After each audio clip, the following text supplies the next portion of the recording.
All right, hello everyone. Sorry about that.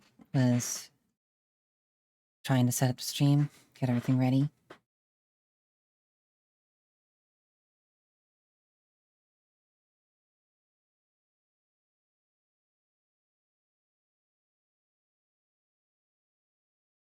I kind of made a spur of the moment decision to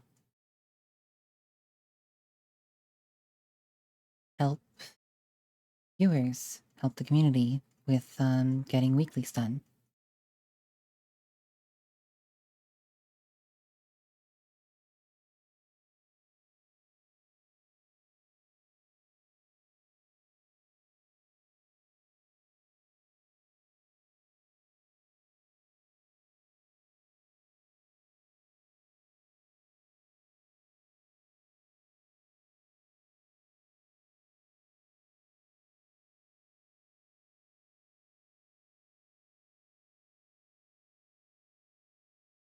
I have to do a lot of it by hand since I don't exactly have a queue system set up.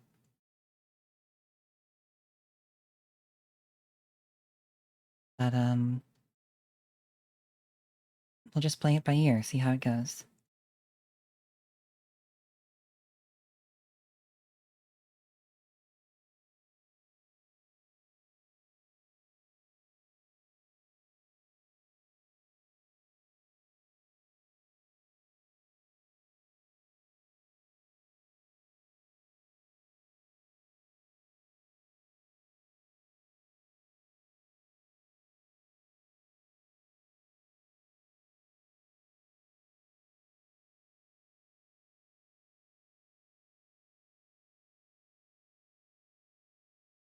No worries, Dora.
I think Twitch is behaving itself more today. We'll have to see.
That may very well just be, me dropping frames. Or Twitch. Being Twitch.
Well, that's unfortunate that it happens to whoever you watch.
Me clearly not getting jealous of an NPC.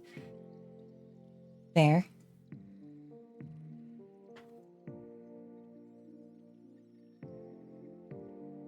Can't exactly blame you.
Okay, so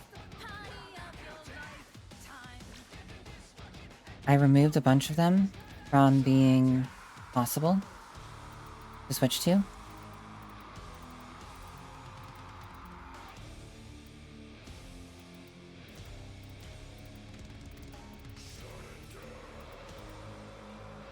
So in that regard, yes. That part does work.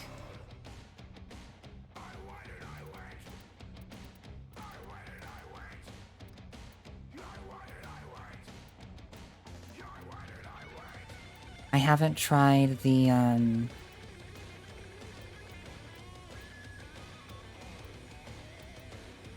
like, built-in memory that this supposedly has yet.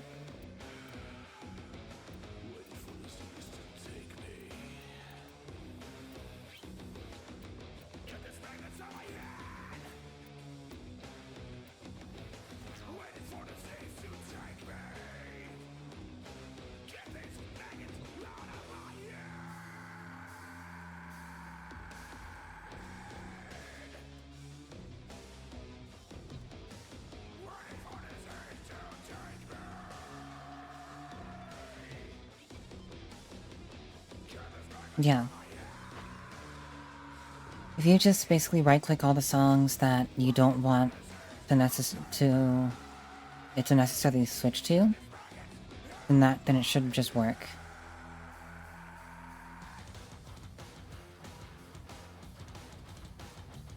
Hope you don't mind. I rearranged some cables.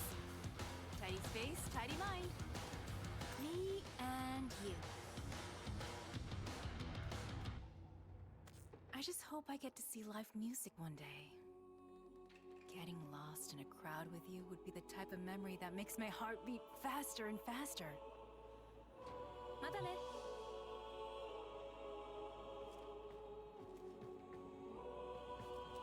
I mean, she and Amir are the tech heads, so I'm not too surprised.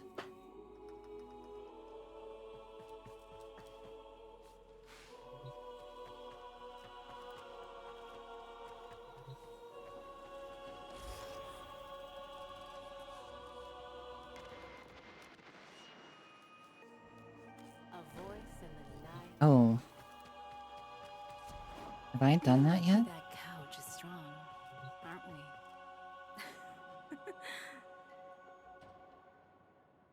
we? You thirsty girl. Nope.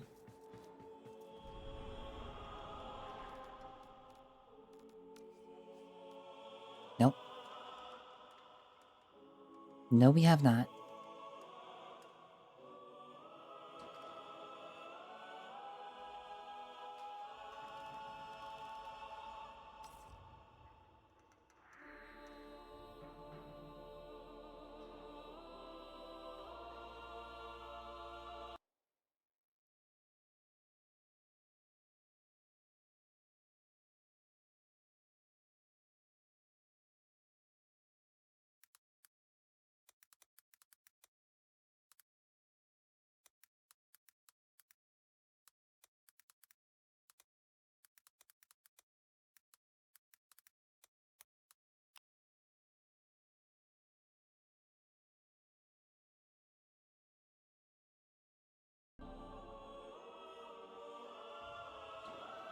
You can hear when I type on my browser.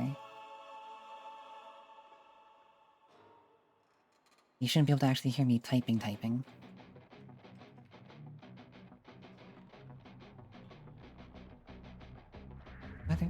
Did you just go back to the...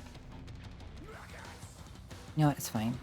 I was on the internet and I found this website with a few images that gave me some ideas for later.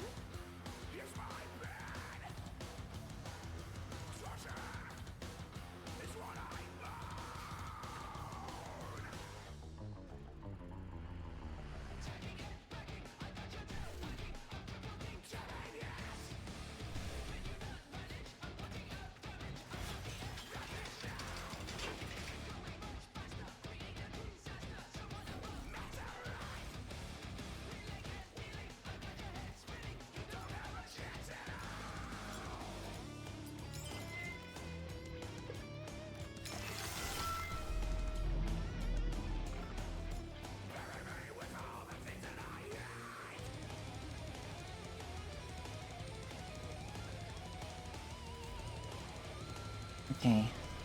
So I think one thing I want to do right now is put some shards in frames that I haven't put shards in yet.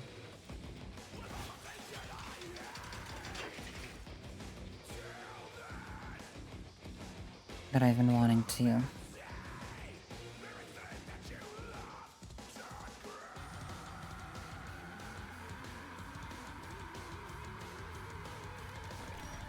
I need to sit and have...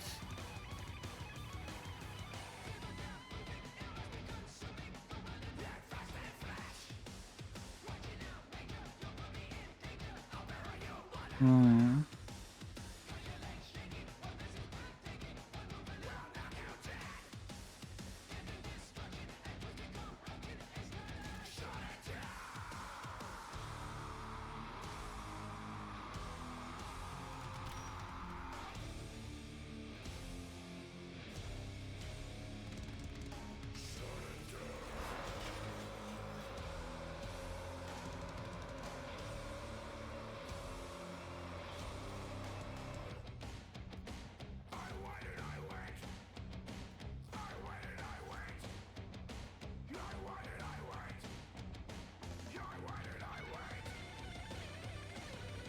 Well, so what I would be doing with the parkour is I would basically just be condensing it down into a single parkour shard. Because she doesn't need 30. For sure. She doesn't need 30%.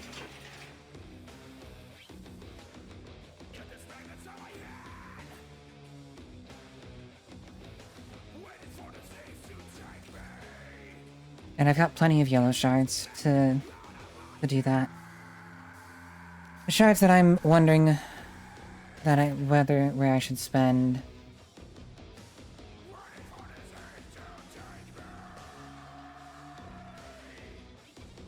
Well, so what Citrine does is she gives support no matter basically where she is.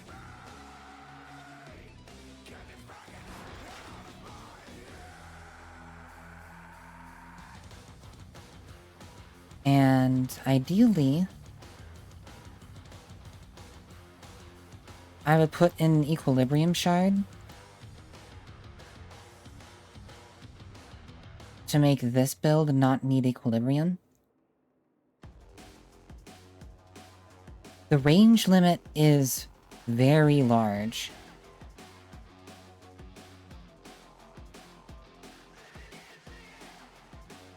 This goes off of Tenno affinity range.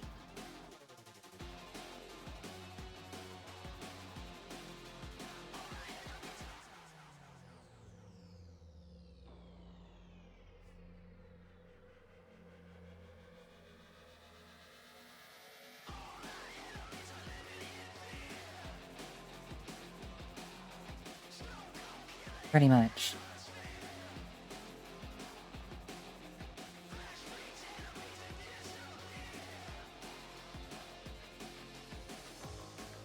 And it's a 90% damage reduction.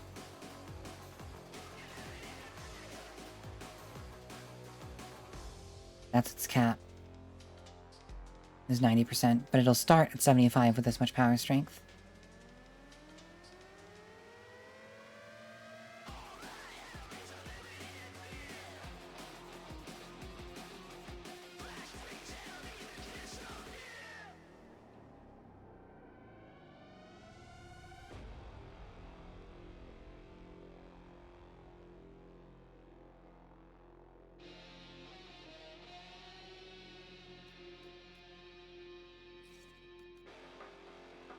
But this build also works totally fine.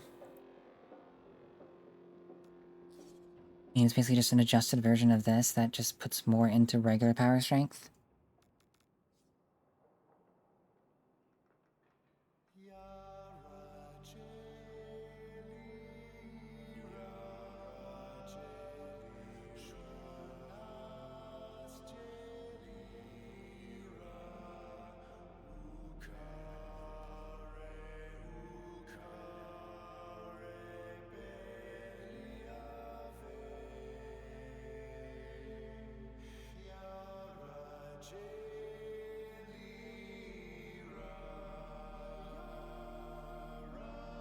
Yeah, I might...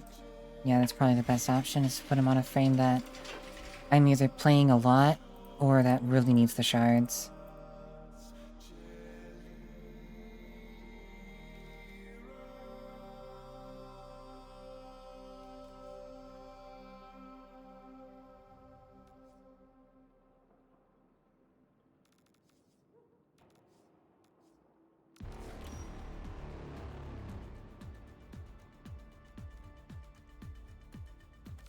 Well, since I want to play more Gara...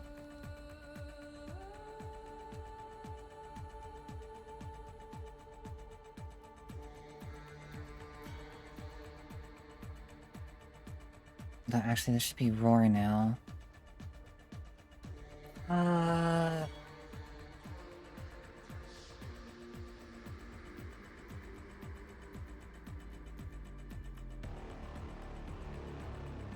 No, that's Garuda.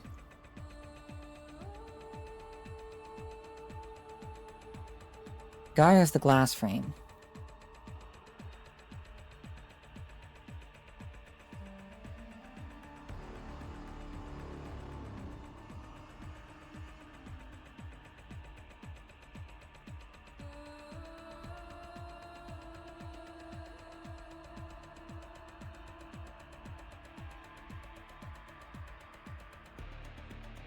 Because my main problem right now... Basically, so my main problem right now with how my Gara Prime is set up is that Splinter Storm doesn't last very long.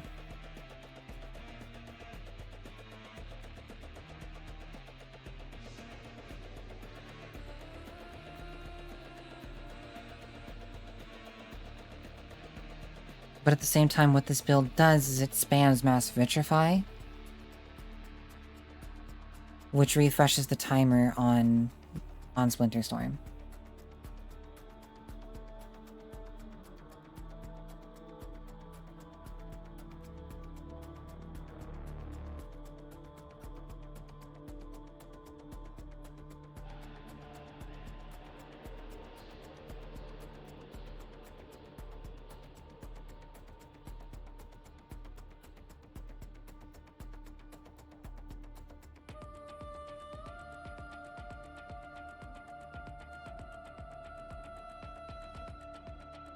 Basically.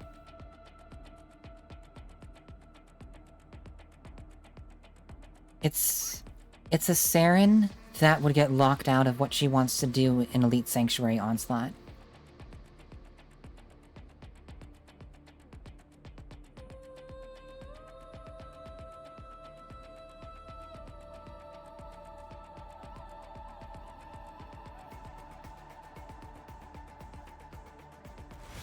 What fucking song is this? Because I hear angel themes. Core containment. Okay.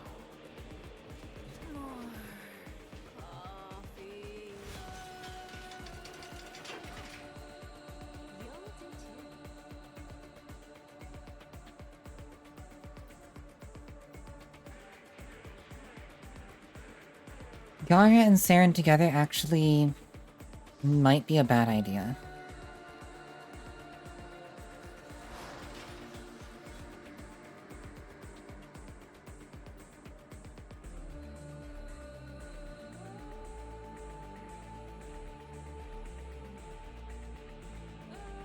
And stuff would probably die too fast, and Saren wouldn't be able to spread her spores. And with how much range Gara builds...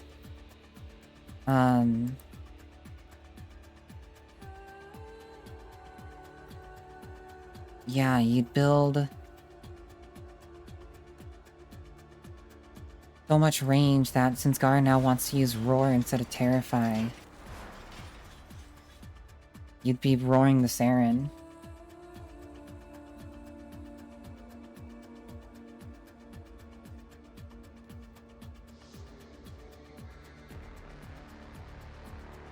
I mean, yeah, probably.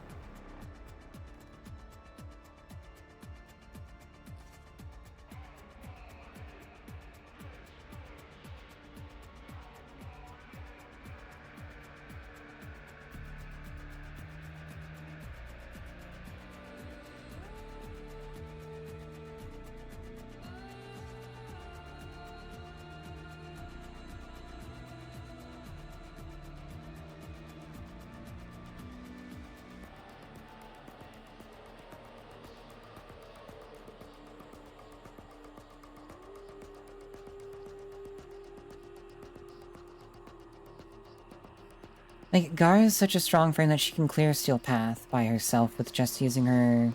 Like, this build right here nukes Steel Path enemies. It wipes an entire tile set.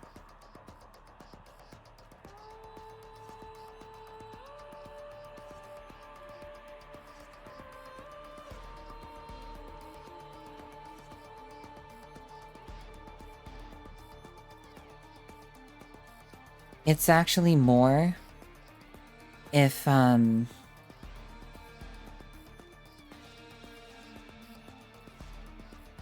you don't use an Umbral.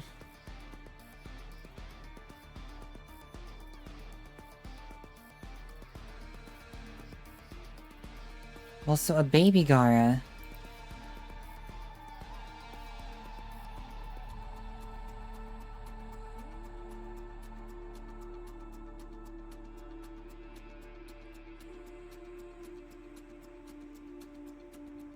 I can't even remember what the base polarities are for Gara Prime.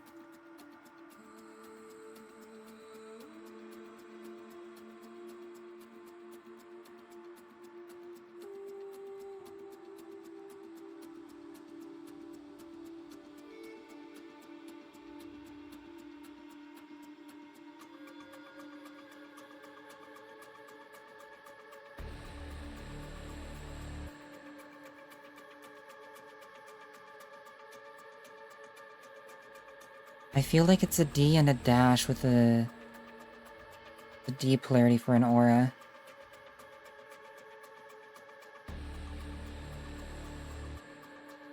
Two Vs. I removed one?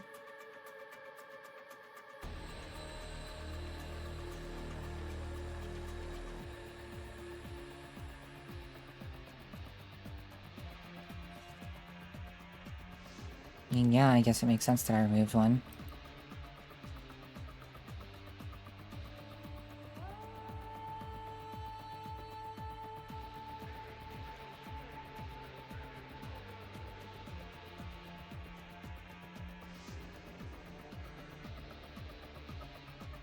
Prime has a dash as well. Okay, so I changed one of the V's into a D.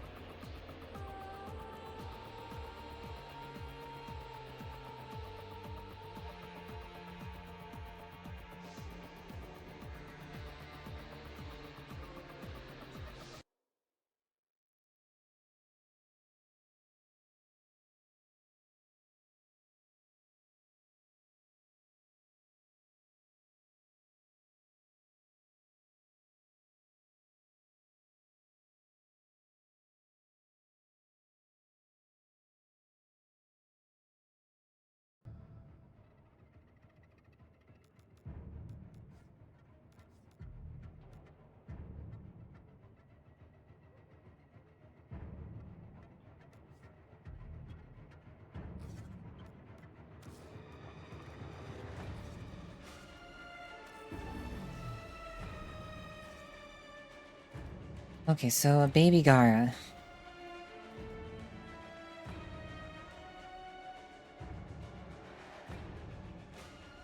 You're putting no investment into the Gara Prime, which is strange, but sure. Ideally, you would have Rejuvenation, but if you don't, then you would do Dreamer's Bond.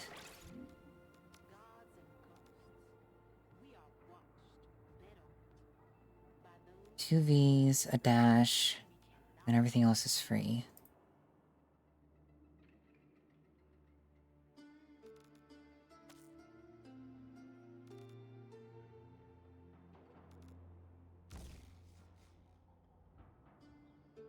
Splinter Storm's damage reduction caps out, I think, with 130% power strength.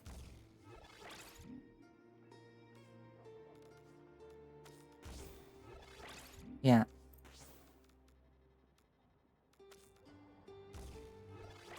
So technically you don't need more than regular Intensify.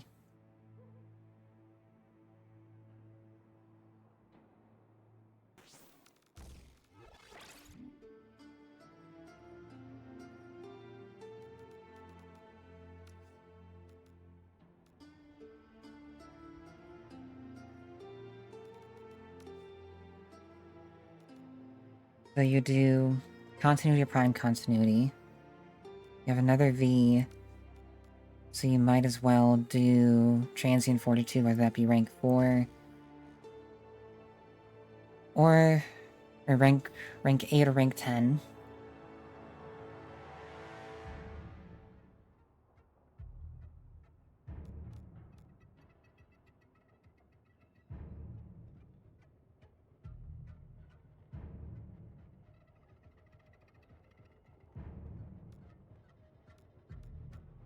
You'd want to build more duration, so you do augur message.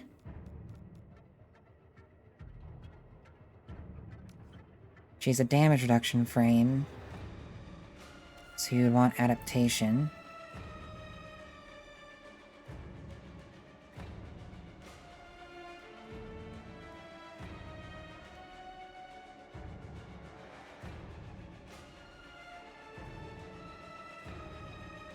If you have it, you would do narrow-minded. And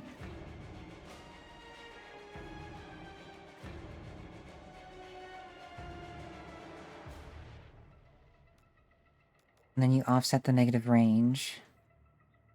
So you would do stretch. And that's all you would need to offset the negative range.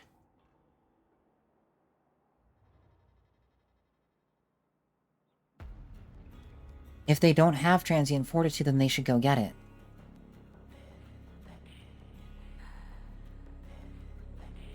One of the first things a newer player should do is they should run the Orokin Vaults. Because those are the best power mods in the entire game.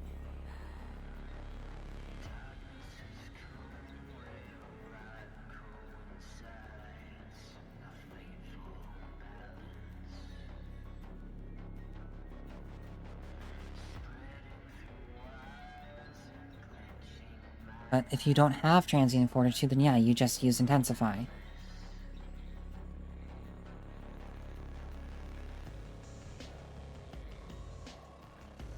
I'm thinking, like, it is random, but it's not exactly difficult content.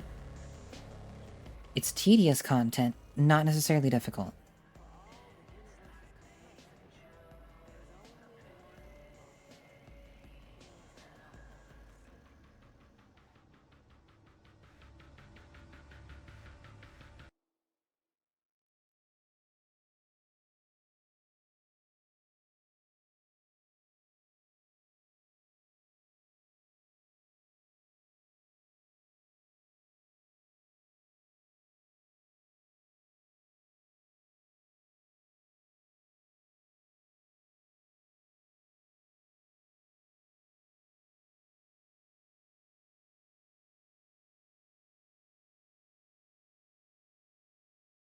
There's plenty of videos on that already. Plenty. I wouldn't make a new one, I would just redirect them to Brozymes. Because he does a great job at explaining it.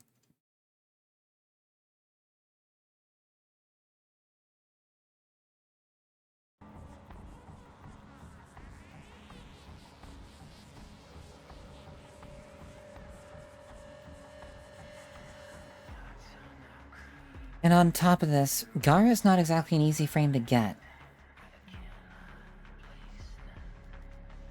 She's a little bit on the tougher side to get your hands on. So, from here, because of how Gara works,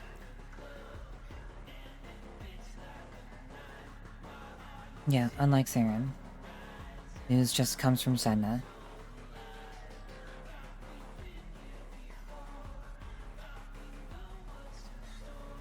Because of how Gara works, you're probably gonna want more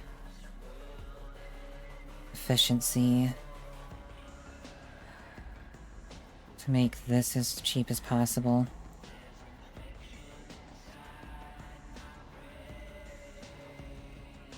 So probably do a max rank fleeting expertise.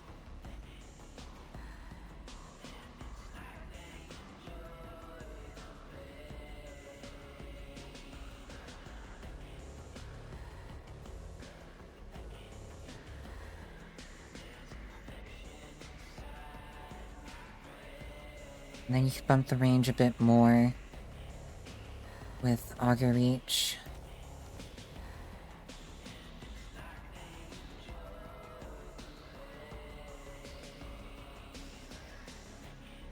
And this will fit on a Zero Forma Gara Prime.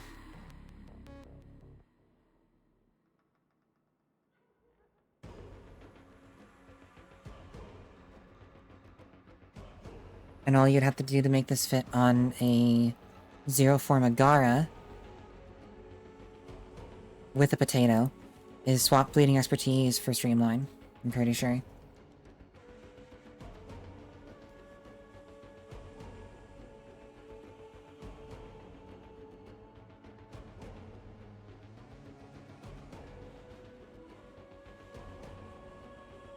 However, part of the other problem with Gaia... Okay, you would also run, Molt Augmented. No matter what rank you have, you'd run Molt Augmented.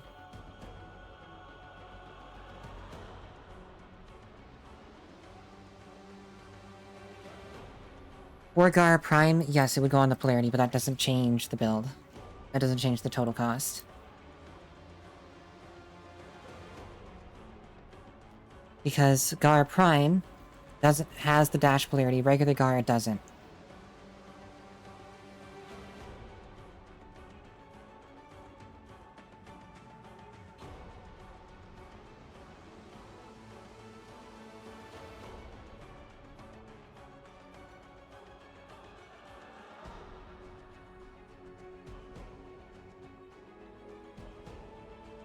And if you're a real baby Tenno and you don't have Prime Continuity, then you can just do regular Continuity. And this will still be fine. Shattered Lash will last for over 35 seconds. Or Splendid Storm. But the problem with Gara, and why I'm only slightly tempted to recommend her to newer players, is that her 1 is a pseudo-exalted.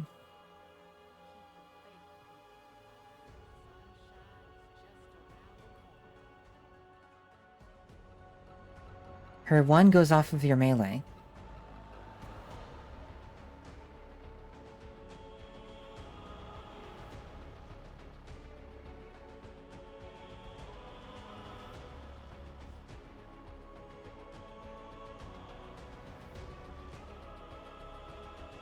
Not necessarily a good melee. You need a melee that you can just throw basically all the damage you can onto, because she works off of raw damage, not crits. Unlike almost all the other pseudo-exalted frames where you want a crit stat stick, Gara wants a just raw damage stat stick.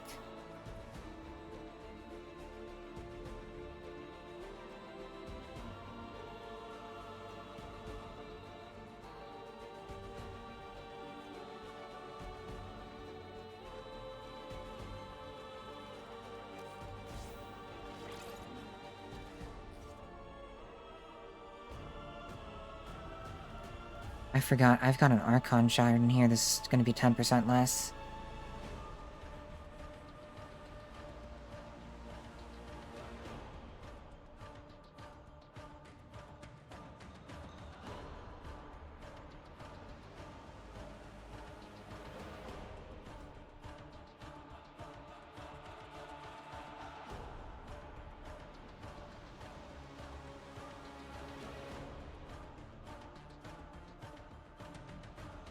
Yeah, and even if you were to max out Transient Fortitude and Narrow-Minded, this would all still fit on a Zero Forma Gara Prime.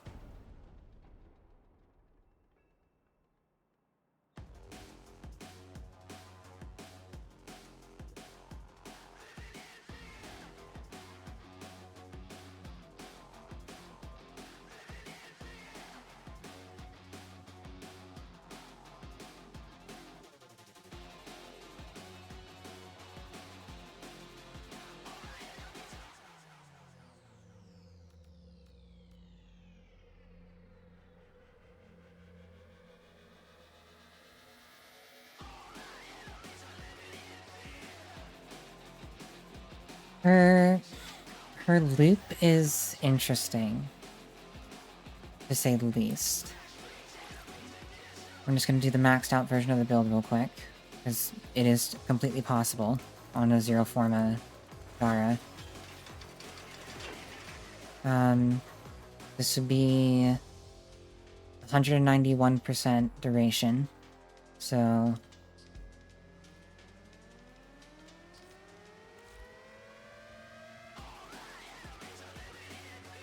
be about 43 seconds for the two.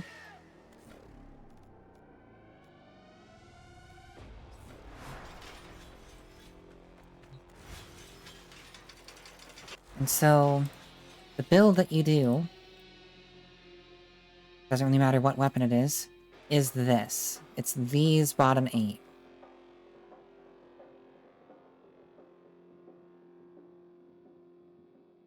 You just stack as much raw damage as you can.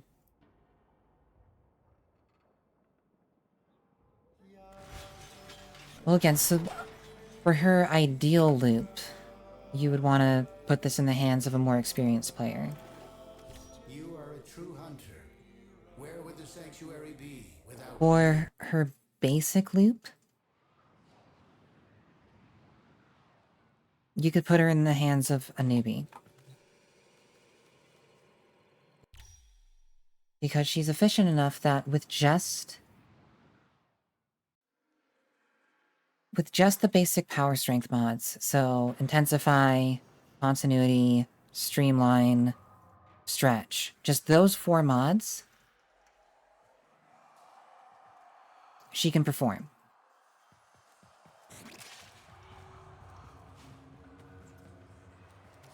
She might not be able to perform in Steel Path, but she can perform. But with this build,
and again, her biggest problem is armor.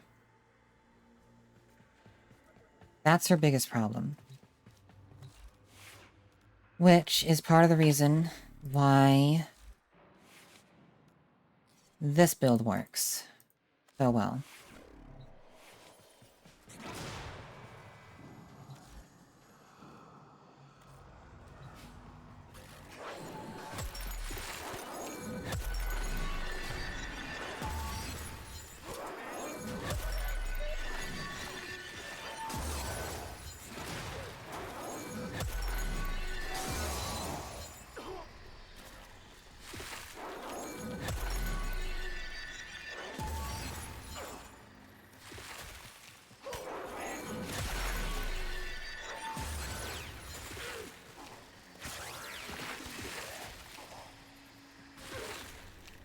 Yeah, no, 100%.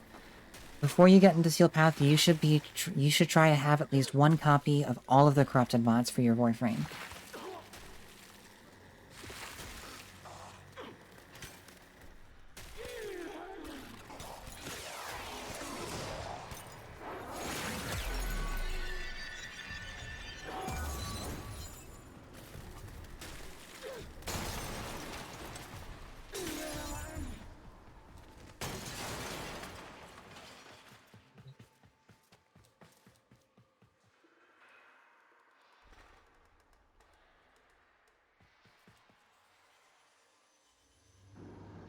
And part of the reason why I'm debating on whether or not I put power strength mods, or power strength shards on Gara, or if I put duration shards on Gara, is because once I've built up Molt Augmented, Splinter Storm will get better, but at the same time, it's a snapshot ability. That number won't change unless I recast it, which if Gara loses Splinter Storm, she's dead.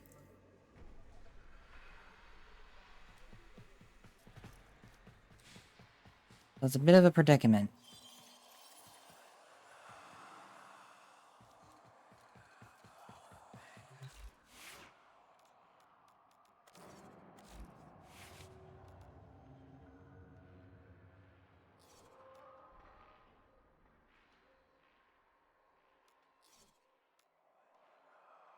Which is one of the reasons why I have these two other builds.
That's an interesting bug.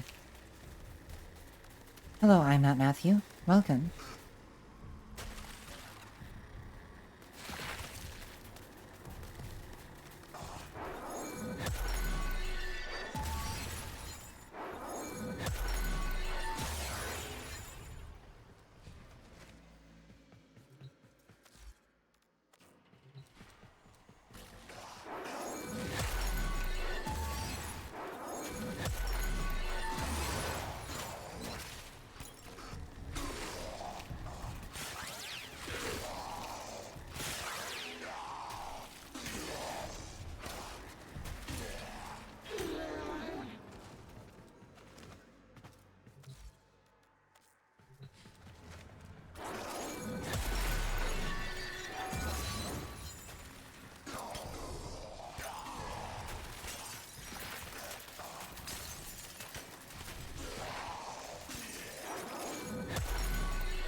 Yeah.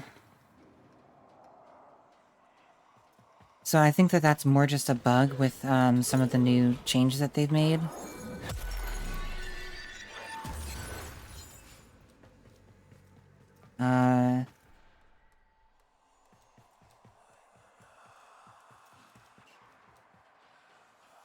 Yes, those are the Warframe Corrupted mods. with the first 5 being the most important. Catalyzing shields is kind of just like a thing that you can go and get. You don't really need it, ever.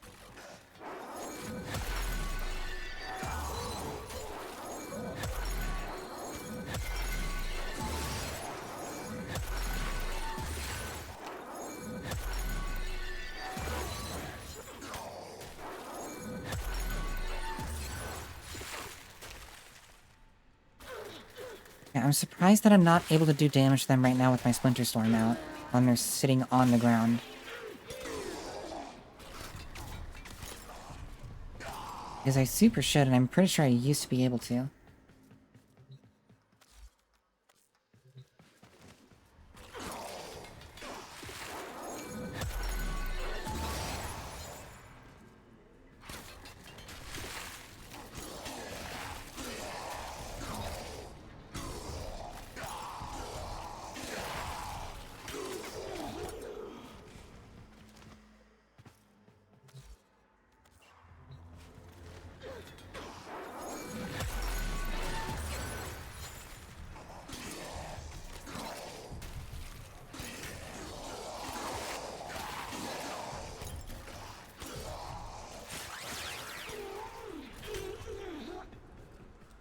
But the point of Gara isn't necessarily to hit enemies with her 1, it's to hit enemies with either her 2 or her 4.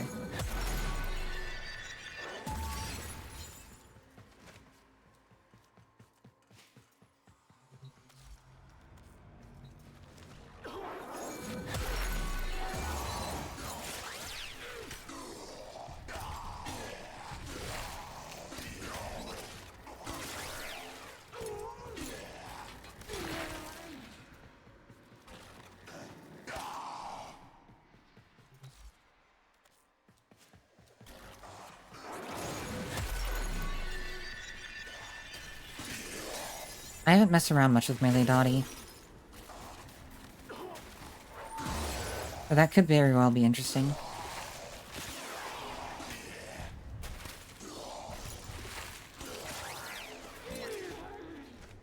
But one of the best weapons for Gara as a stat stick right now, at least as last I tried, is the Tenet Agendis, which I have yet to get.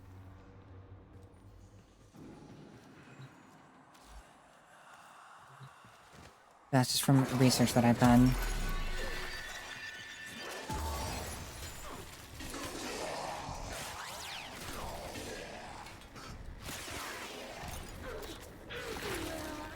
But again, that research predates Melee Dottie being a thing. So it could be different.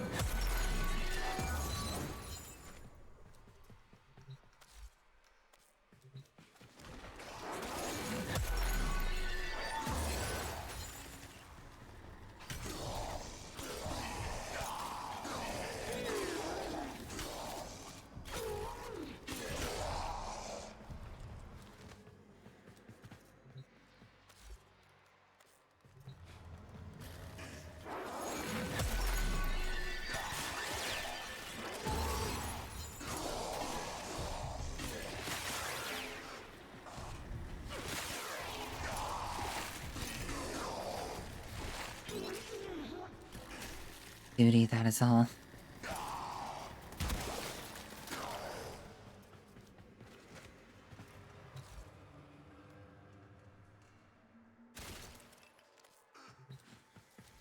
What I thought it was... The Ceramic Dagger has a unique interaction, at least it did, with, or rather, the Ceramic Dagger Incarnate has a unique interaction with Gara's 1, where it has so much crit chance from the final evolution.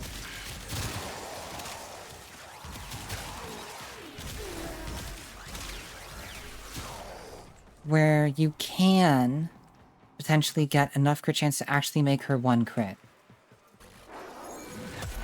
Again, I don't know if that's still true. Because I do believe that was likely a bug.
I mean, again...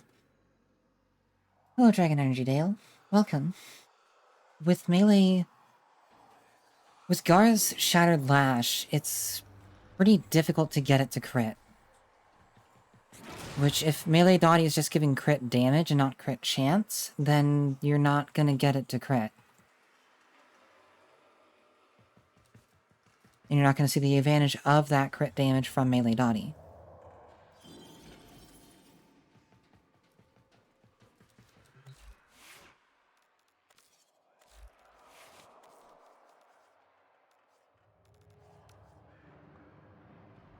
Yeah, critical multiplier for every 10% puncture status on your melee weapon.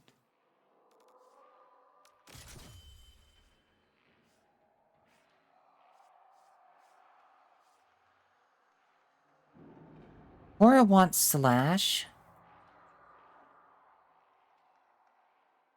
And she wants other elements. Like, Korra's build for her stat stick is so dense that her best option is still going to be melee exposure.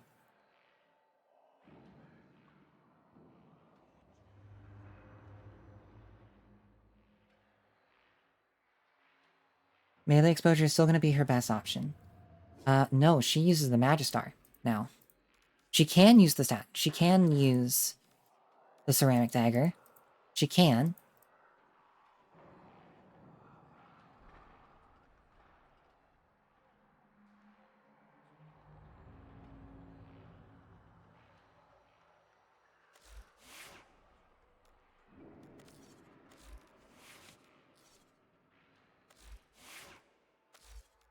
But for Korra, I would still recommend the Magistar.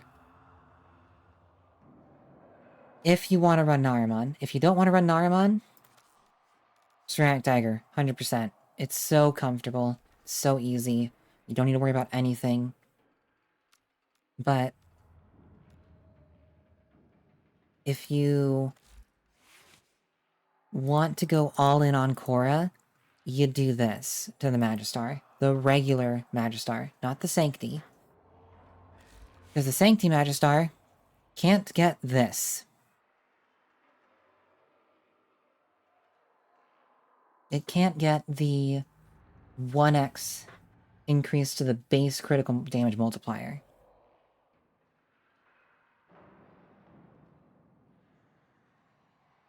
And that 16% base crit chance helps a lot too.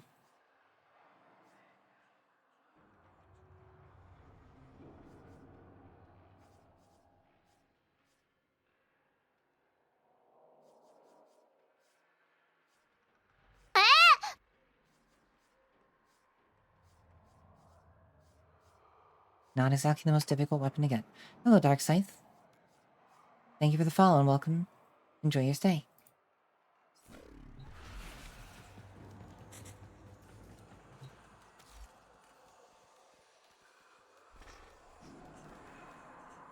You know, Korra runs the Magistar.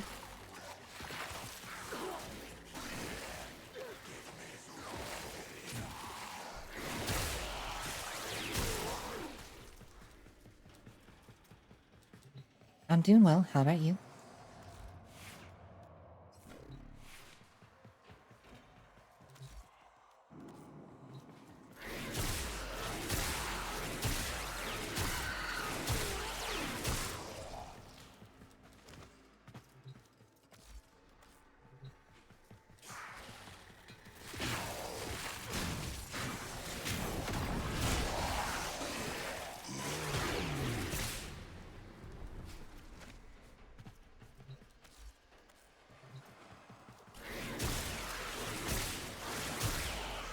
Korra runs the Magistar simply for big funny numbers.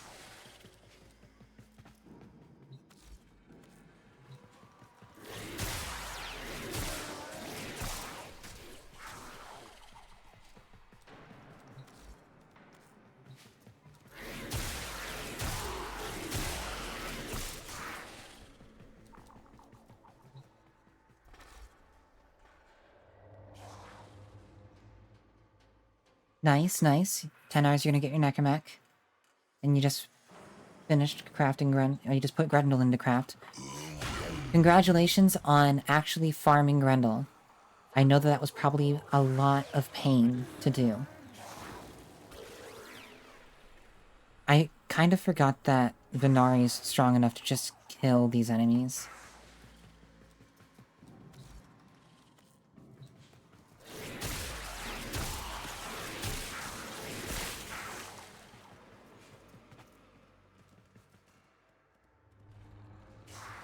MR7, being able to do the Grendel missions is a pretty big achievement.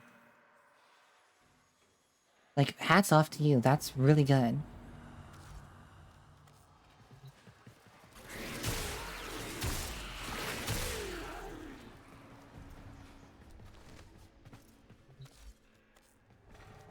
Because as an MR30 player, like, the Grendel missions are the bane of my existence because they take away all of my progression. All of it. Everything I've done in the game doesn't matter. The only thing that matters is that I have Lavos or Hildren, and I have either Blazing Pillage, or I have Valence Formation.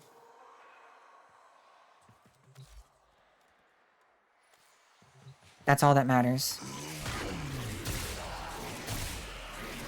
I've done some of the hardest content in the game, and that means nothing when doing the Grendel missions, which is really backwards.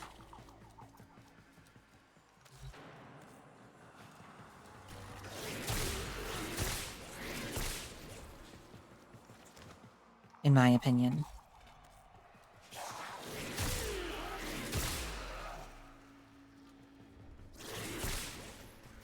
You gave away some Gauss Prime parts so one guy can buy them and trade them to me for the pieces.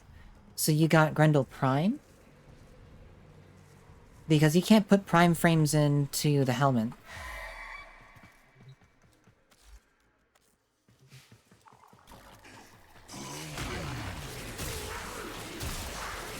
And if you want Nourish to be able to put it onto other frames, you're gonna want to go get regular Grendel.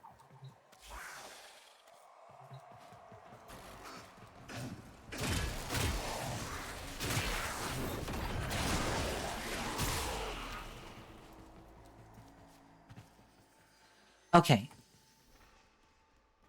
Yeah, so regular Grendel, once you've leveled him, put him immediately in the wall. Because Grendel Prime exists. But no, good job on actually farming that out. It's easier for your sanity with friends, yeah, for sure.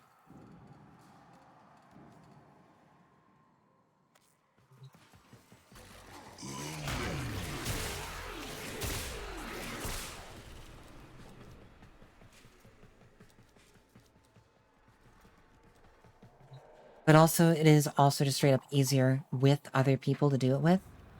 Because then you have more damage per enemy, effectively.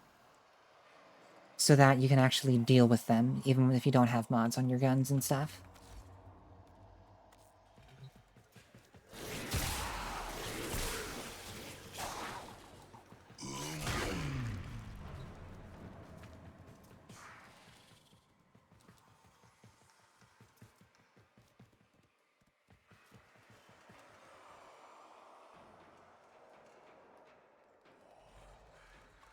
That's the thought. That's one way you could do it.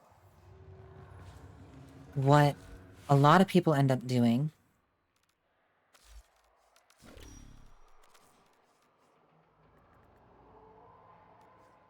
is they will run Lavos with his augment.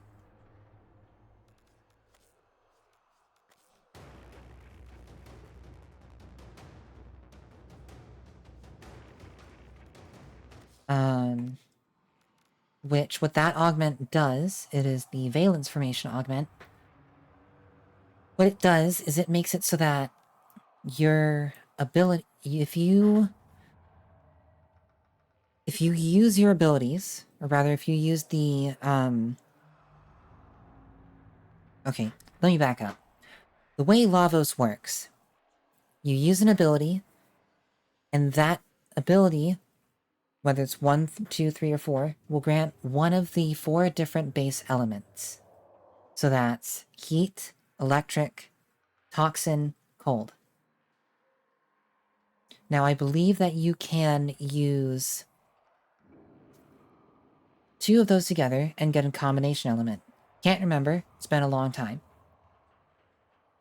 Point is that what valence formation does is for a certain duration, can't remember if what that duration is, your weapons will proc that damage type. Guaranteed. So, in the case of the Grendel missions, you just run Toxin, and everything dies, because they get a ton of Toxin procs, and it bypasses their shields, goes right to their health. Because you fight nothing but Corpus there.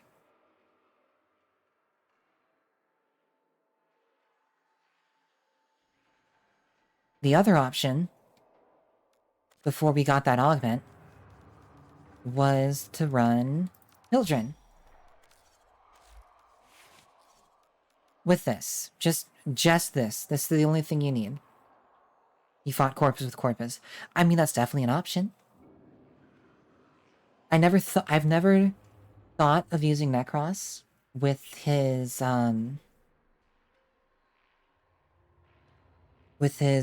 shadows. But no, that's totally an option. My main thought with that was that just that normal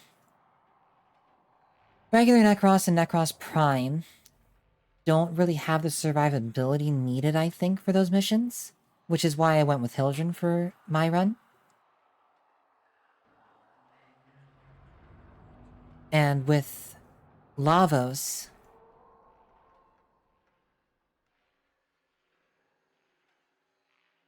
everything's gonna die because of the Valence Formation Augment anyway, so it doesn't super matter. But with Hildren, as long as you've got Haven active, everything burns.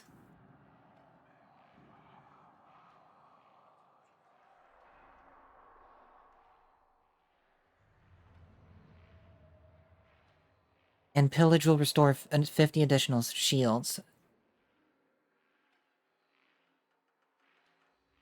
So it's just this never-ending cycle.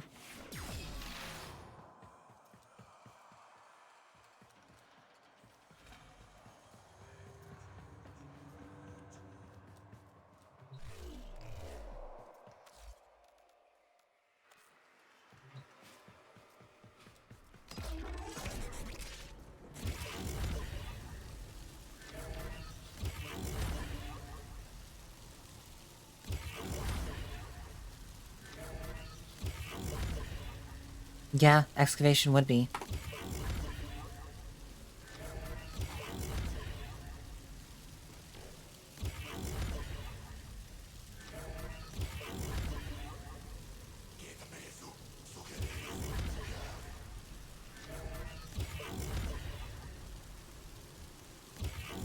But this is basically how you would do the missions as Hildren.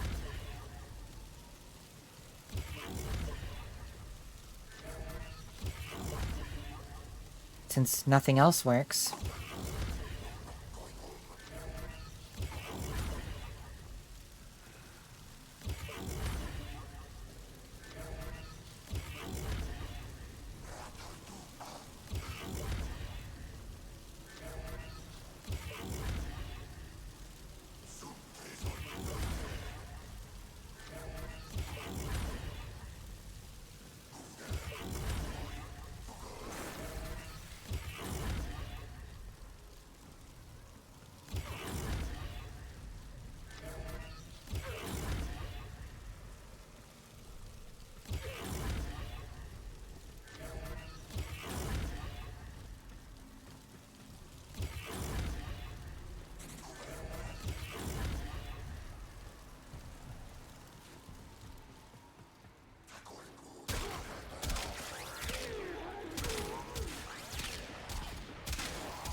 Oof.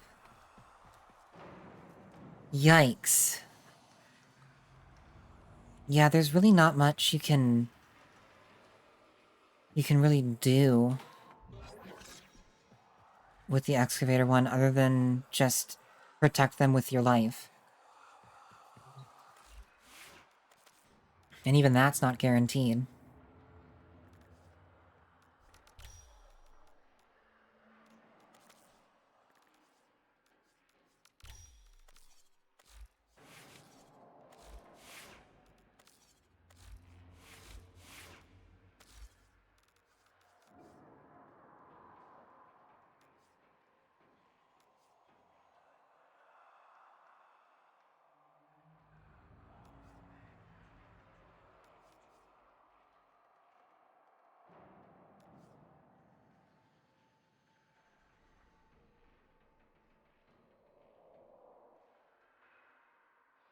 Yeah, Dora, I'm pretty sure it was Yumi and Angel.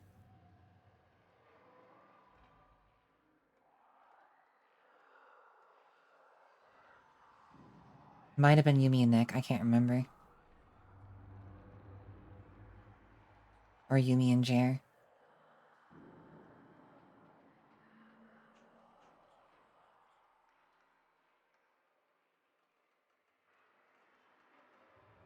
I couldn't tell you.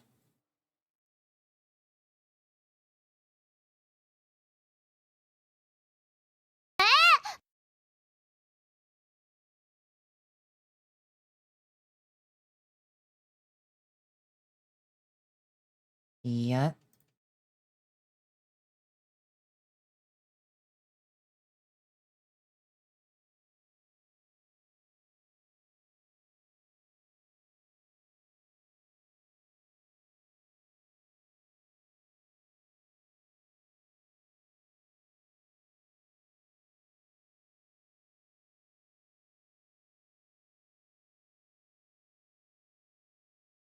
Velges Verdant, thank you for the follow.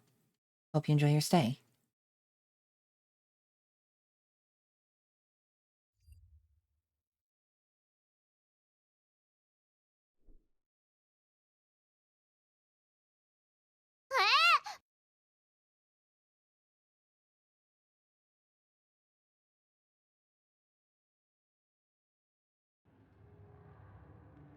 I mean, not to mention that I need to go farm out the Vitus Essence again to get the locators.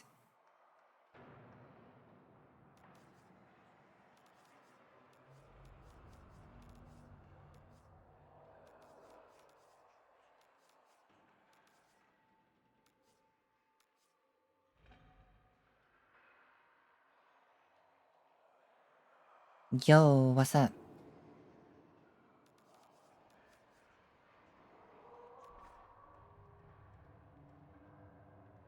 Imprints? Probably, if not I can make some. What are you looking for an imprint of?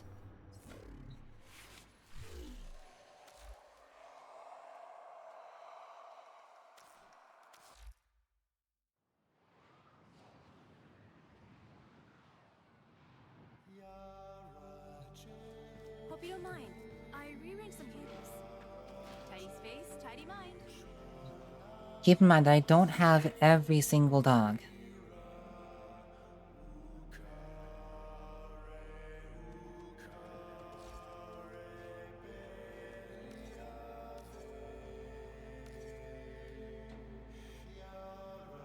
I've got plenty of I've got like 2 Vasca Cavats. I can get you an imprint of that.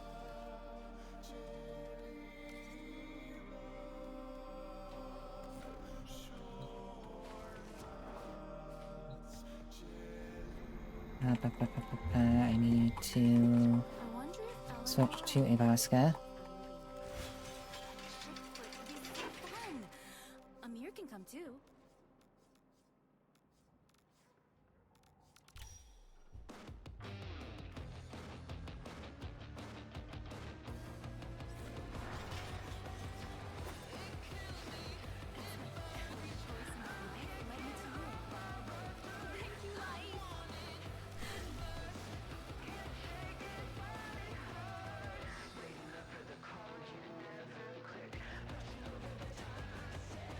Trying to reach MR30. Which weapons are easy to farm, etc.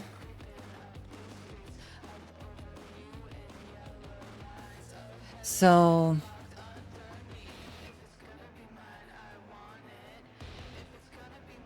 I hit MR30 by focusing almost entirely on getting all the frames mastered.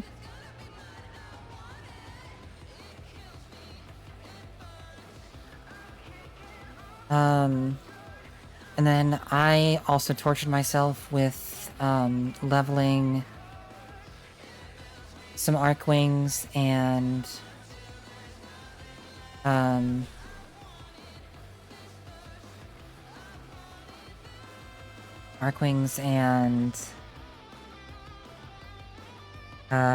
K drives.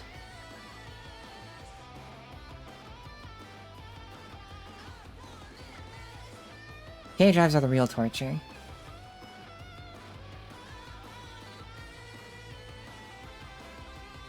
But so it is worth noting that, you want a 100% Warframe on Steam?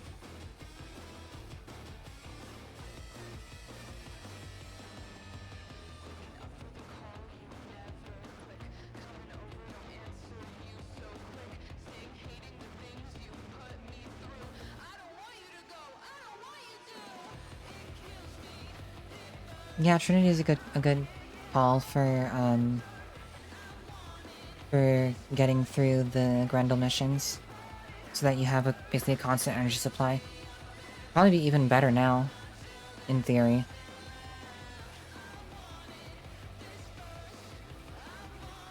Well, so what I can do is I can show you what I have done to get to MR30, because I'm not that far into MR30, quite honestly.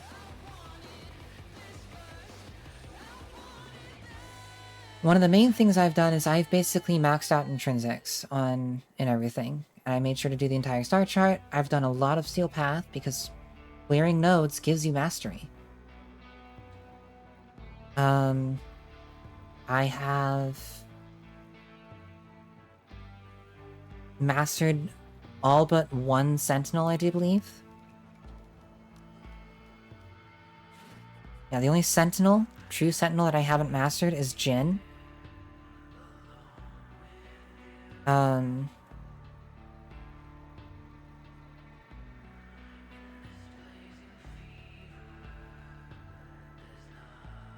But, like, doing the MOAs is easy mastery, because that's 6,000 per MOA and then another 3,000 for each of the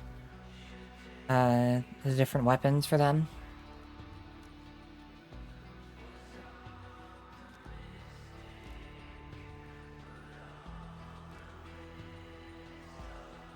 Well, so the Zaws are... So, something you need to remember is that all of the non-Tuva or Tenant weapons are only worth 3,000 mastery. If you haven't done the things that are worth more mastery, you should try to get those done. With the exception of the K-Drives. Do the K-Drives last. 100% do K-Drives last. I have done almost all of the kit guns as well.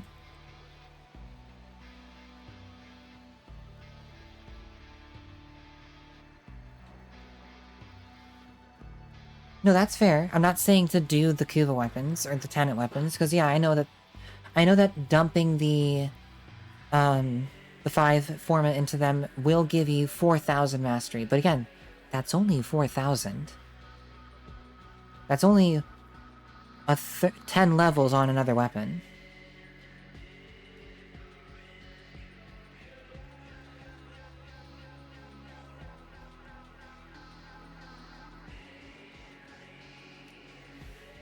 Whereas, if you focus on frames, each frame is 6,000 mastery.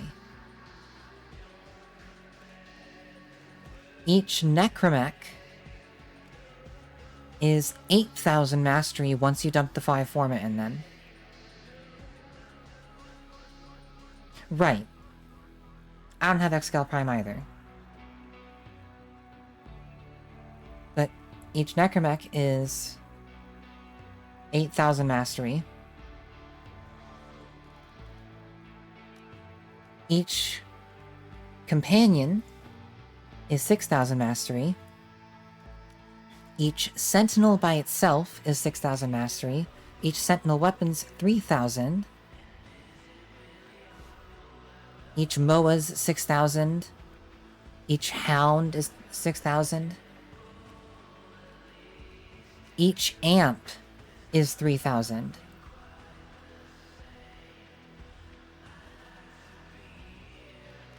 Each arc gun is 3,000. With the exception of the Kuva arc guns.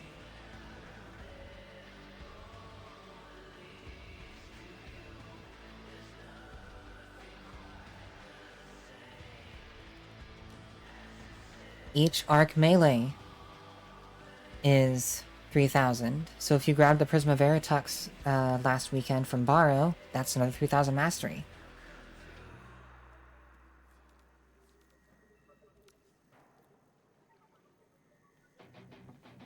If you've gotten some of the Vulpaphilas, especially the Panzer Vulpaphyla because of how good it is, that's 6,000 mastery.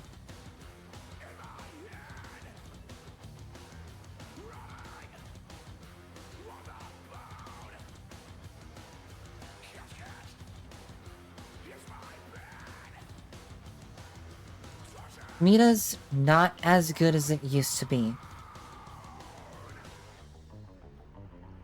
No, that's not necessarily wrong.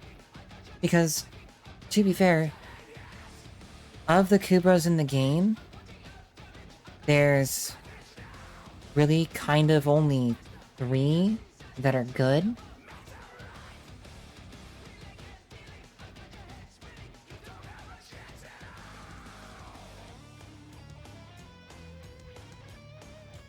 I mean, you know that Smita got nerfed into the ground, right? The thing that made Smita Smita, it's not a thing anymore. Alright, as long as you recognize that.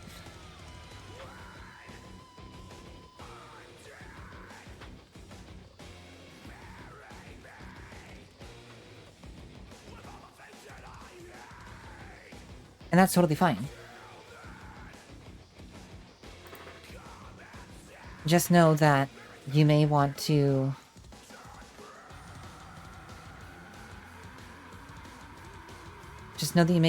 still spread out to different things, because there's a lot of things that the Smita can't do that other companions can.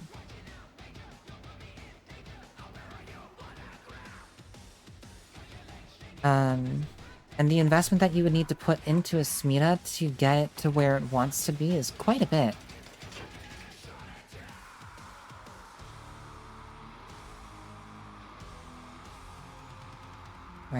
There's my Smita. Like, I'm only 2 Forma deep into my Smita. And it wants probably another 4 Forma out of me to get it to where it wants to be.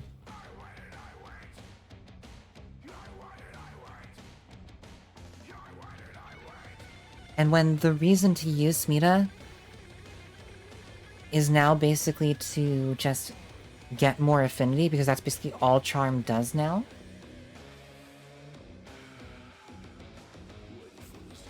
If I can get a similar effect, but get more things that are also useful out of a different companion, I'm going to use a different companion.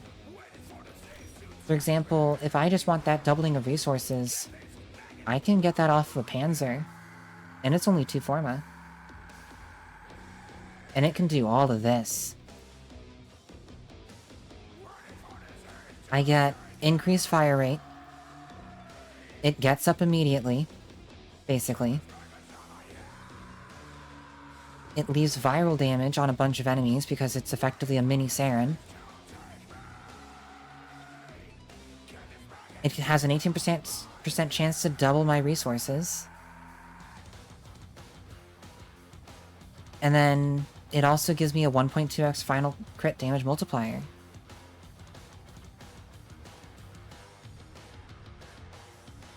Along with picking up all the things, and give me a big loot radar and enemy radar.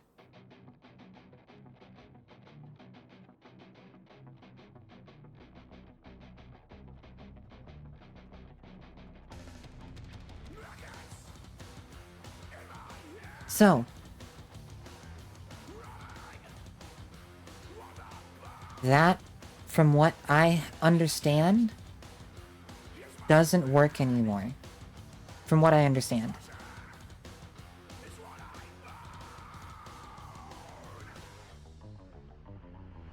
Sure, go for it. You can go ahead and tell me what your Necros build is gonna be. Just know that Necros for doing Steel Path is in a very poor spot right now.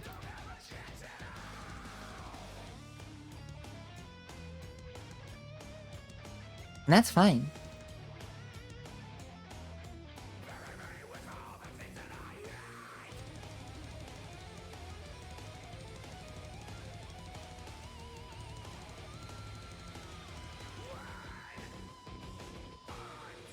Because a Hydrate will stack with a Necros.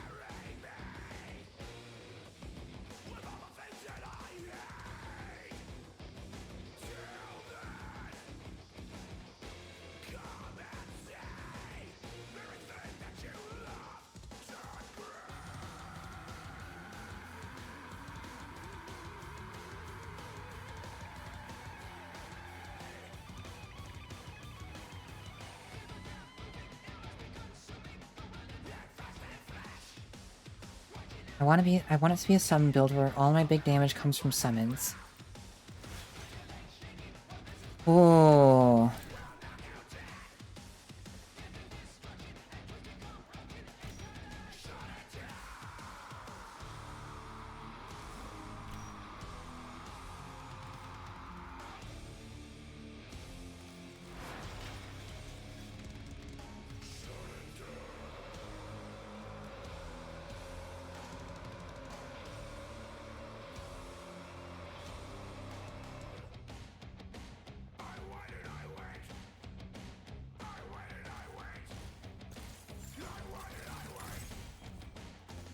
So immediately you're looking at Summoner's Wrath for your aura.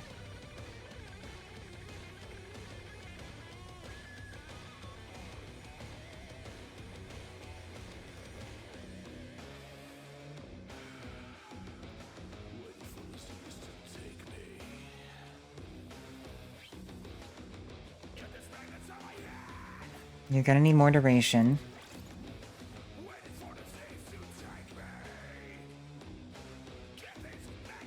So they don't decay as fast.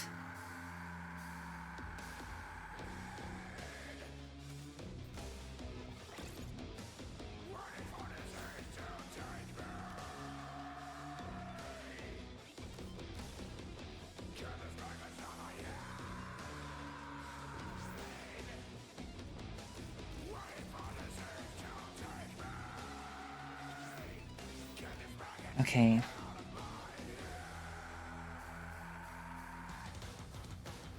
How would I build a Necros for this? So I would have Molt Augmented.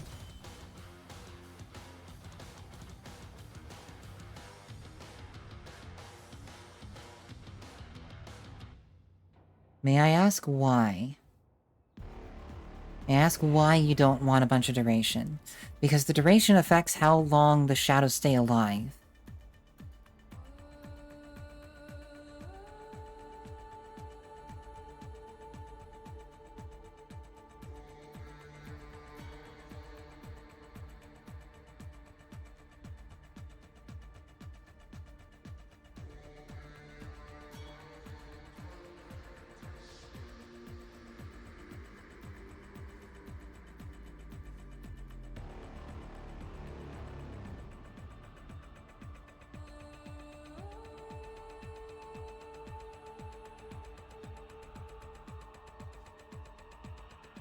Okay, so you're going for a negative duration build then, I would assume.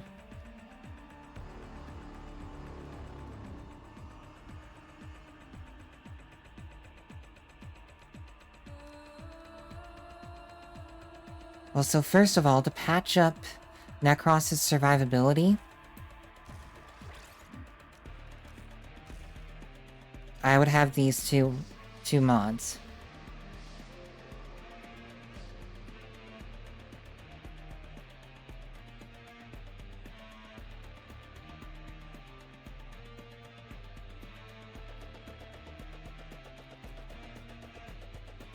Specifically to patch up his survivability. Because that's his main problem.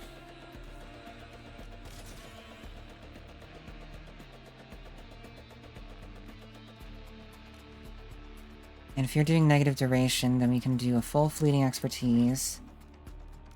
Run transient fortitude.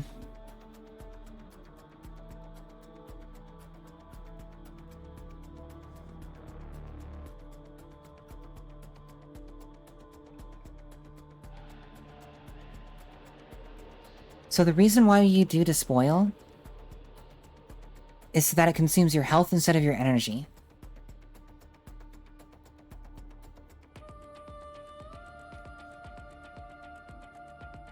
And Shield of Shadows is nice, but with your negative duration, they're gonna die too fast.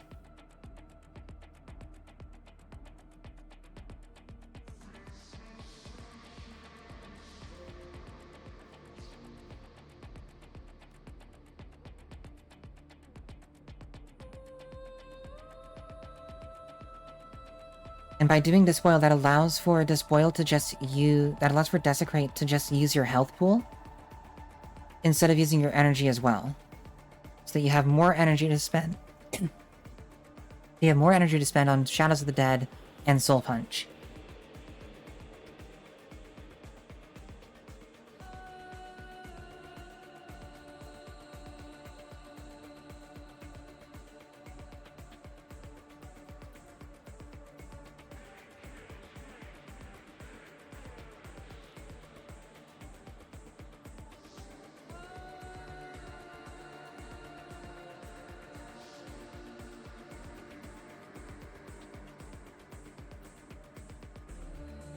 Yeah, you can go ahead and send it at me. Send it to me by linking it to me in game.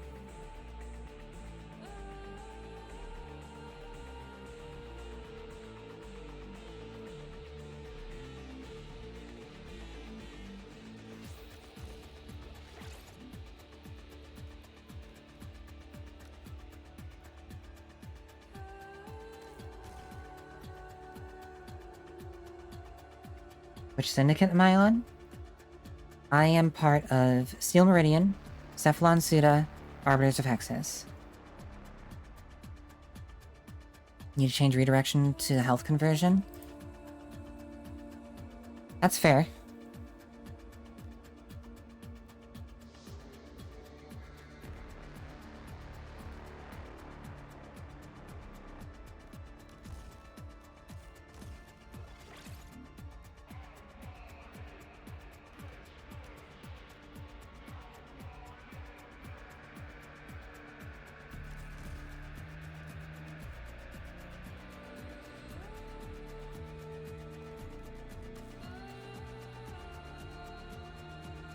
Isn't there an arcane?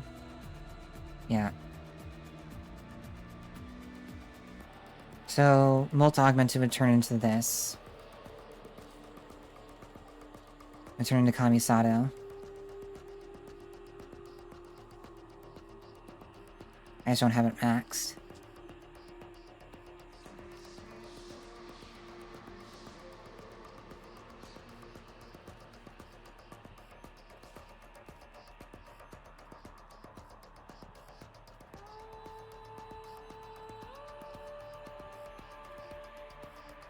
I'm aware.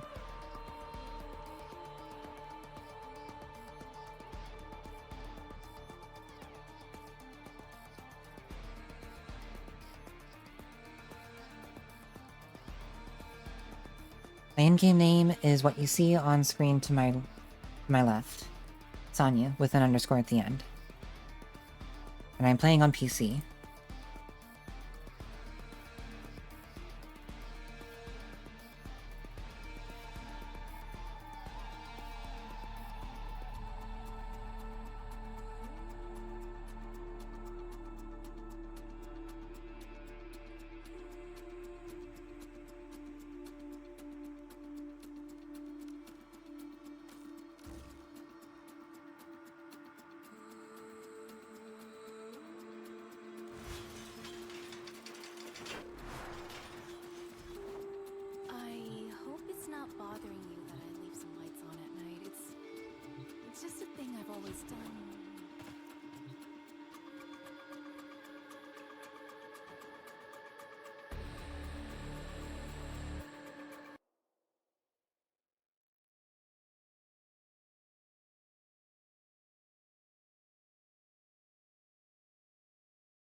Is that Freaky Frame? What, my Necros? Or are you talking about Need any fixing up? Owie here?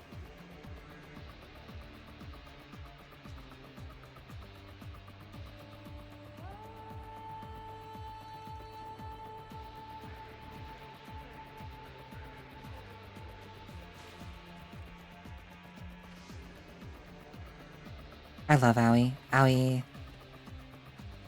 Owie's personality is great.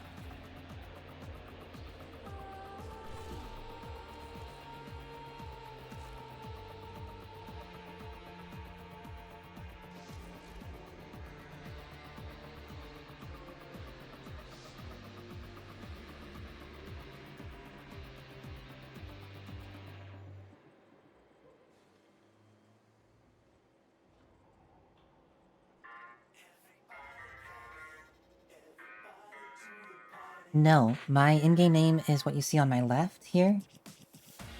The words on screen, Sonya, with an underscore.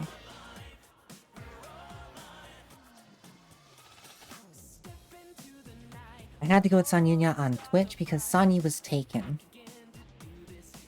By who? I have no idea, but I want to punch him. It's my name.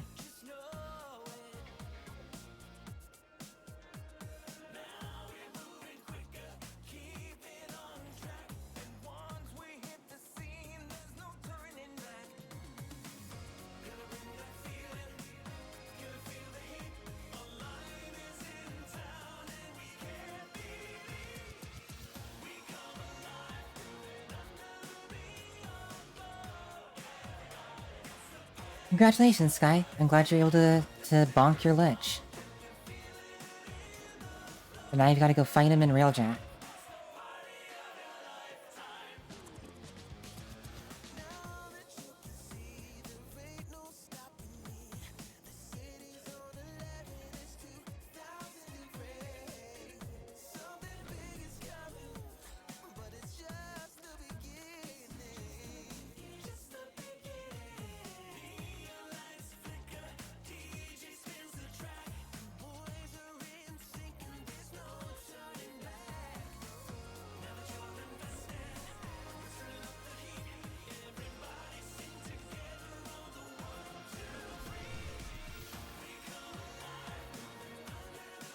Yeah, just go ahead and link your build here. And I'll take a look at it.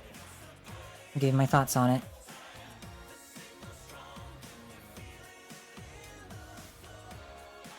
Need to grab some crews. I don't think I have any. You don't necessarily need to.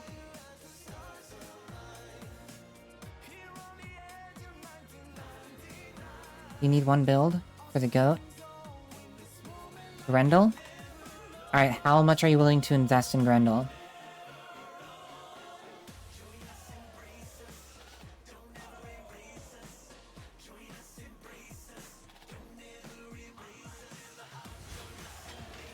Okay, know that this build is expensive. Okay?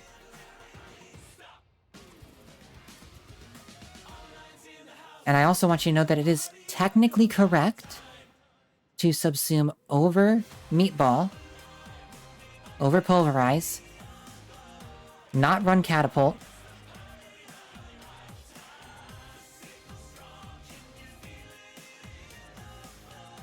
and instead to run Prime Sure-Footed.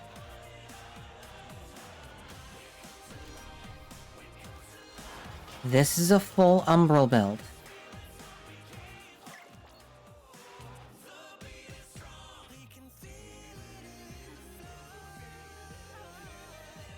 And it runs Arcane Battery instead of running Flow.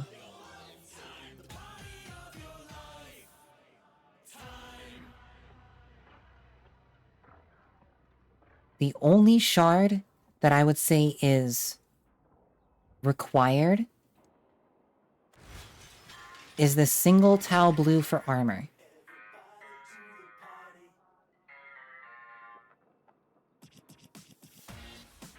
Oh, yeah. Strength is one of his most important stats.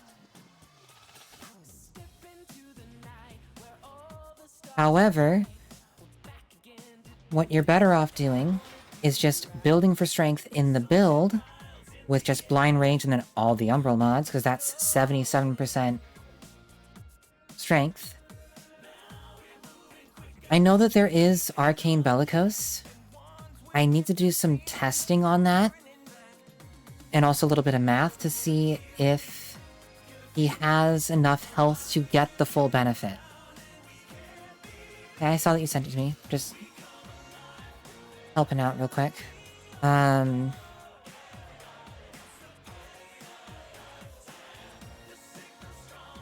Grendel may be able to take full advantage of it, but I'm not super sure. Here, let me pull up the calculator real quick.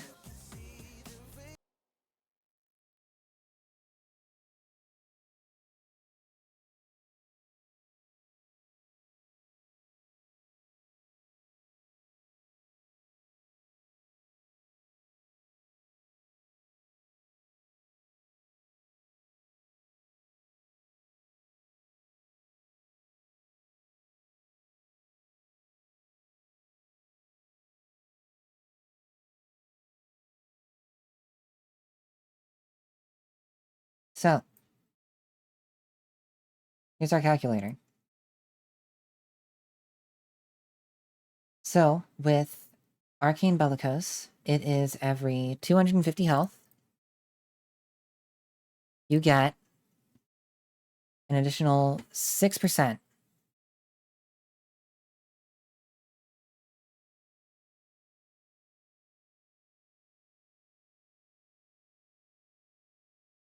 That was the wrong math. Sorry. So 250. You get 6%. So we would need to take Grendel's current max health for my build. You want to change Soul Punch to Nourish?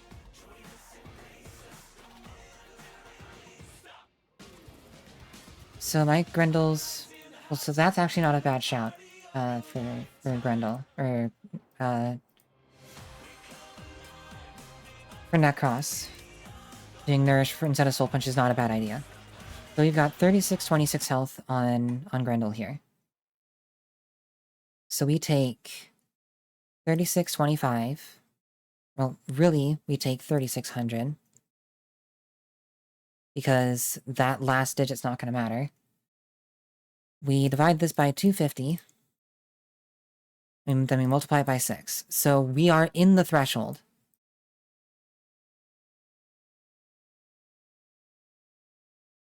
But that's only with this full Umbral build. And you would have access to that health, to that extra 72% power strength immediately.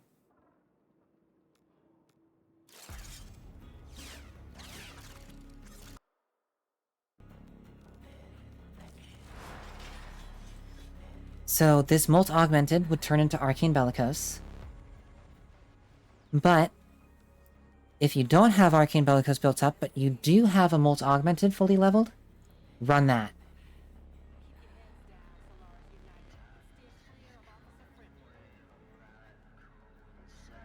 But so, by having Archon Shards for duration, we're able to move continuity out of the build. To fully max out this build, there's one more shard. And that's a Tau Purple.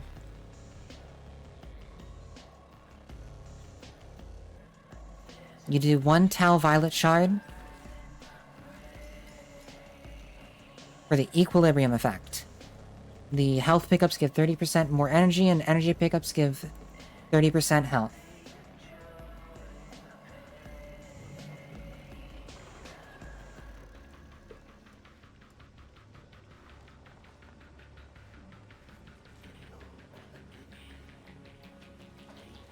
Voka or Vosfer?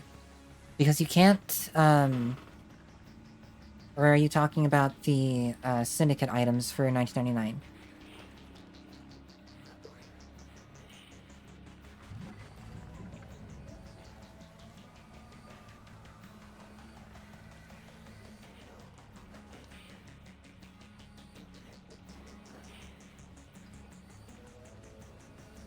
Voka to craft the helmet segment, okay. So you're talking about like Ascent Fusion and Coalescent Fusion, yeah. The amount of power that you can gain from a Violet Shard is not insignificant at all. Granted, the only two effects on it that are actually what I would consider to be worth using are the gain 25% melee critical damage effect and the equilibrium type effect. Those two effects are what I would consider to be worth using for Violet Shards. I wouldn't really consider any of the other effects, and I would just go for the raw Red Shard at that point, for the power strength.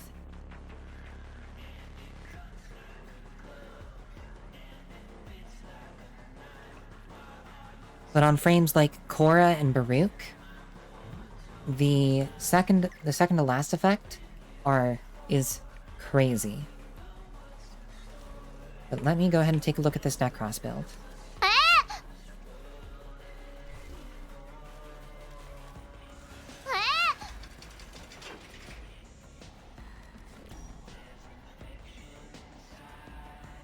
Also, thank you for the follow, Joe. Hope you enjoy your stay.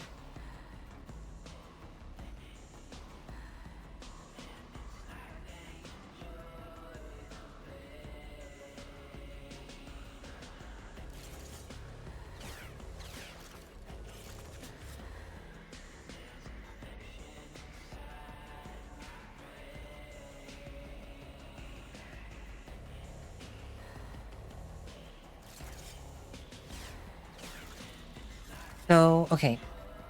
It is worth noting that if you only want to use V polarities for your aura, you can just put a regular forma there. It does not need to be an aura forma.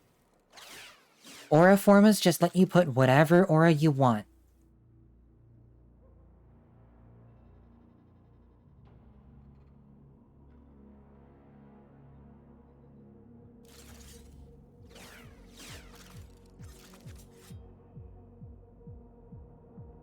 Okay. Because there are a lot of players that don't realize that. So I had to point it out.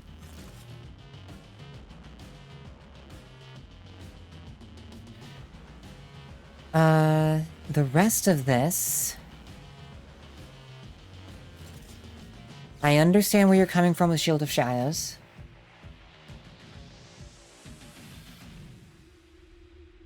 Relics are basically the only way to get Formidora. They are the only way to get Forma blueprints aside from getting them from Sorties and the Archon Hunt weekly. There are other ways to get built Forma, but relics are the only way to get Forma blueprints.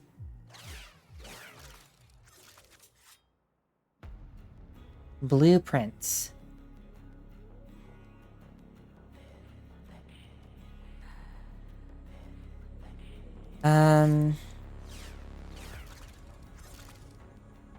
So... You've got Diriga, which is good, because Diriga will help you.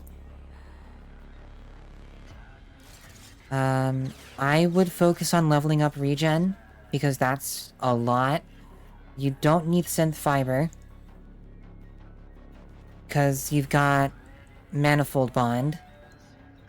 And I would... Okay, so...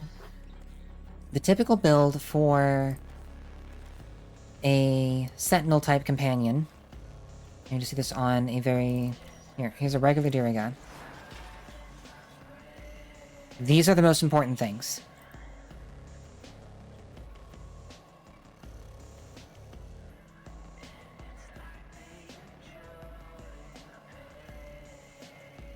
If you're trying to keep Diriga alive, this is what you want to be running. If you don't care about this, you can drop this for something else. Put in Manifold Bond, especially on Diriga. And then you would do Arc Coil for sure. And then Assault Mode. You need to have Assault Mode.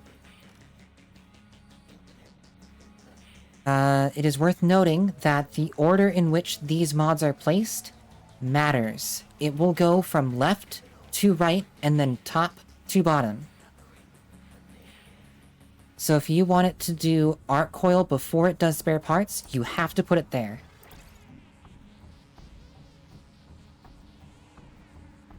So, if you have Equilibrium, you will pick it up regardless. You do not need to have that in order to have Equilibrium just work.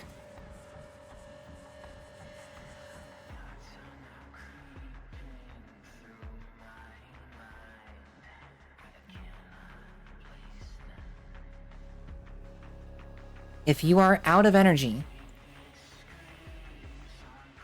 that is old.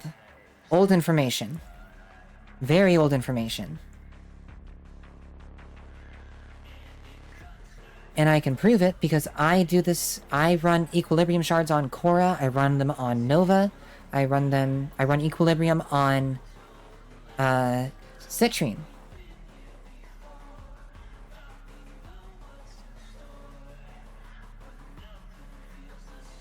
But I can also go test it really quick with my Necros build that I have thrown together, which has Equilibrium in it.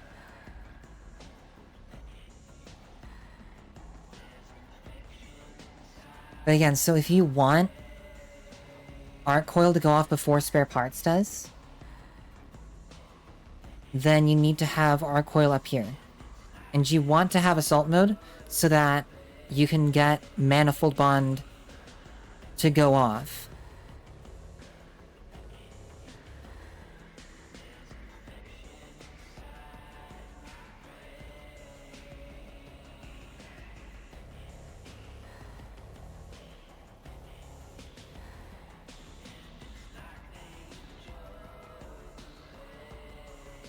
And really the only stat you need on a companion is health.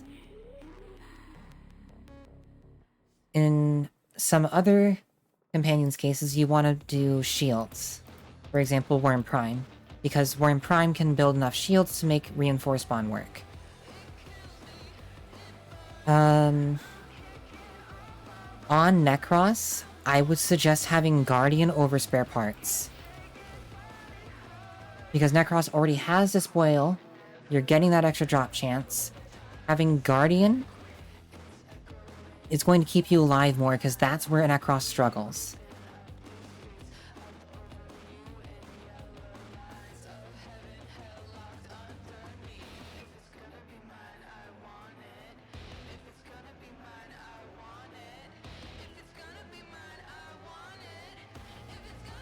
If you want to do a really spammy caster build, Mystic Bond on Diriga would be really good.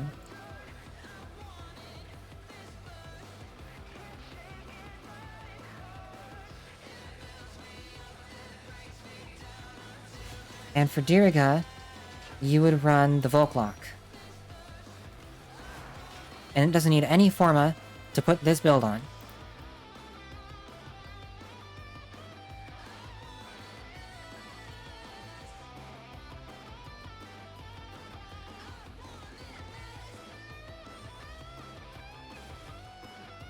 And it's also worth noting that this build can activate Tenacious Bond.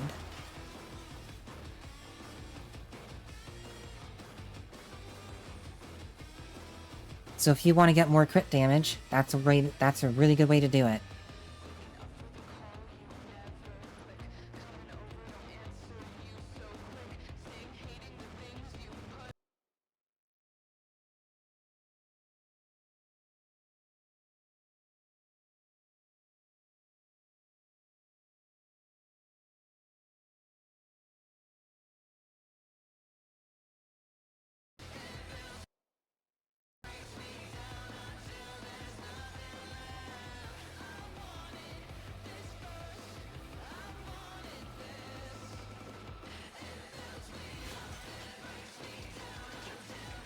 But so, because I have them, I'm gonna run Death Cube really quick with this. I'm gonna run in with my Tazakor.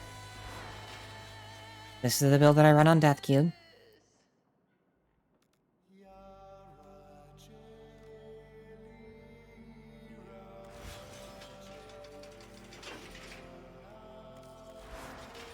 Let me go try this build really quick.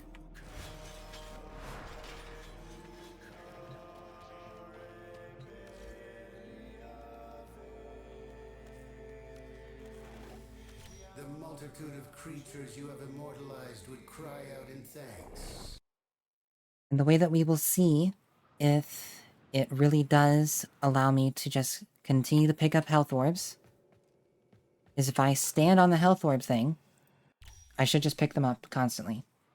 As long as I am missing energy.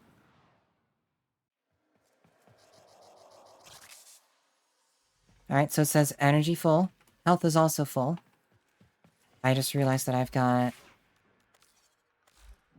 Arcane Blessing on. Let me take that off. Okay, health is full. I can pick up health orbs. I'm gonna cast some Terrify. Okay, I'm low on energy. Fix it up.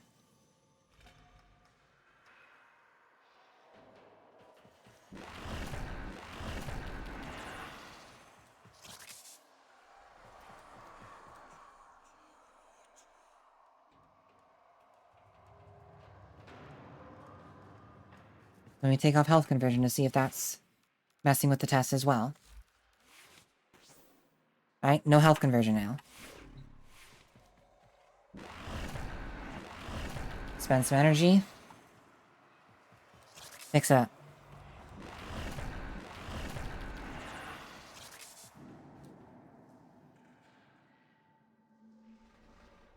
That was a change that they made when they added purple shards, if I am recalling correctly.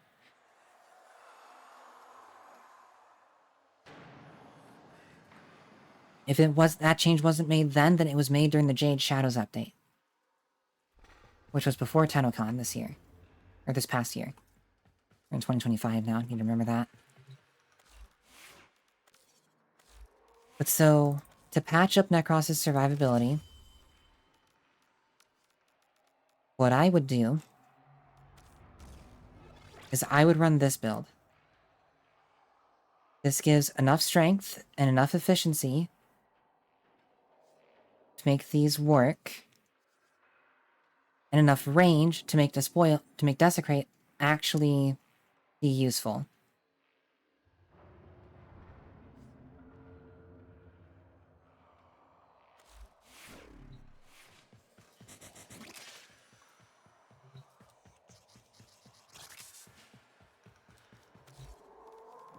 I'm gonna unpause the AI.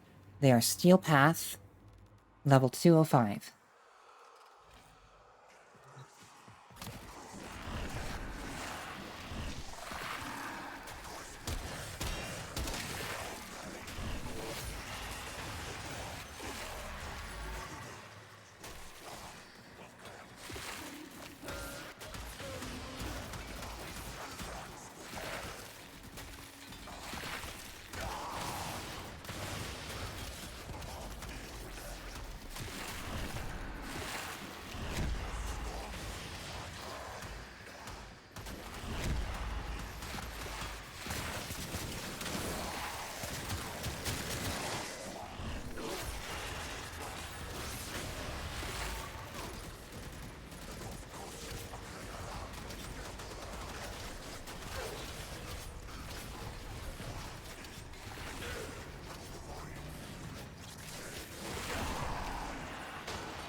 Yeah, which is why they're changing that system for the new, infested liches. The new infested liches will have their own system, instead of using the Requiem mods.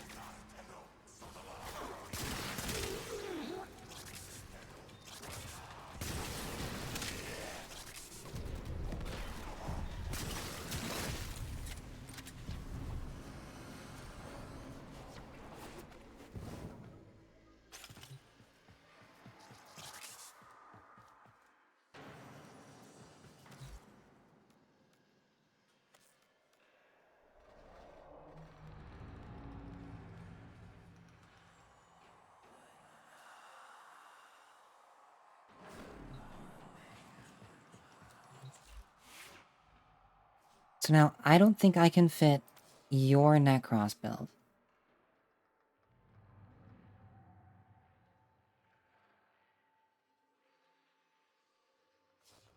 Simply because I don't have, the Umbral mods at the rank that you do. So it wouldn't be a fair comparison.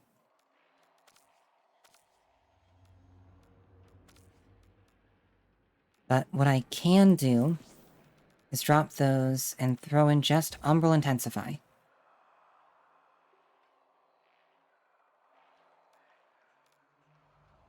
And try this.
This is the problem with Necros. If you're just trying to use his abilities, he's not going to be able to kill. Even if you give him over 200% power strength.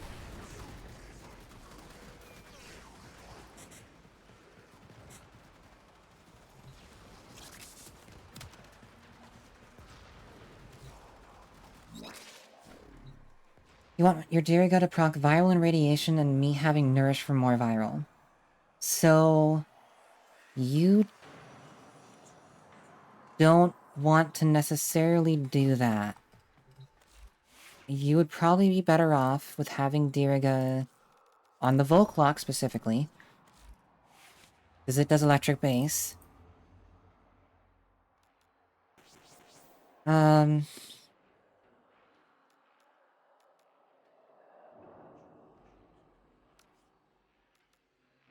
You would probably want to do Corrosive on the Volclock.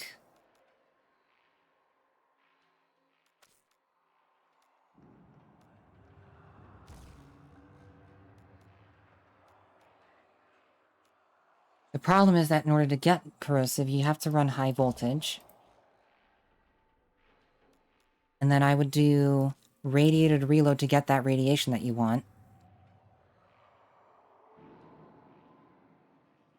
But it would be looking something like this. And the reason why I say this is that when you activate Nourish, everyone nearby gets it.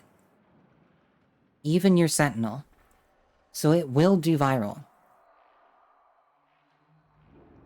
Just by using Nourish. And if you put too much into viral, then what's going to happen is it's going to only proc viral and not give you that radiation that you're looking for.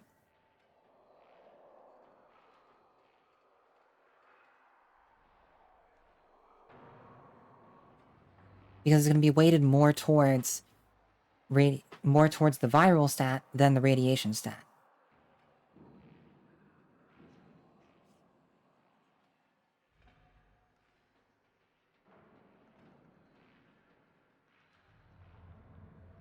That's correct. We're not looking for that. The reason why they want radiation is that the enemies fight each other, so that the enemies will kill each other faster, so that you can summon them with Shadows of the Dead.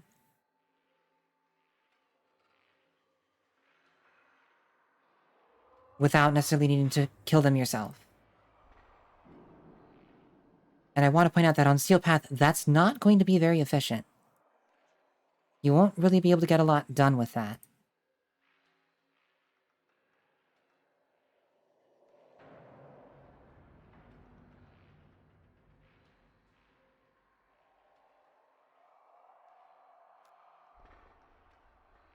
And actually, you may want to even consider just going all in on viral. Not viral, radiation. So you would do thermite rounds, high voltage radiated reload. Get as much radiation damage as you can. I don't really farm for plat, I'll be quite honest. But if I had to pick one, it would probably just be selling prime sets or selling corrupted mods, because people seem to not really want to farm for those.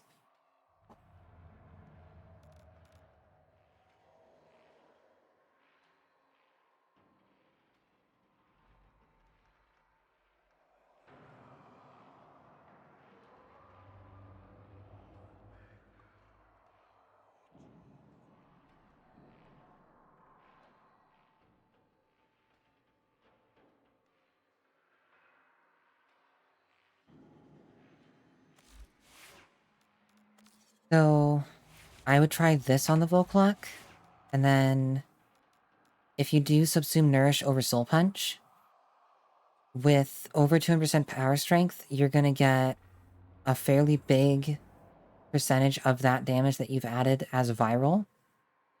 And you will get viral procs, but it'll be weighted more towards radiation.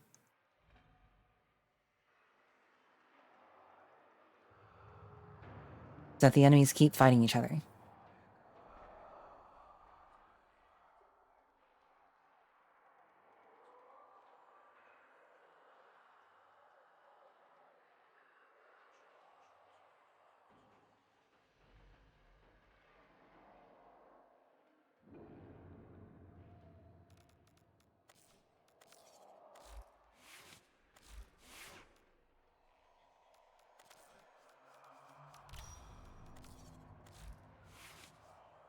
Part of the reason why my Tazakor build is corrosive, cold, radiation.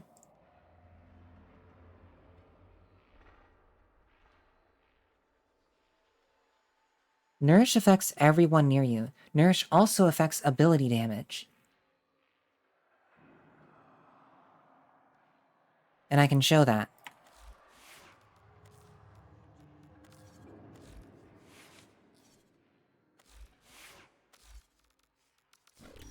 So I've got Geyer here.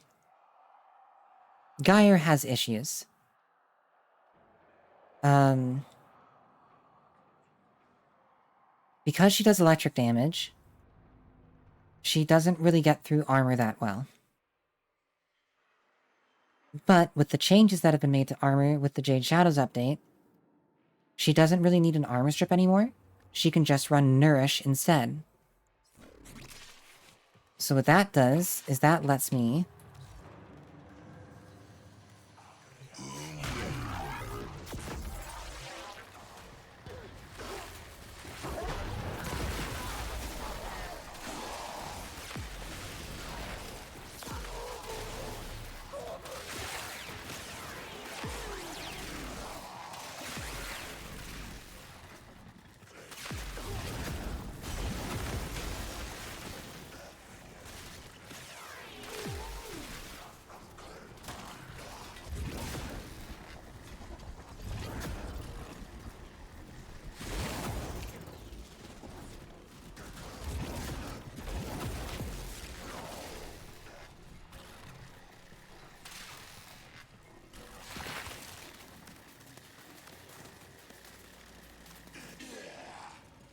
Just do that.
Yeah, I understand the want to use the Artax, but Diriga comes with the Volclock, and the Volclock is very strong. If you do use the Artax from what's his face? Taxon? Then I would suggest getting your hands on Shivering Contagion.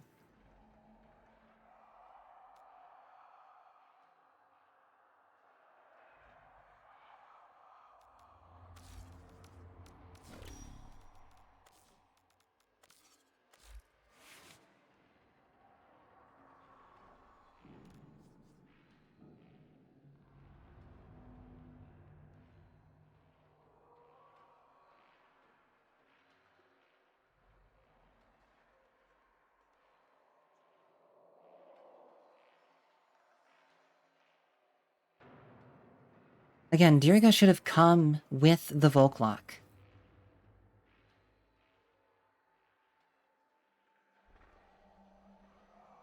The Volclock is Diriga's weapon.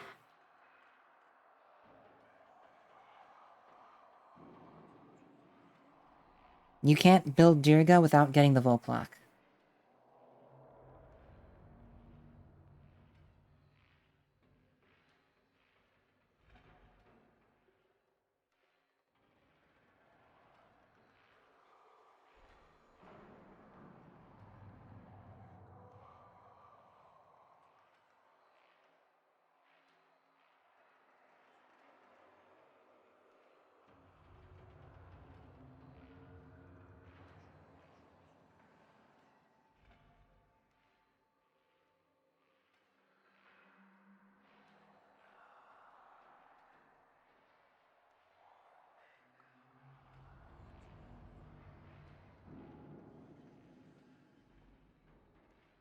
So if you don't have the Volclock, you might want to look into why.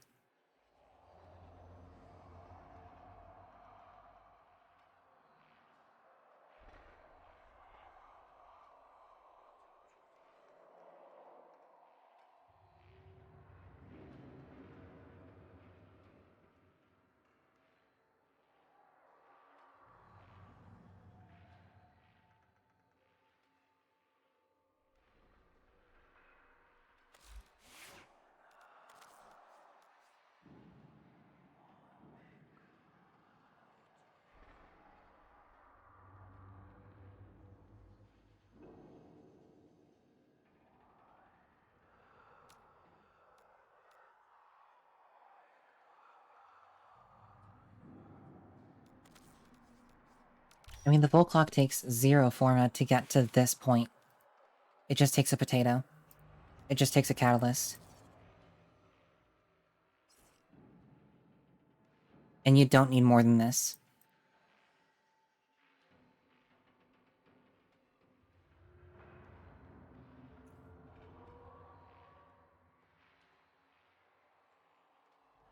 Because again, the point of it isn't to do damage. The point of it is to apply statuses and to get its crit chance to a point where it'll actually give you Tenacious Bond.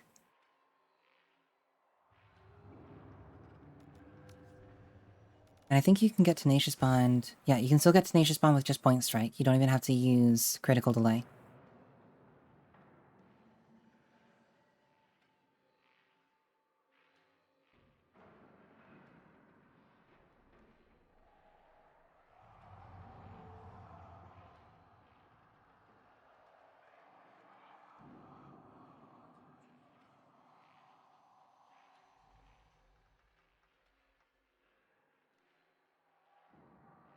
So, Healing Return is an interesting mod.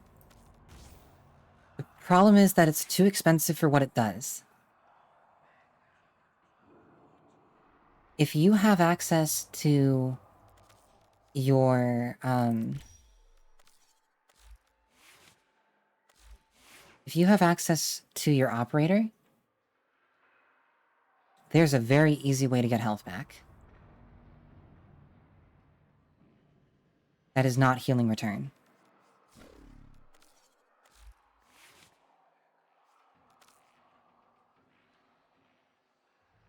Yeah, this is way too much cost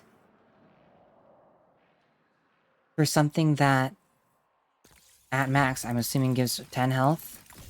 11. That's not enough.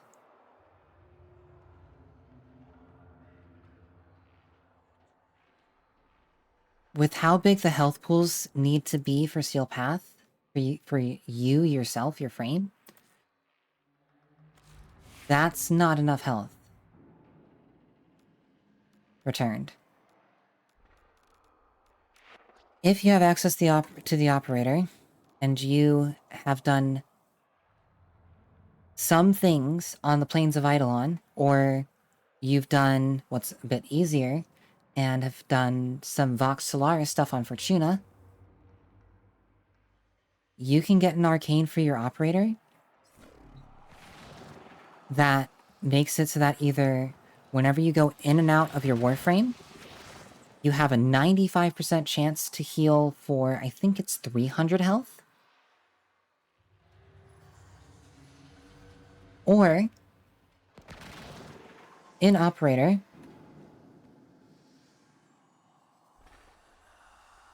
same to you, Suki. Stay hydrated.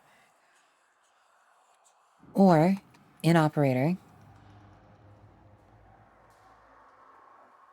whenever you're in Void Cloak, any Warframe nearby, your own, a teammate's, doesn't matter, gets healed for 25% of their health per second.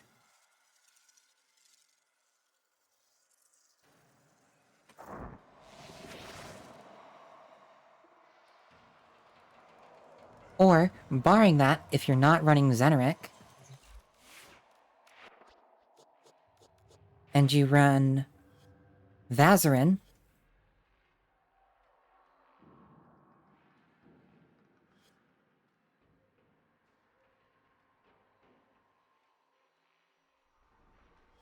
and you level up these nodes, your entire squad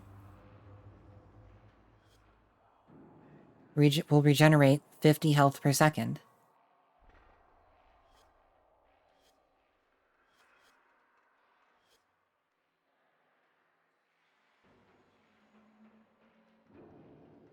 Or you can do Void Snare. Or Protective Sling. Guardian Shell.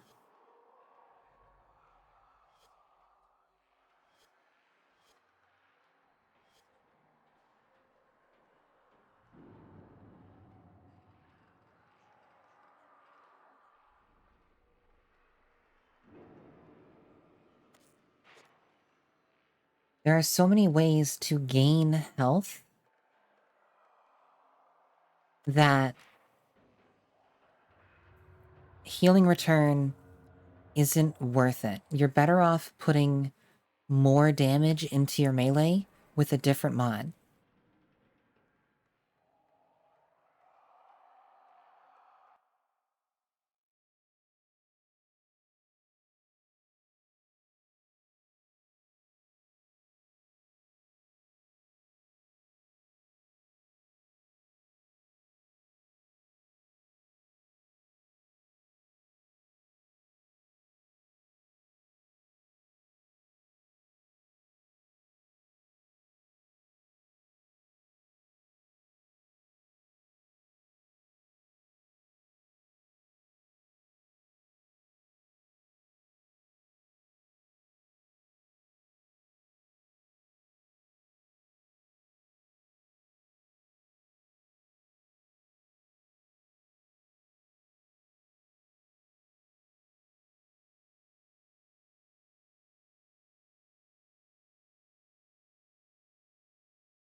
Which is fine. You can like Healing Return. Just know that there are better options out there.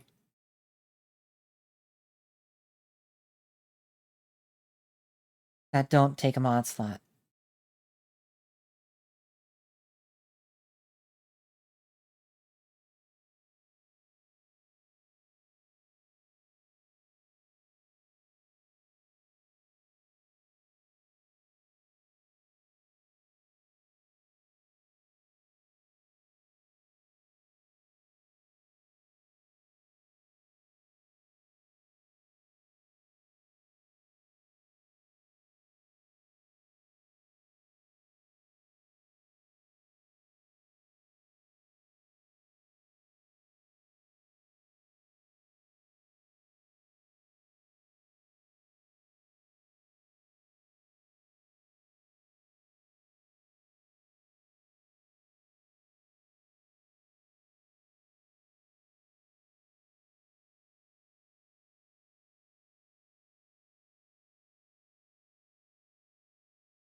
Yeah, no, 100%. If you're having fun with it, go for it. I'm not gonna stop you. I'm just warning you that if you try to take it into Sealed Path, you might have some struggles. I'm not telling you that you're wrong. If I come across that way, I'm sorry.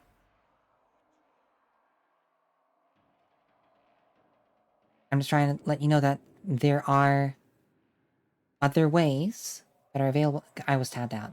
That's where the music went. I just wanted to let you know that there are other ways that you can get the effects that you're looking for.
Okay, I think I'm done here in the sim.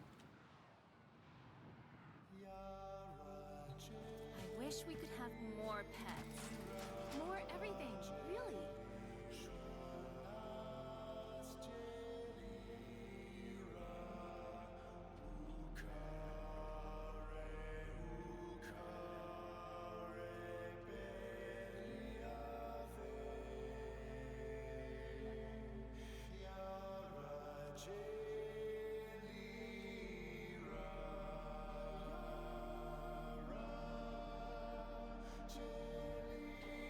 Yeah, so this is part of what I mean. Because Ether Reaper is a scythe. Okay, first of all, there's better scythes than this. There's much better scythes than this. That I believe are available at your MR. Yeah. You could go get a hate. You could go get a harmony. I'm pretty sure. I need to double check this, so I'm not feeding you misinformation. Arc rings of yours, you know, they do grip tight in the hips. If you ever felt like... Never mind.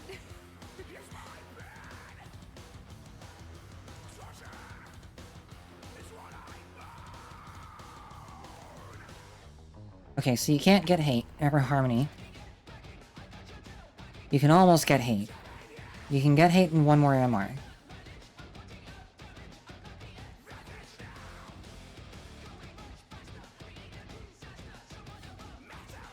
So, part of what affects attack speed with scythes especially, and also that's untrue, Harmony has the same attack speed as Aether Reaper. I also think Anku... Yeah, Anku also has the same attack speed as Aether Reaper at 1.08.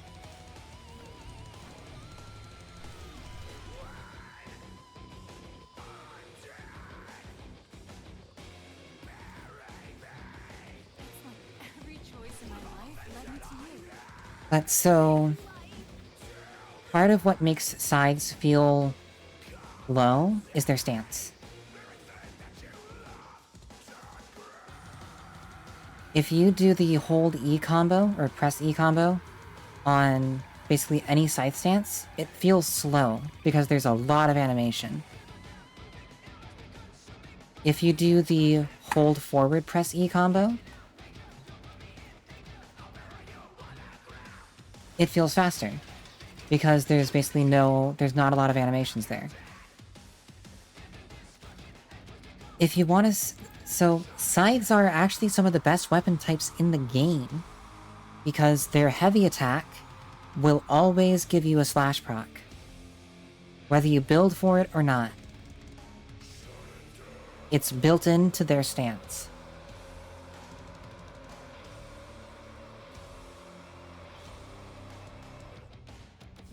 So... I understand that this is a pretty high-end weapon here. But... this is kind of what scythes want to run.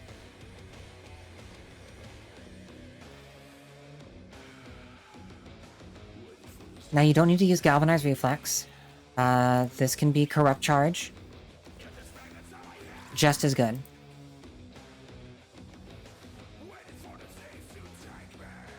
If you don't have Vicious Frost, that's fine. This can be Northwind.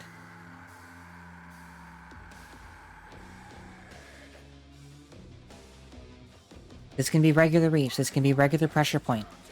This can be regular Organ Shatter. Amalgam just makes the wind-up a little bit faster. Actually, a fair bit faster, because their wind-up's kind of slow. But, regardless, what this does is if you press middle click, if you do a heavy attack, anything you're looking at is dead.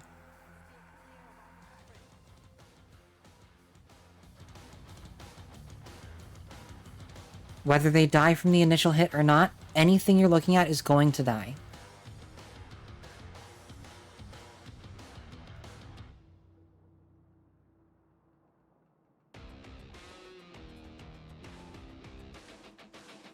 Yes, they do.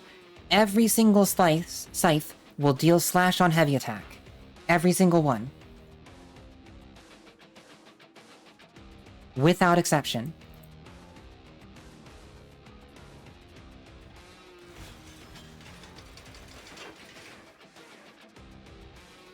I don't have an Anku.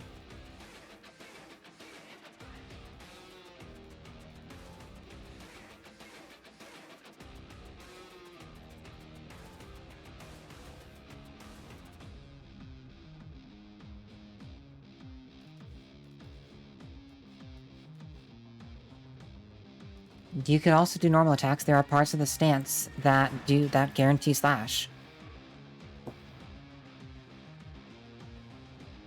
The second attack in the press E combo will guarantee a slash proc.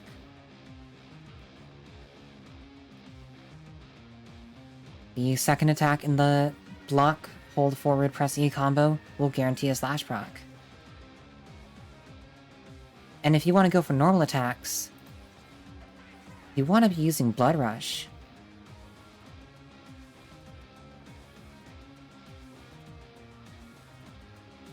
And you also want to have more combo duration. Because combo is a multiplier to your damage. And if you don't like quickening, fine. Use Fury. Totally fine.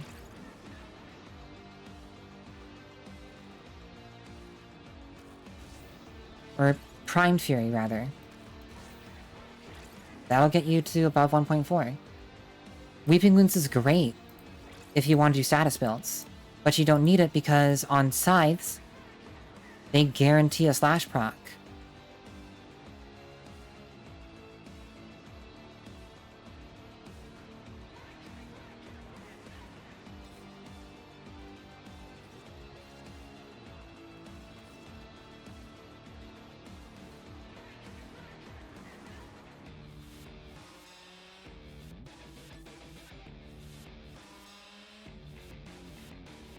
If you're just doing regular attacks with Reaping Spiral...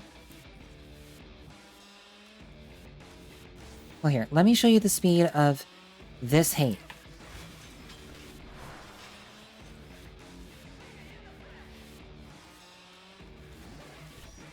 Now again, I know you have an additional 70% attack speed. Because you're running both Fury and Quickening. I understand that. And you're also running Arcane Strike, which is even faster. However, there is a cap to melee attack speed. It's not a visible one. It doesn't show in the stat screen. That stat screen will go as high as it can. But there's a limit to how fast the animations can go. And that is 75% additional attack speed. If you're already running Arcane Strike, you're above the cap.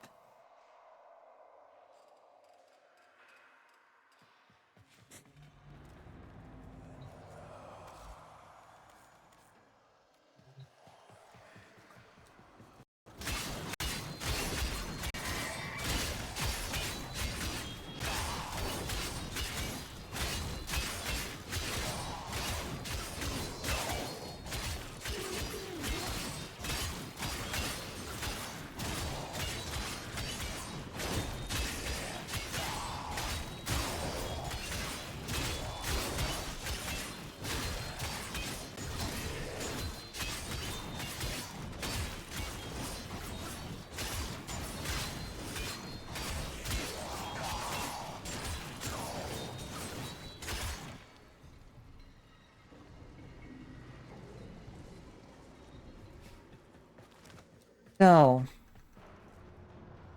if you want my honest opinion, your best option is to buy them from the market. There's a bundle of every single Tennokai mod in the market for 100 plat or 140 plat. I suggest that. If you want to actually go farm them, they come from Rotation C on Alchemy from the Sanctum Anatomica.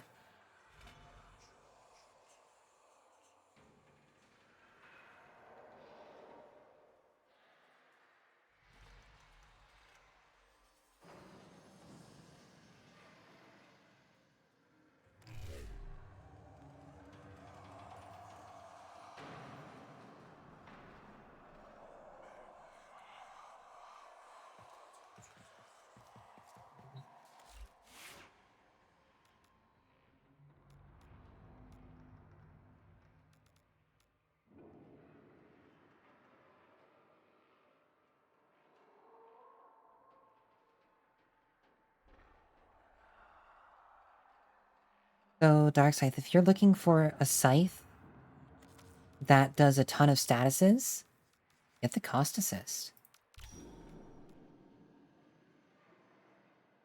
The cost assist might be weighted more towards puncture, but again, the stance fixes that. And you don't need to go all out like this.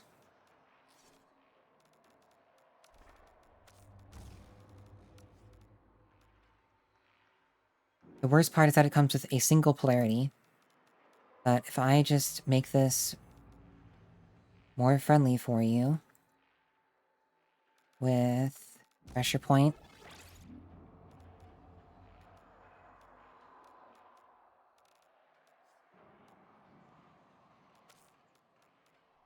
reach,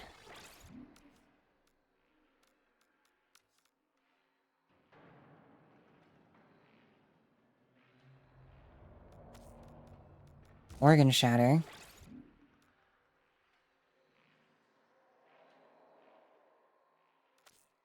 quickening, virulent scourge,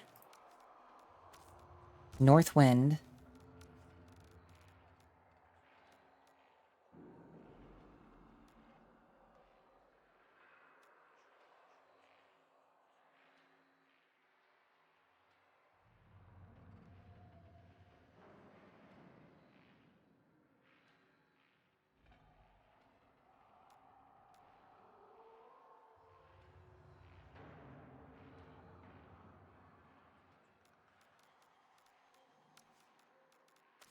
drifting contact,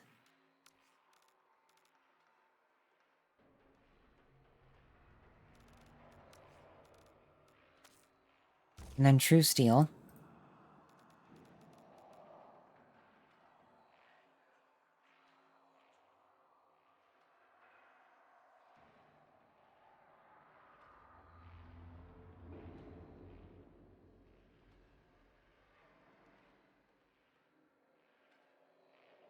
So again, with how status works in the game, if you weight so heavily towards slash, you're not going to see other statuses that are also helpful. And to be quite honest, slash has gotten worse ever since the Jade Shadows update. Slash has gotten worse because enemies have so much more health now that bypassing their armor isn't enough anymore.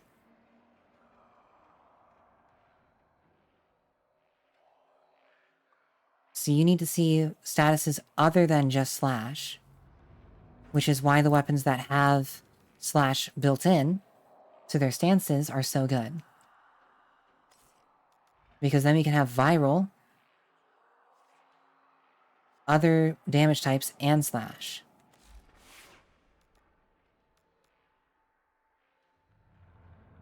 Yeah, viral and slash is very good because viral will cut their health in half, at least. And at max stacks, viral will allow you to do 325% more damage to an enemy. To their health. Heat is also useful. Heat cuts their armor in half and is a damage over time.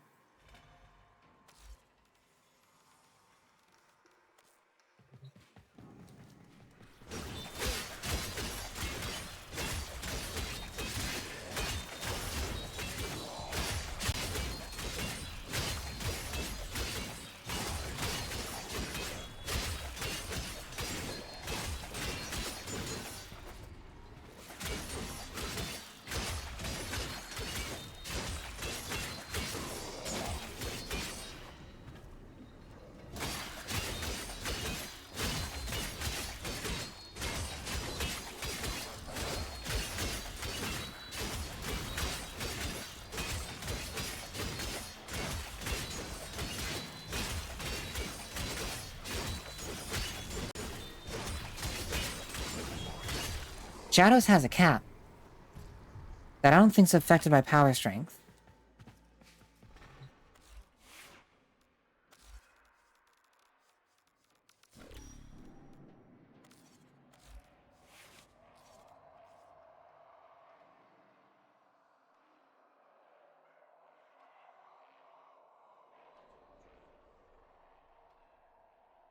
And no, I understand that you care about slash, but in order for you to be able to kill the enemies, you need more than just slash. If you have nothing but slash, you're you're gonna feel like you're putting your head against a wall at a certain point. You're basically just gonna be banging your head against a wall, trying to kill an enemy that just won't die because they don't... You're trying to stack so many slash procs with nothing else that... And they have so much health that they just don't care. It'll take so long for you to stack enough slash procs for them to die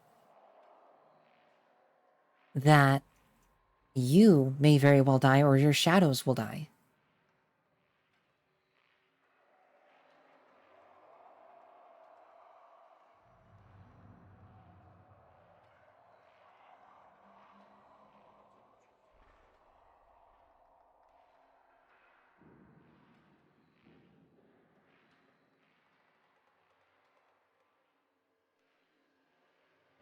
Again, I'm not saying that you're wrong for thinking the way that you do. I'm just saying that there are reasons why I am suggesting these things.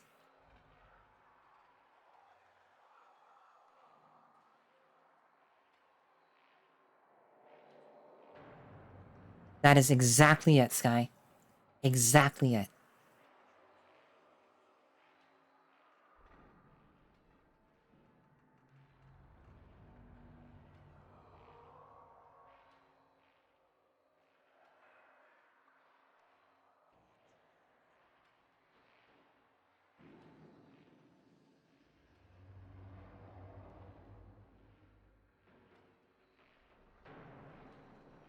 It's the same reason why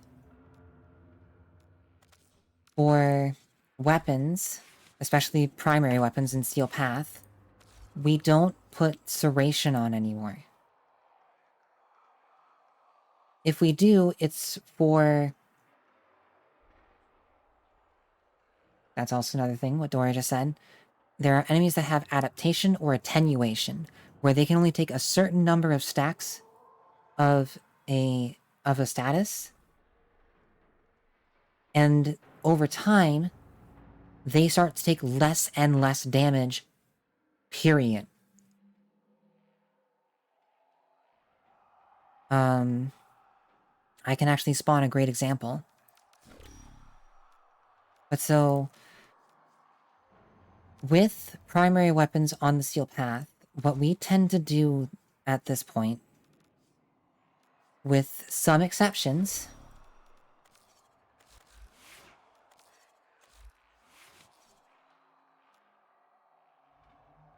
we don't even have Serration.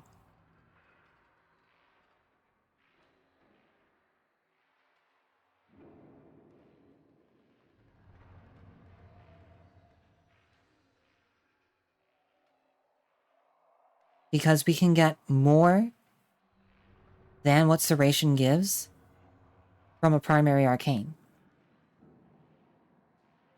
And this primary arcane and Serration share the same multiplier in the math for damage.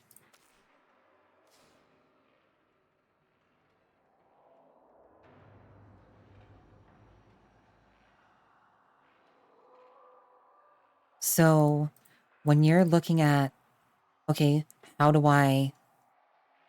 where can I get more damage? You want to look at these over here. Specifically, critical multiplier, critical chance, multi-shot, and then what statuses you're doing. Because all of this feeds into the multiplier for primary merciless, or Serration therefore. If I had this weapon on regular path, on just the regular star chart, I would be running... Where did they go? I'd be running Split Chamber, Serration, I'd probably still be running Prime Cryo rounds. I would definitely be running Viral still, so that's Malignant Force. I would have Hunter Munitions. I would have Critical Delay. I would have Vital Sense. And on regular path,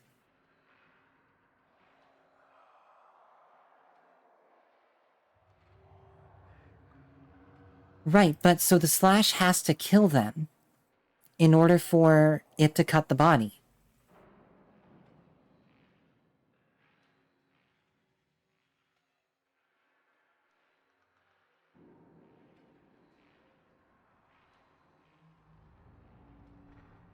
You're gonna... So, in 1999, in that part of the game, which you're not at yet, so I understand, there's an enemy that you will see on regular path, on just the normalest version of the game, that has attenuation and a massive damage reduction. It will not care about your slash.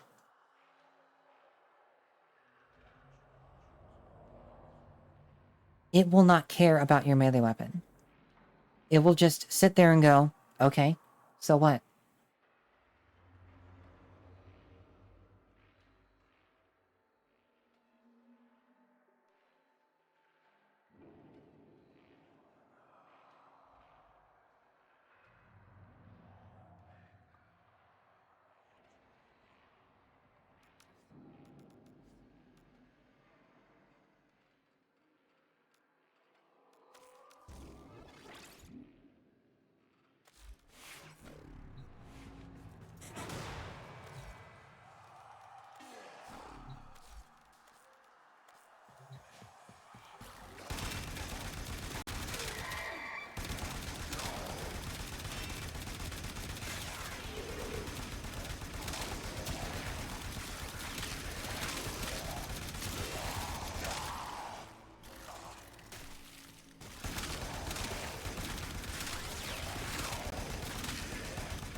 No arcanes.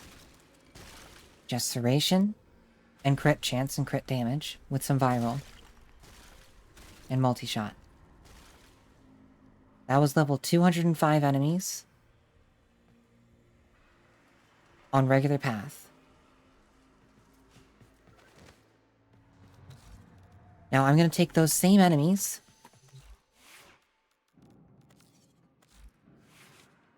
and use this build, which is what I would run for Steel Path specifically.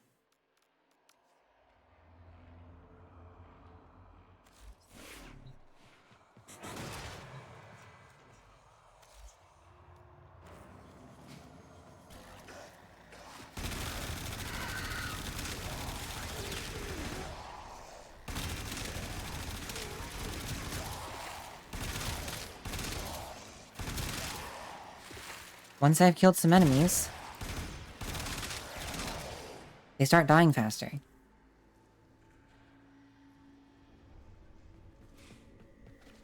And there's something very similar now with melee weapons.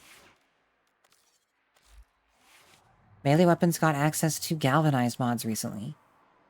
And with melee influence, do really dumb things.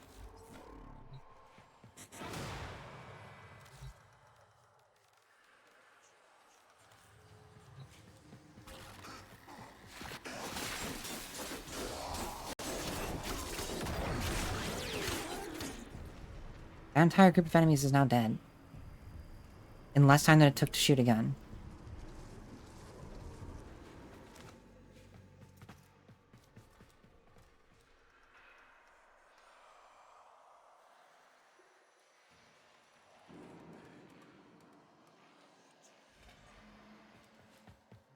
And that's regular path. The time to kill doesn't change much.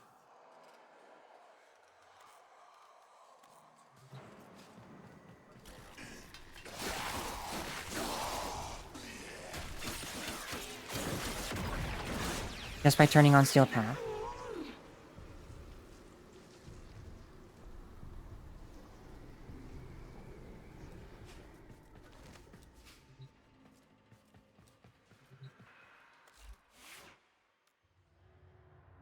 But it's also worth noting that you don't use melee influence on every melee weapon. You don't use these mods on every melee weapon. If I wanted to use a weapon that was going to be more for heavy attacks, like on Kalervo, I don't run influence. I don't run galvanized steel. I run these instead. But to be fair, Harmony's weird. So let's not use Harmony. Let's use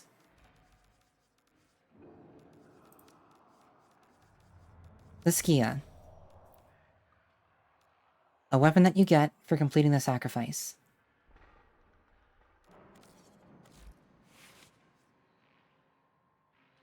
It uses this.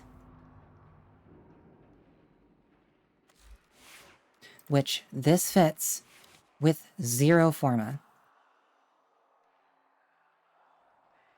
As long as this weapon has its catalyst, has a catalyst in it, you can fit this build. I'm not going to use Clairvo's abilities, I'm just going to use the weapon.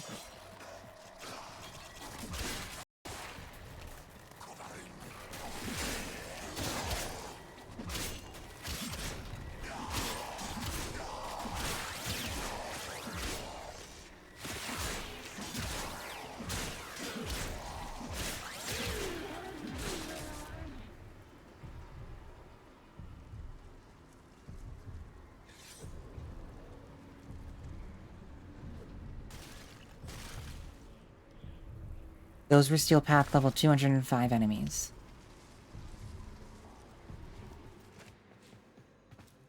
And I was doing a lot of slash damage.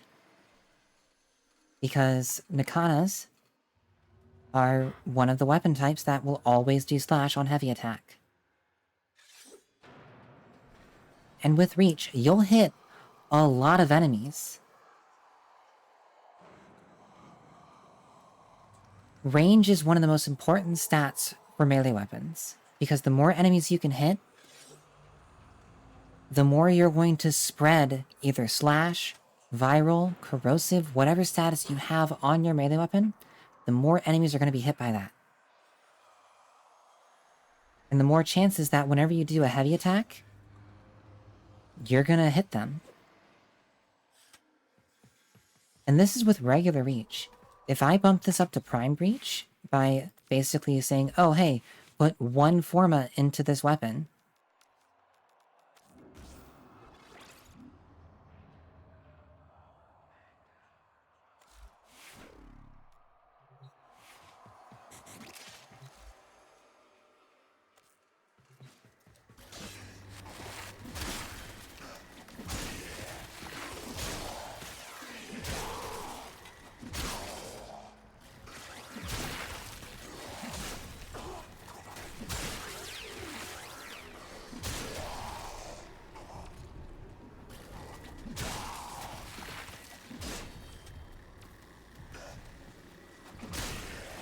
I can hit them from 7 meters away.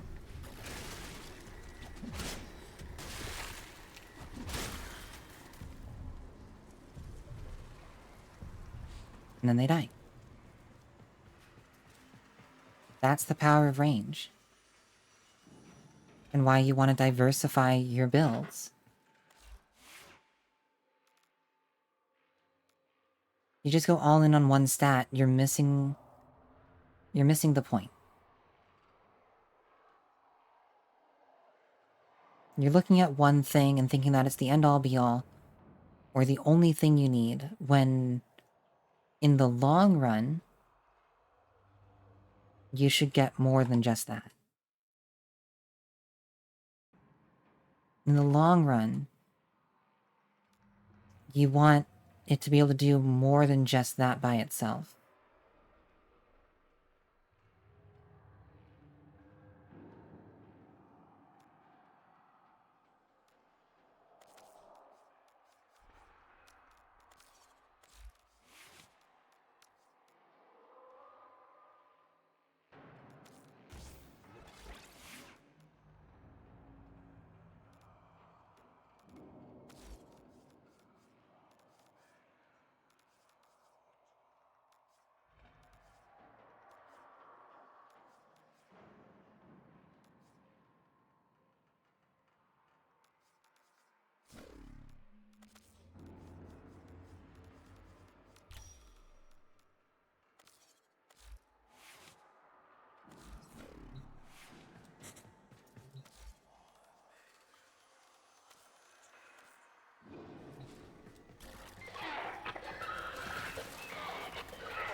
I forgot to clean the first Voska imprint. I mean, I've got 2 Voska Kavats.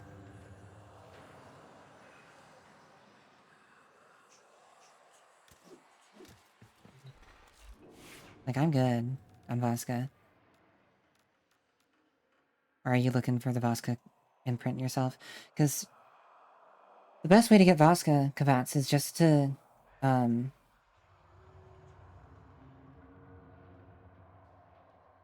the best way to get Voska Kavats is just to go hunt them on the plains.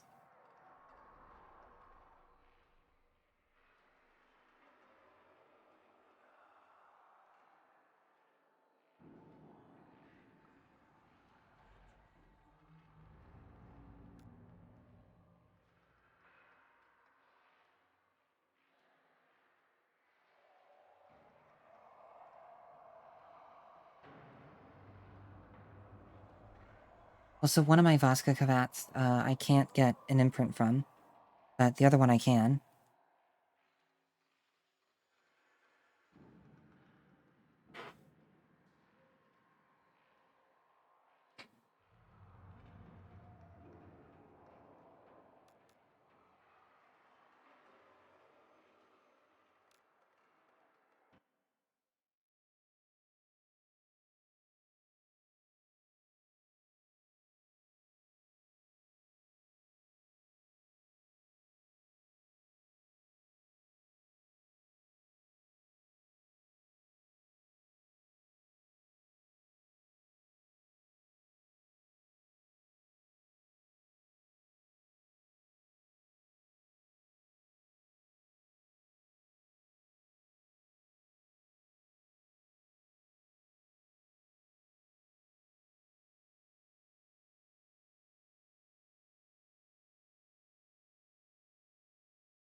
Looks like Dark Scythe might have left.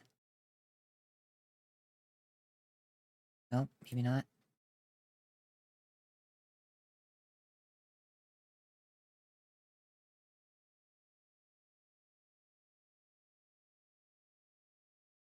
I don't know. Regardless, diversify your builds, people. It makes a lot of difference.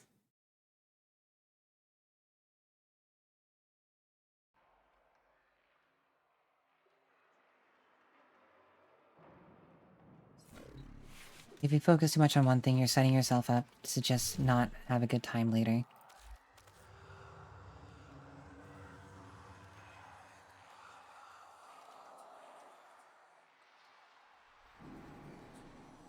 You may be fine for now, but later on, you're gonna run into problems that could be solved just by adding a few more different mods to the build.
It's soundproof in here, right?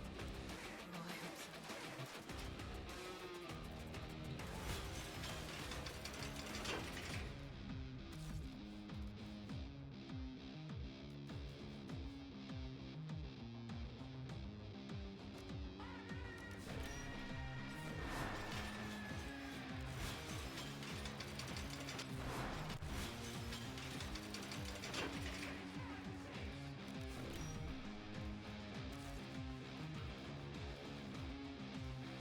Ba, ba, ba, ba.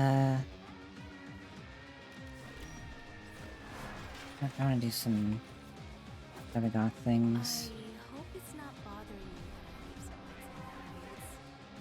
It's just a thing I've always done.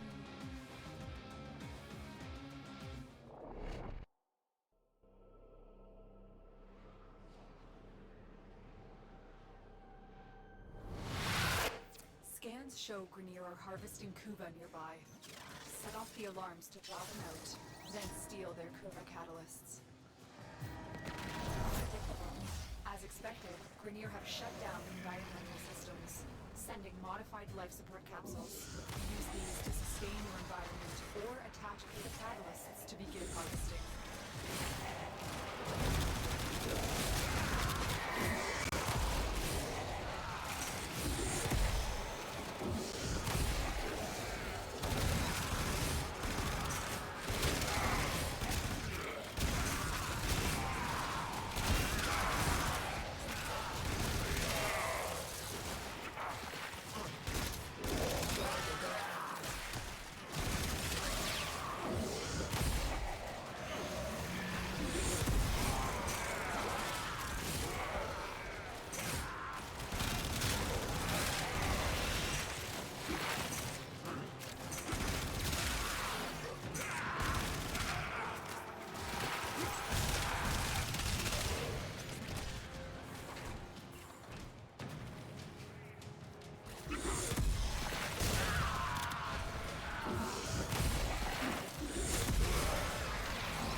We're just kind of here.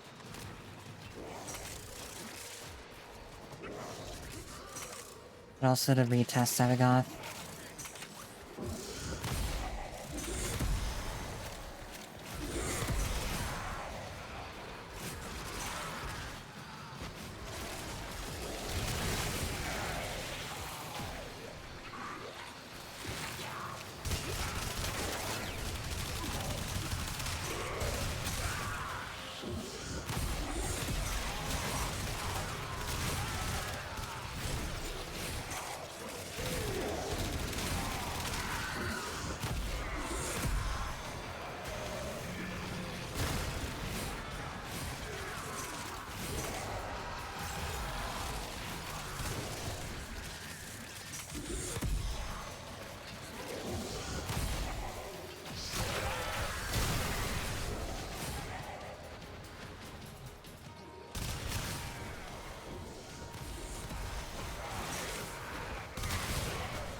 as long as you can.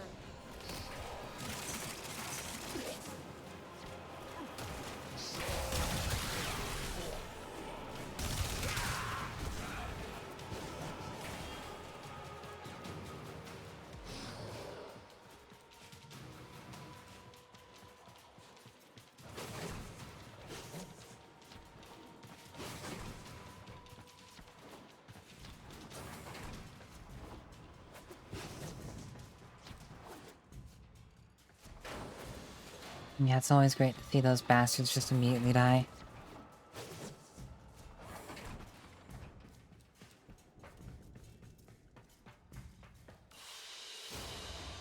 Very good.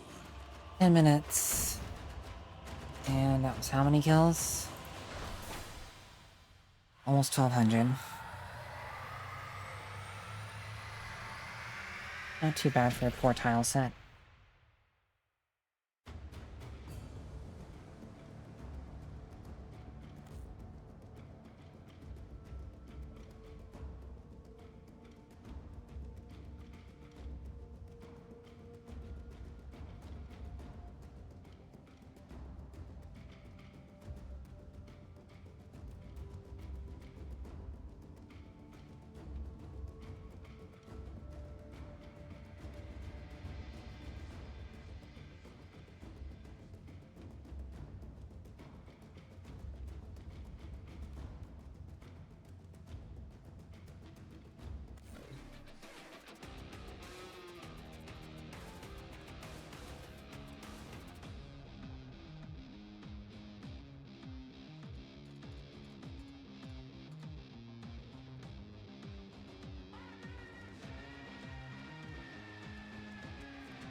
I wonder if Eleanor and Letty would be up for a movie night. I A chick flick would be so fun. Amir can come too.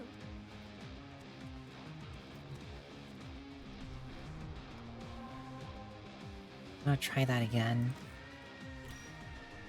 See if I can't get a higher...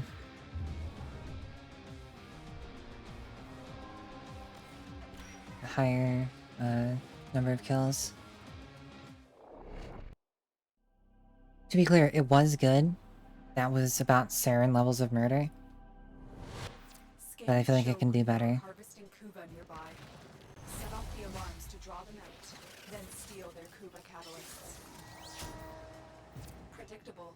As expected, Grenier have shut down the environmental systems, sending modified life support capsules.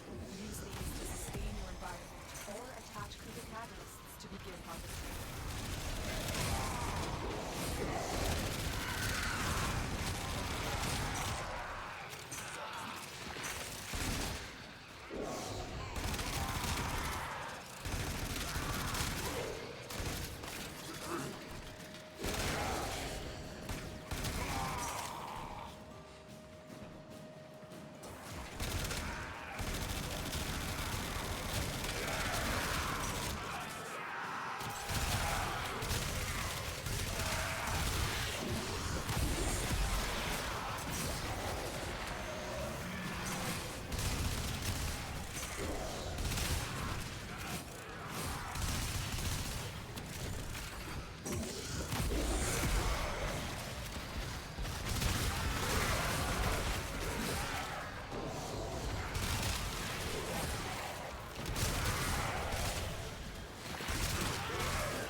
No, I fought a stalker and then an acolyte.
as long as you can.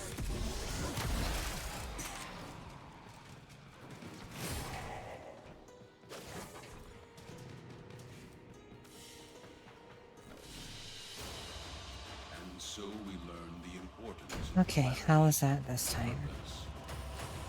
1286.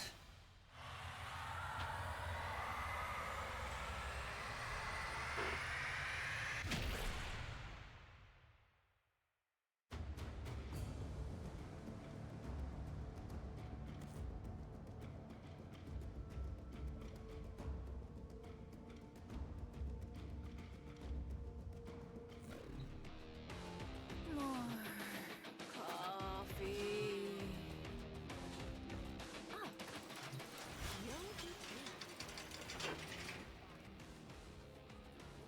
Yeah, so Sevigot still does Sevigot things, that's for sure.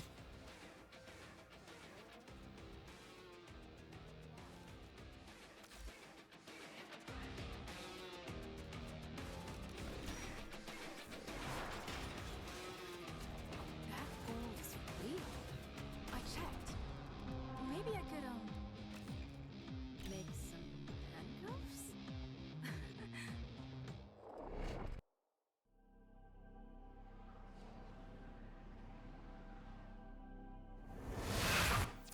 Scans show Grenier are harvesting Kuba nearby. Set off the alarms to draw them out, then steal their Kuba catalysts. Predictable. As expected, Grenier have shut down the environmental systems, sending modified life support capsules. Use these to sustain your environment or attach Kuba catalysts to begin harvesting.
You gifted a mirror coffee maker? So, with the 1999 system, you're aware that there's like when you gift an object to a character, that you can actually gain affinity with them, for lack of a better term.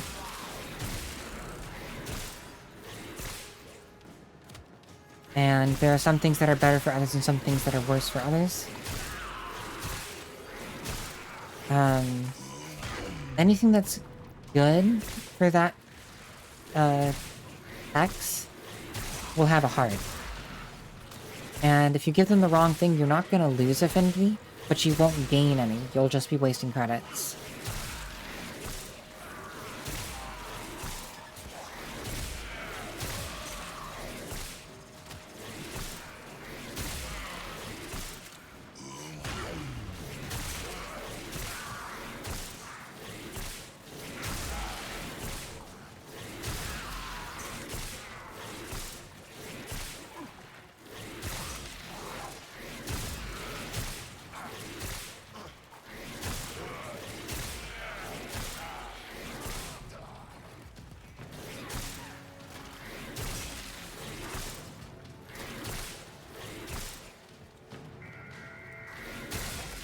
No, giving a mirror coffee machine is a dangerous thing indeed.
No problem, Dora. I think I've exhausted most of the preferred items and thought it'd be amusing. Yeah, I'm kind of running out of what to use for a mirror as well.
Alright.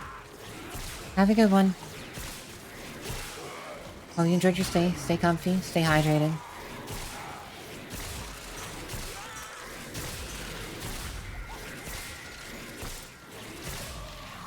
No problem. I stream basically every weekday.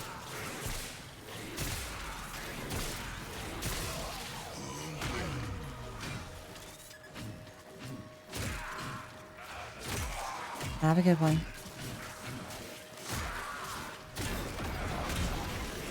Stay comfy.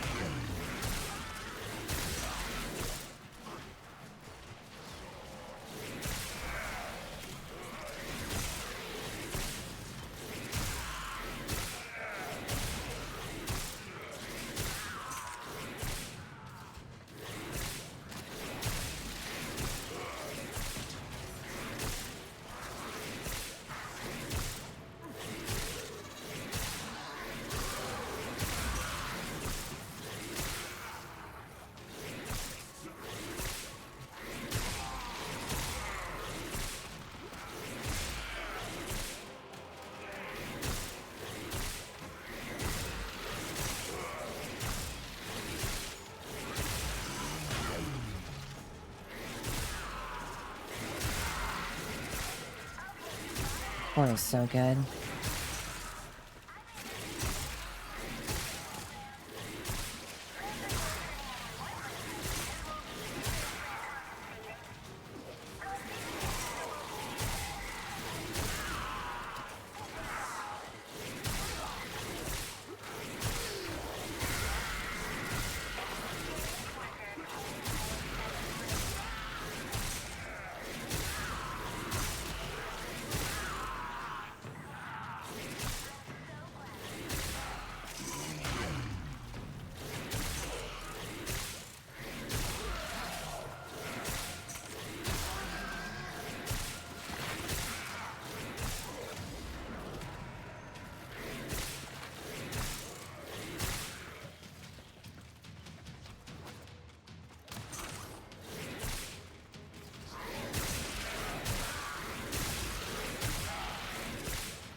We will all share in this bounty.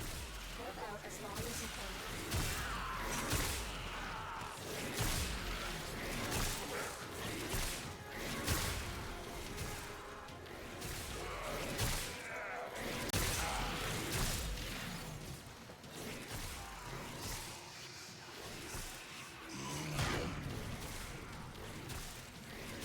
Goodbye, Mania.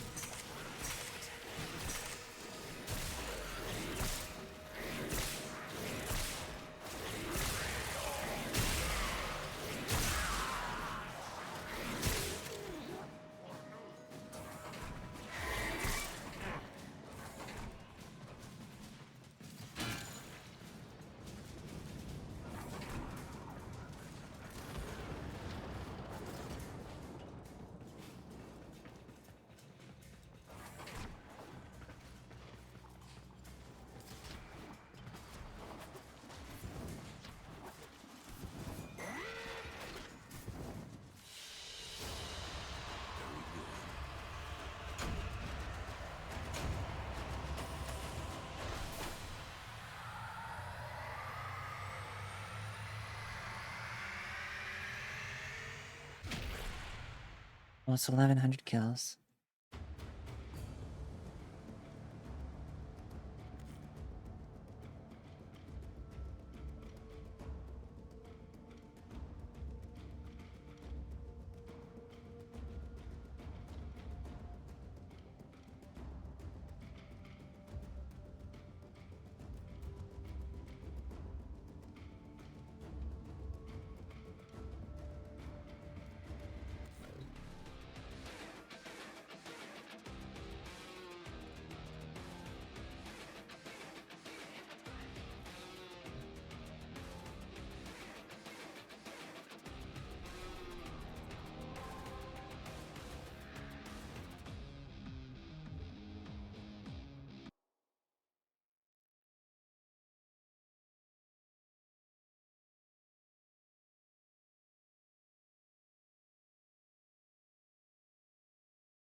Grineer meddling with the reliquary drive has triggered a void cascade. Purge our exolizers and keep them purged, so they can stop the cascade getting out of hand.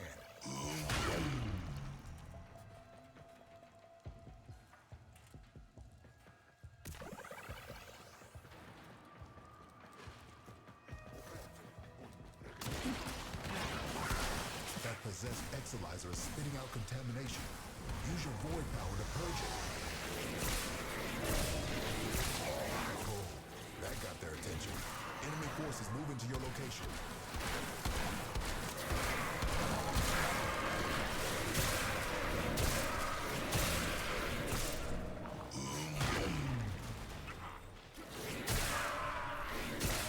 Contamination subsiding.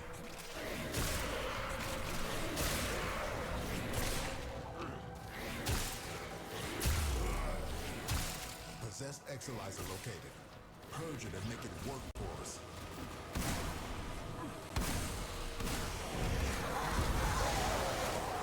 Exolizer is ours.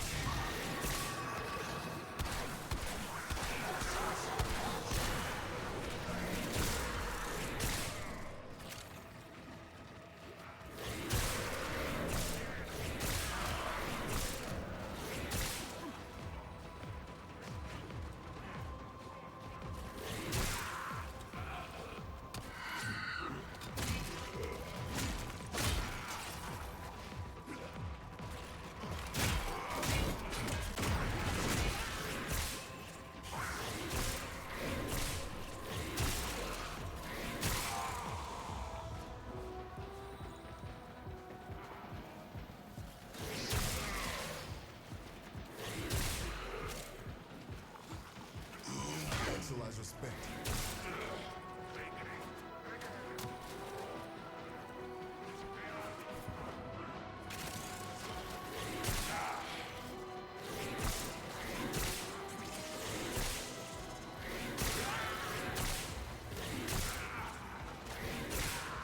If I've read this correctly, I need to max out my Solaris United rep before I can probably start earning Vox Solaris for the ant part we spoke about the other day.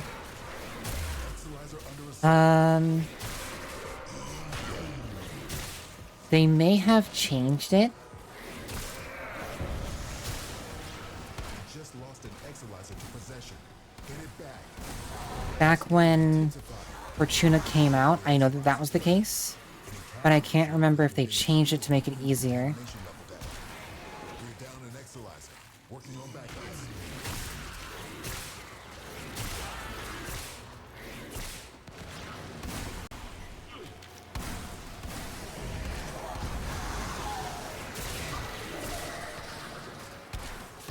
If the reason you're saying that is because of the toroids, you can farm those without needing any standing with, without needing to unlock,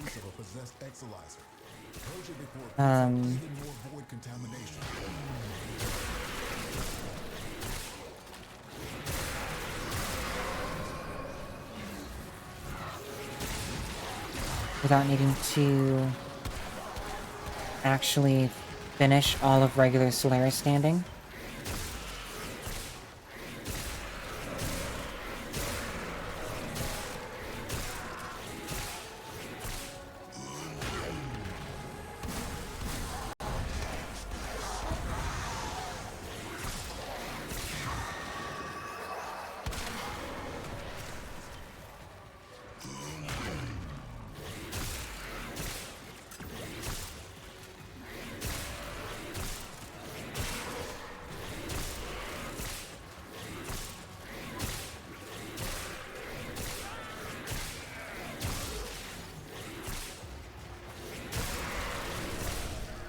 Exolizer succumbing to void possession.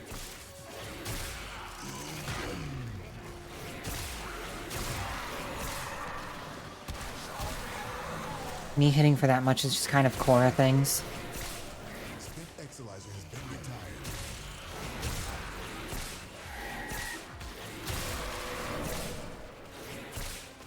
retired. So the bounties are... You always have the best bounties available to you from the get-go. There is no such thing as better or best bounties. Or rather, like, your standing with them does not affect what bounties you can get.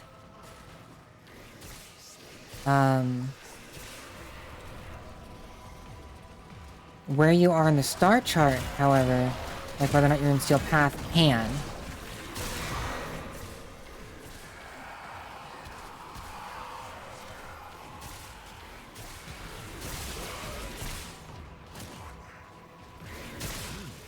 Our enemy has abandoned valuable supplies. This is yours now. Extract yourself when you need to. The void cascade just hit a new level of intensity. Be careful. We have no idea what it could manifest.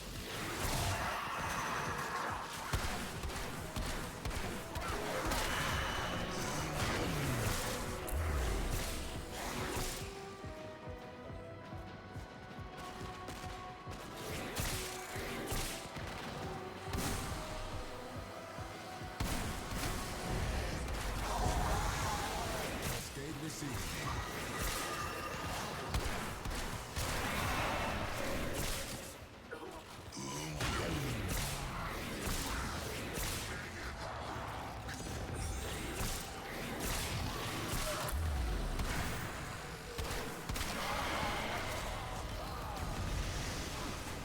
Exolyzer suppressed. Purge it before it makes the contamination worse. Any nearby attackers will degrade the Exolyzer's performance. Clear them out to get the system working full steam.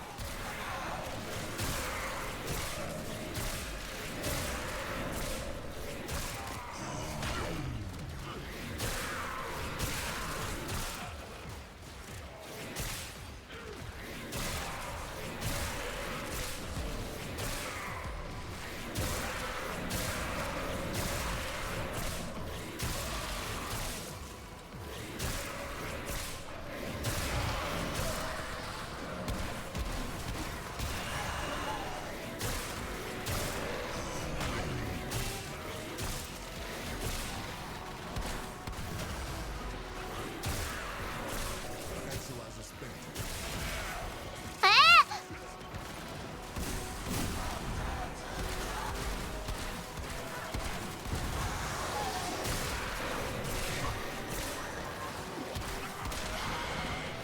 You're down an Exolyzer.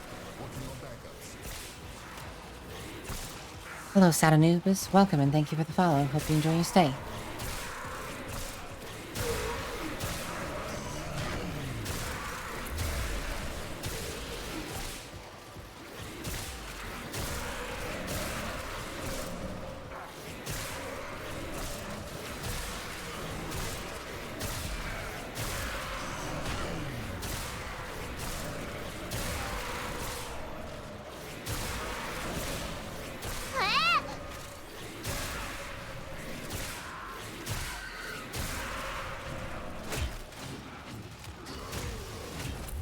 Contamination levels going in the wrong direction.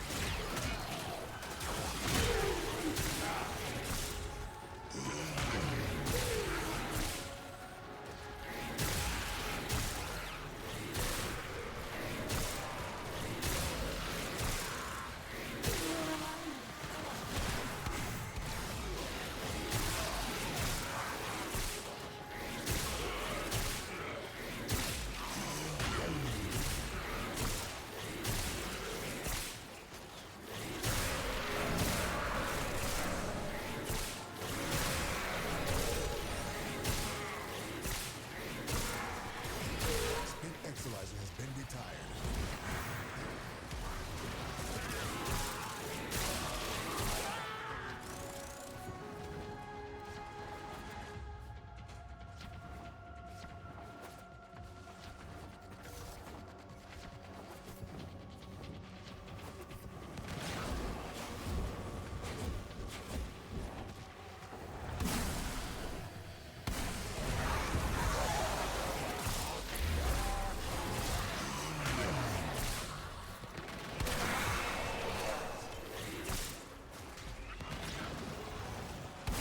This cascade is growing out of control.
Exolyzer suppressed.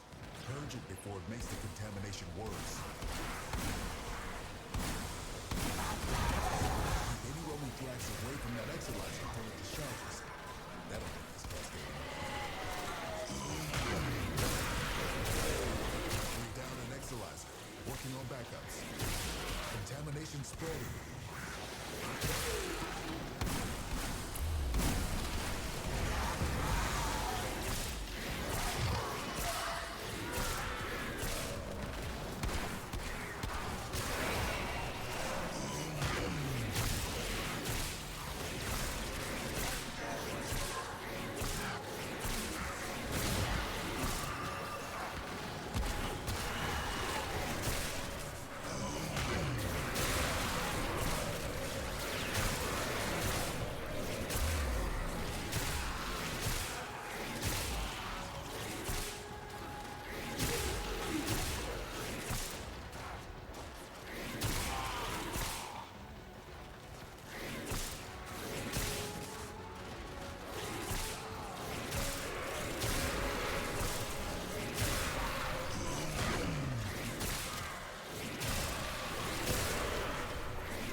Yeah, it is over 1,000,000 damage. This is just Korra things.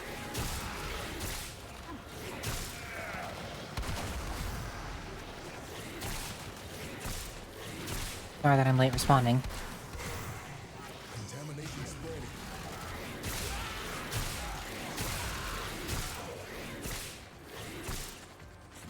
This is basically a game mode where you kind of need to lock in.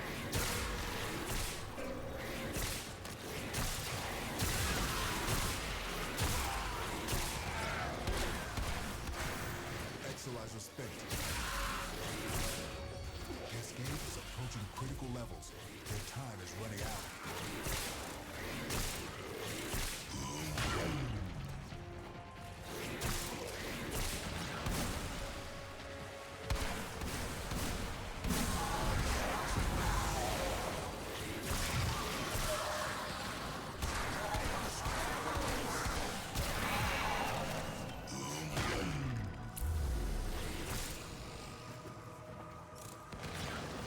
Void Cascade has surpassed the tipping point. It's lethal now. Leave the area while you still can.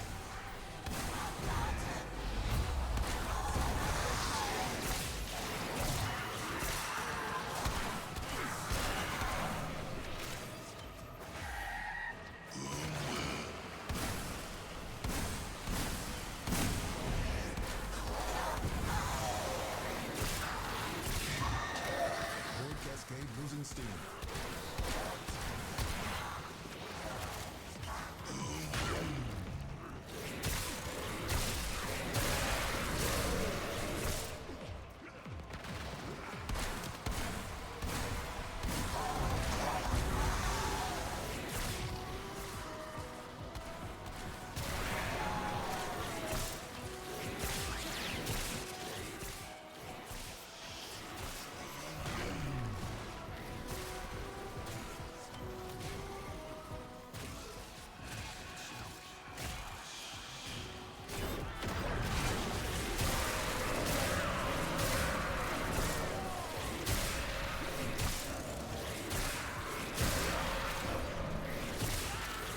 Exolyzer has been retired. Enemy bounty secured.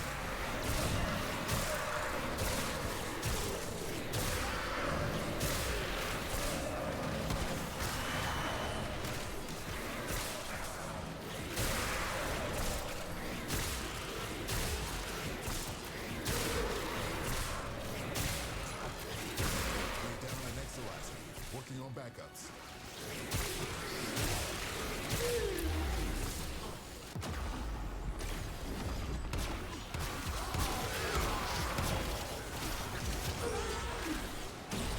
Exolyzer spent.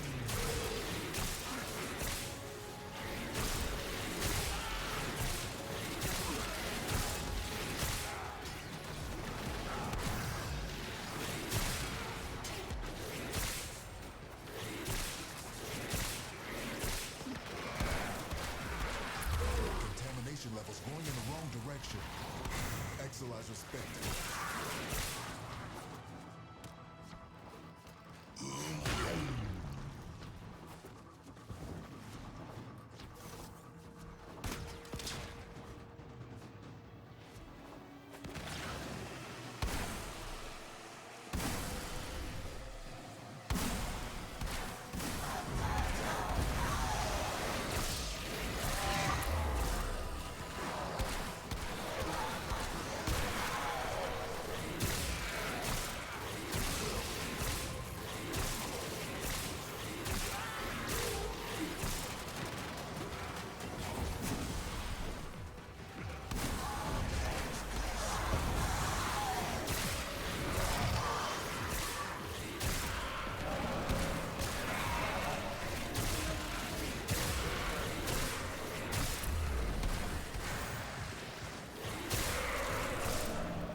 Exolyzer has been retired. Our enemy's folly is your game.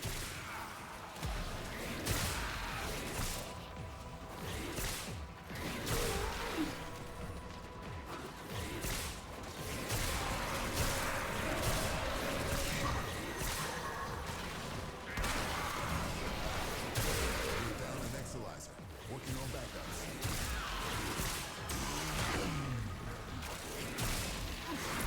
Cascade intensifying.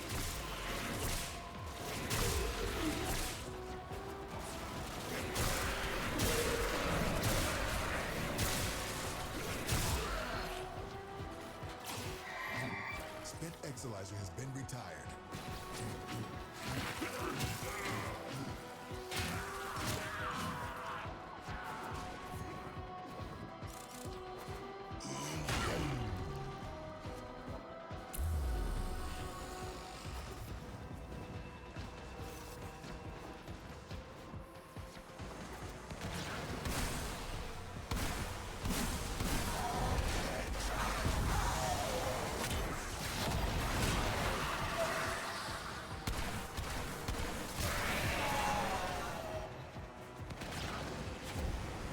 Cascade is approaching critical levels. Your time is running out.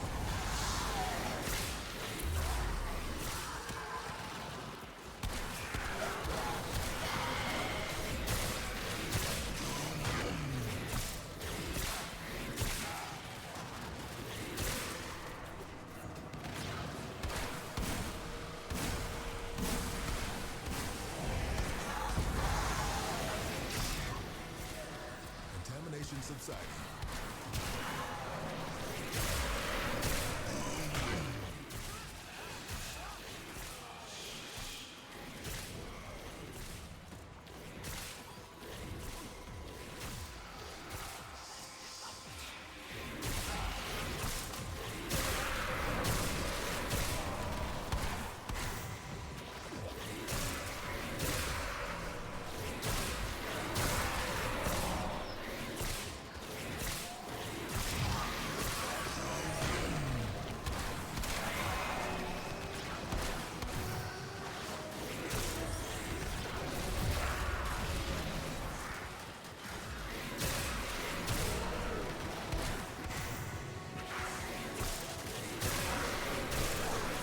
Exolyzer spent.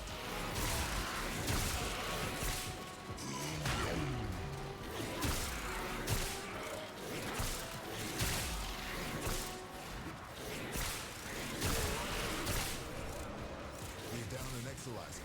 Working on backups. This discovery might interest you.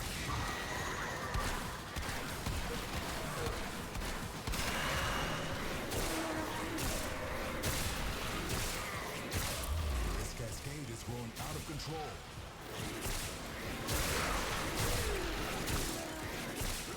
We're down an Exolyzer. Working on backups.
I'm doing good, bootlegger. How are you?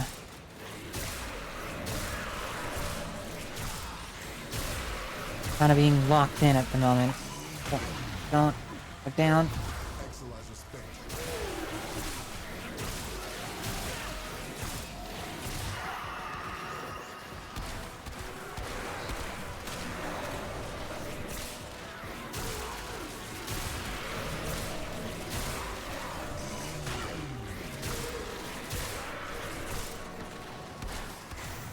Spent Exolizer has been retired.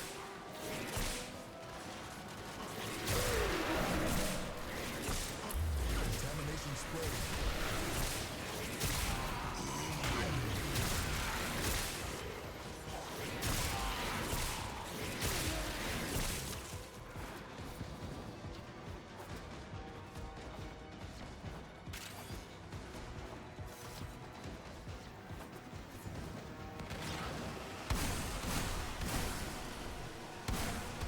We're down an Exolizer. Working on backups. See what you make of this.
Just lost an Exolizer to possession. Get it back. Keep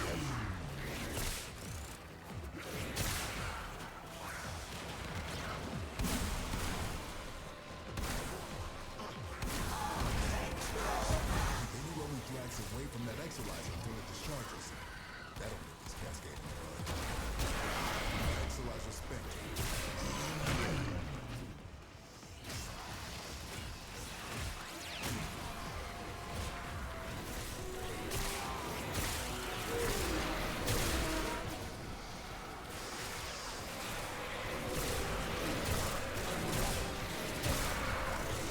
Spent Exolizer has been retired.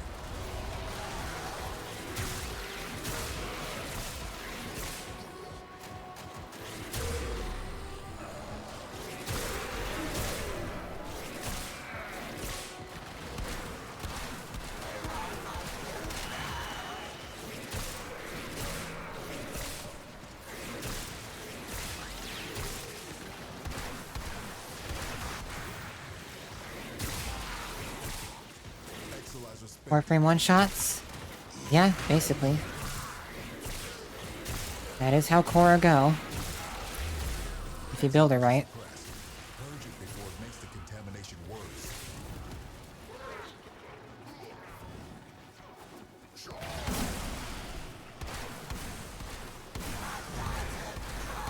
Any nearby attackers will degrade the Exolizer's performance. Clear them out to get the system working full steam. We're down an Exolizer, working on backups. Struggle has its benefits.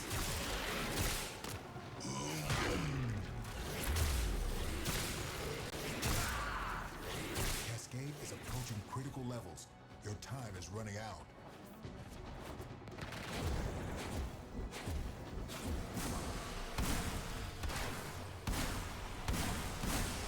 Cascade intensified.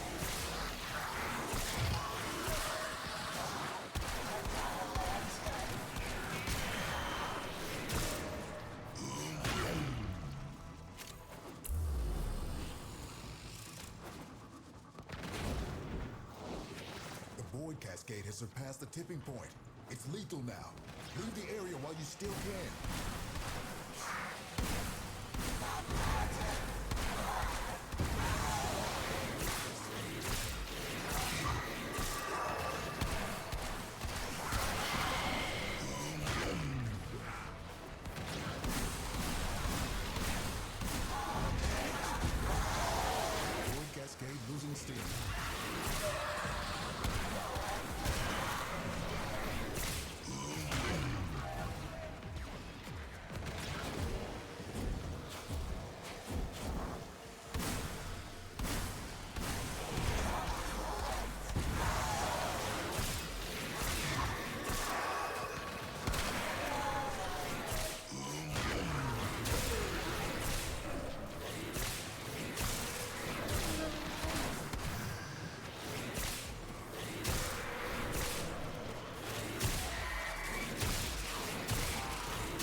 Exolizer has been retired.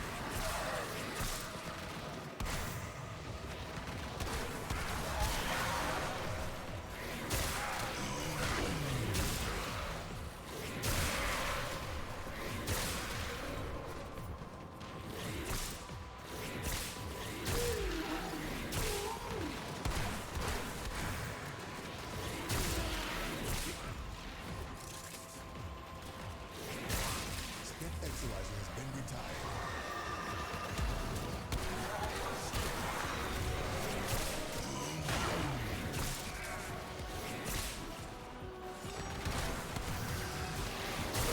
Exolizer spent.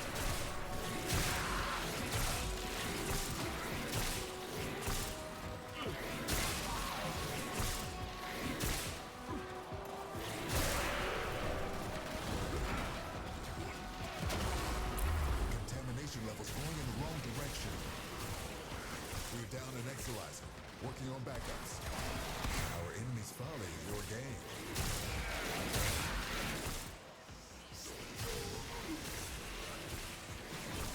Fire violence, but I am the violence.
radiation levels going in the wrong direction.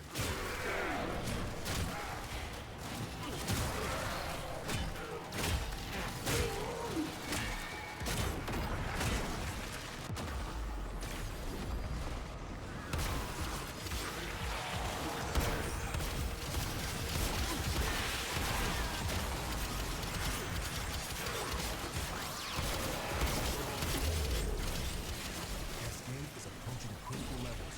Your time is running out.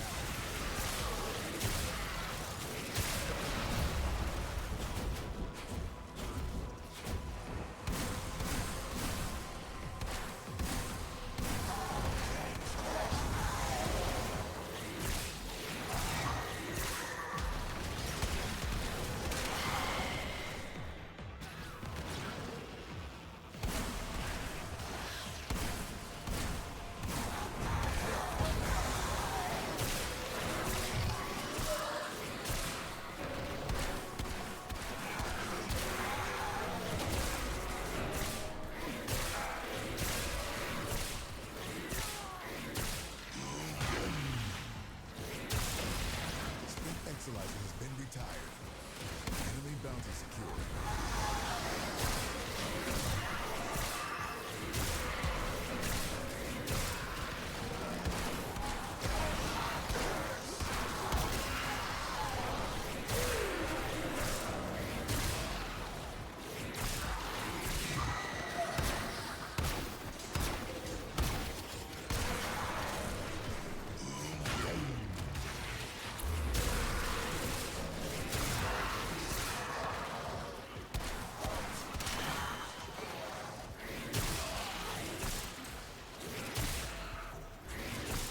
Welcome back, Sky.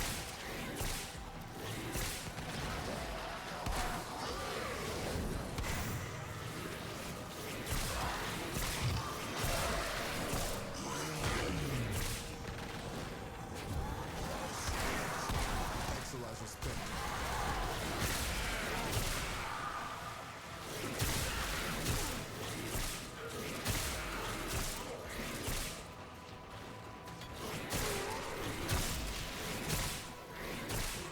We're down an Exilizer.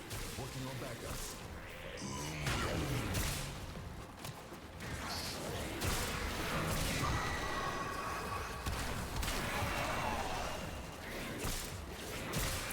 This cascade is growing out of control.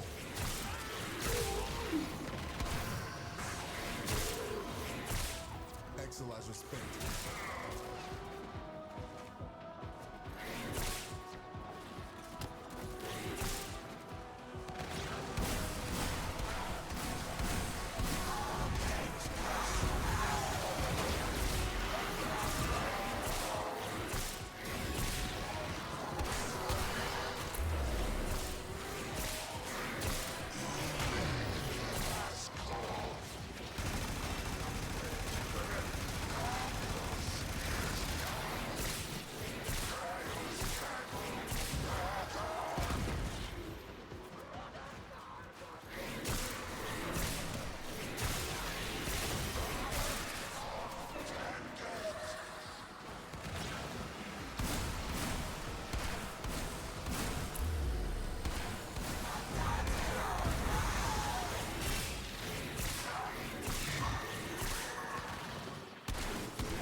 Exilizer has been retired.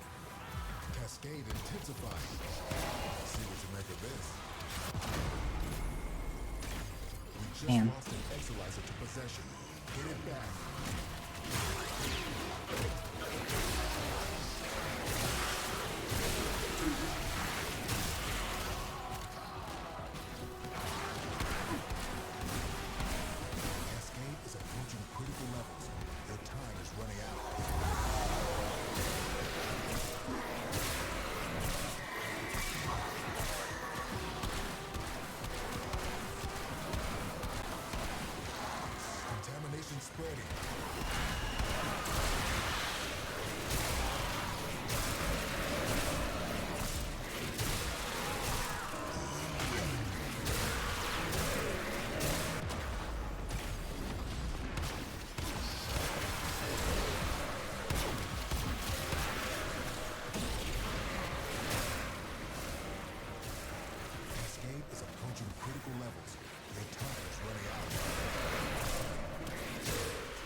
possessed Exolizer. Deal with it while you still can.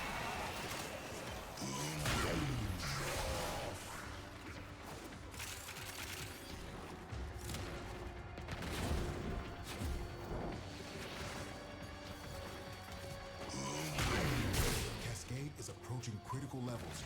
Your time is running out.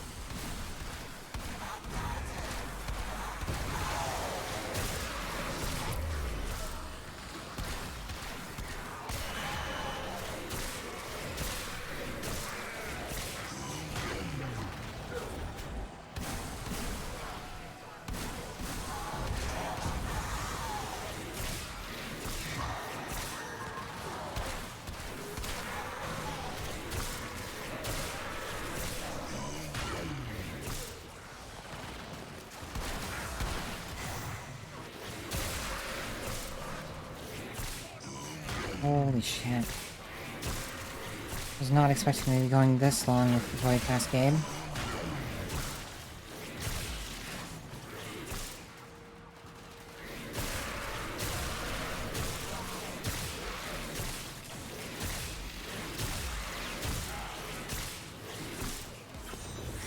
Void manifestation is possessing an Exolizer. Stop it before it feeds the Cascade.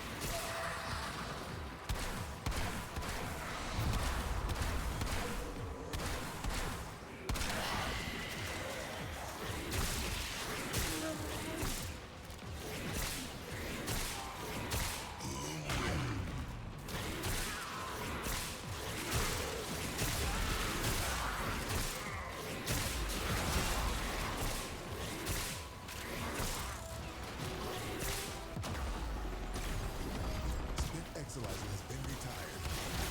Cascade intensified.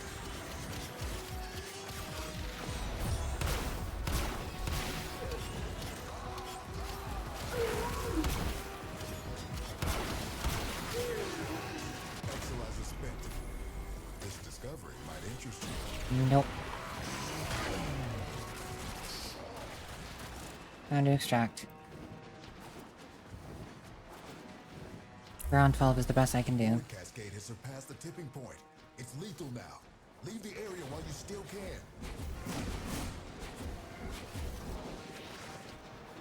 Contamination spreading.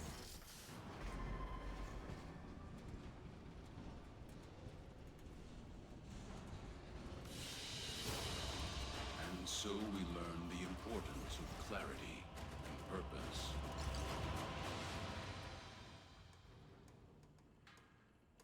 I was just playing Cascade to play Cascade. Wasn't trying to get anything in particular.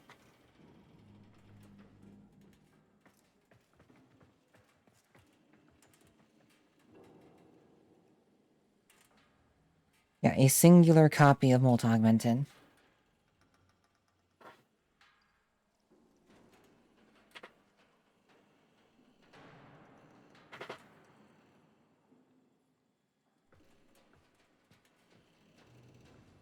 I can't remember.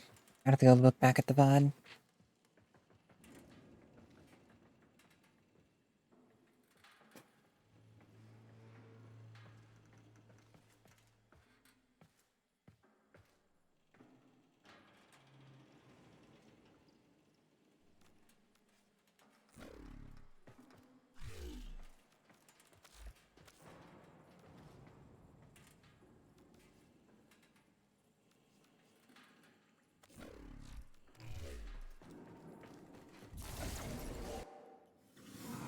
Zerman is holding steady. Only place to find decent weapons on this voyage. Talk to me. I think you'd have liked me back when I was human. I mean, I hope whatever damage time has done, we can undo. Fascinating.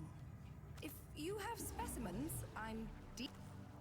Ah, thank you. Let's see what twisted wonders the void has created.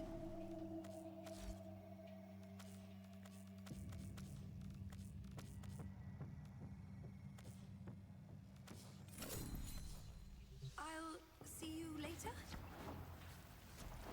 You're not ready to fight. Everyone pulling together. I lost her twice. First, to her gallant suitor. then to her father's ghost. By now, she is surely dust with the rest of them. At least I can still listen to her voice.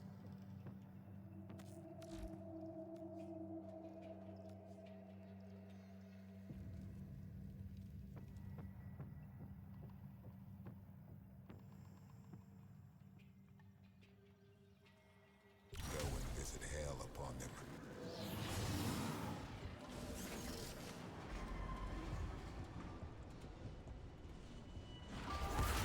Welcome to Halago Perimeter. Archives may be consulted by appointment. Each enemy is more powerful than before. Only with true mastery of the Tenno arsenal will you succeed.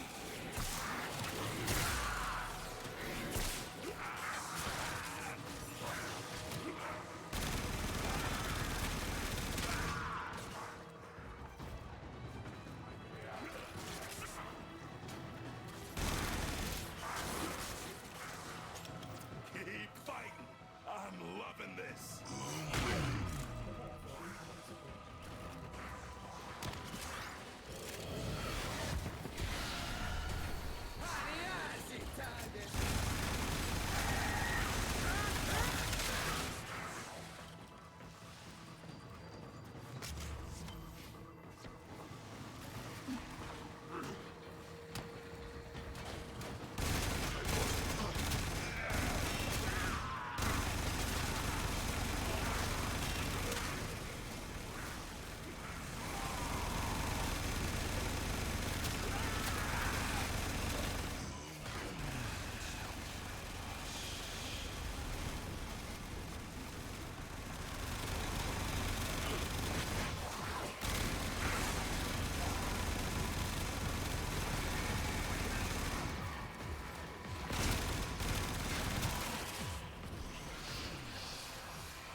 That's a Void Angel in the making.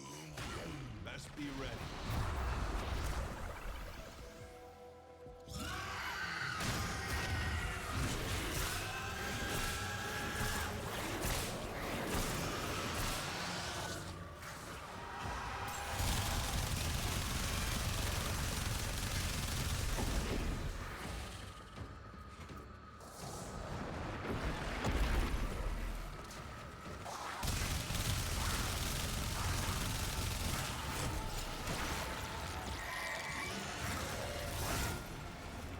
Trying to retreat into the void so it can heal. Follow it and stop it.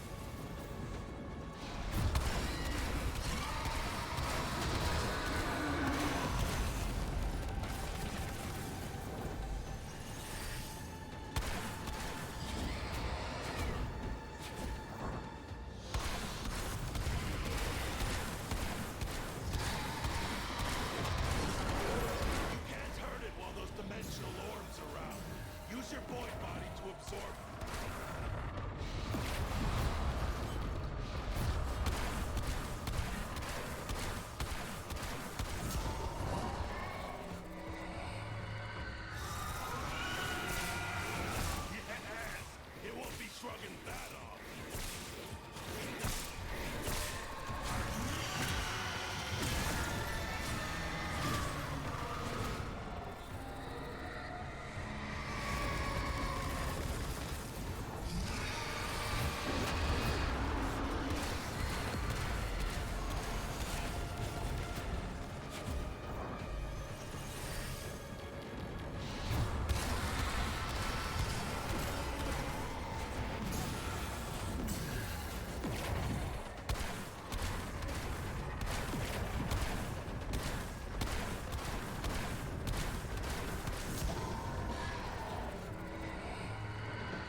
achievements aren't being noticed by the others.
Many need seeing to.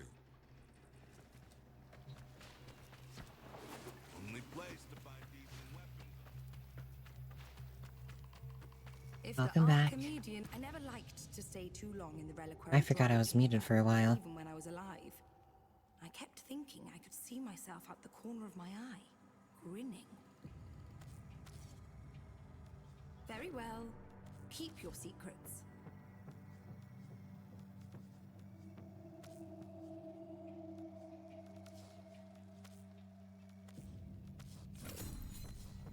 Oh, goodbye then. Badge.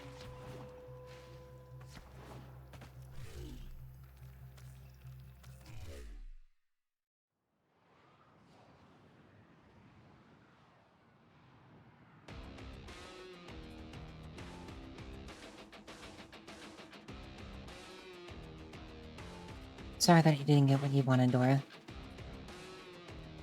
I promise you'll never lose the remote. I can isolate it and just yoink.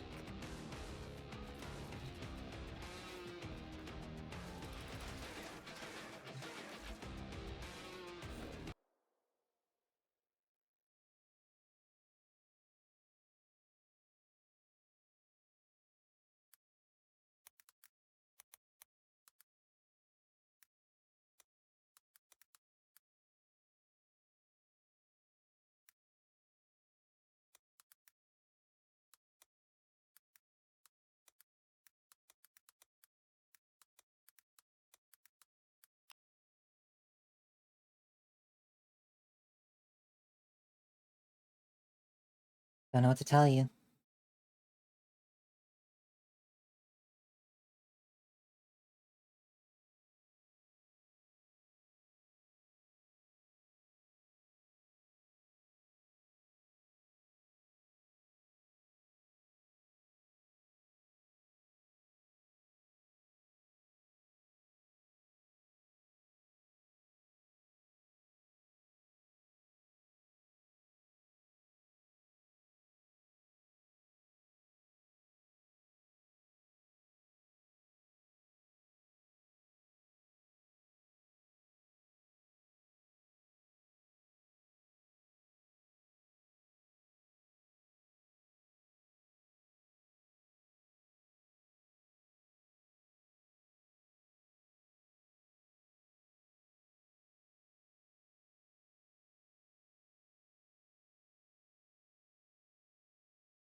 Game's muted because I'm tabbed out. Responding to someone. Sorry.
too bad, is it? Being here like this.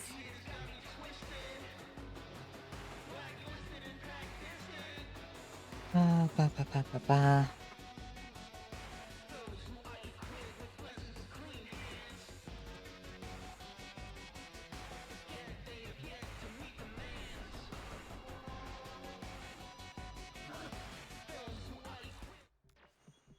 Yo.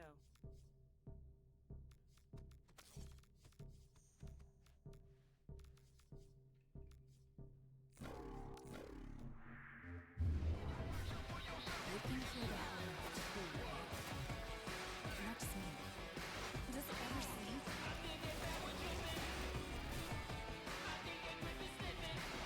Don't laugh.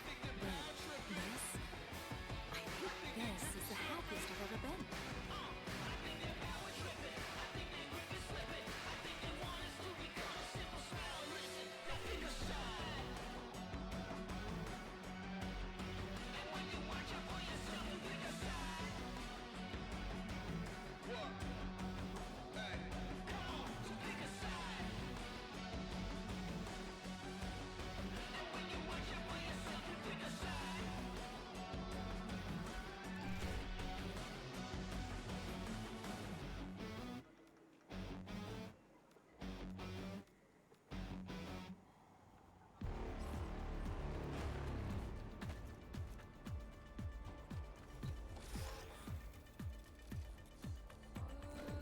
Okay.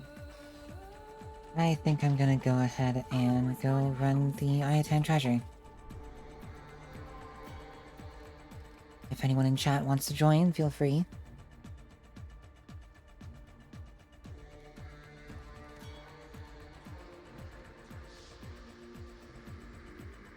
Yeah, you can come join.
Did you hear, Ten? You're looking for Maru's Bazaar. You've come to the right place.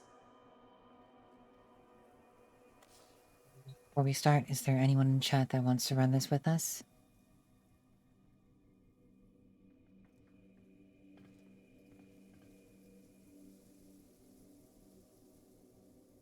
We are about to do the weekly Ayatan treasure hunt, if anyone wants to join. That hasn't done it yet.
Welcome to my bazaar.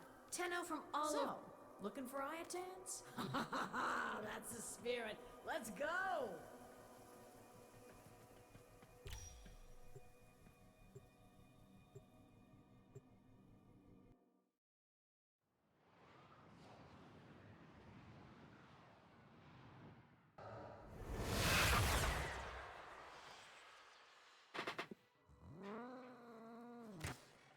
Here we go. Let's find some antiquities.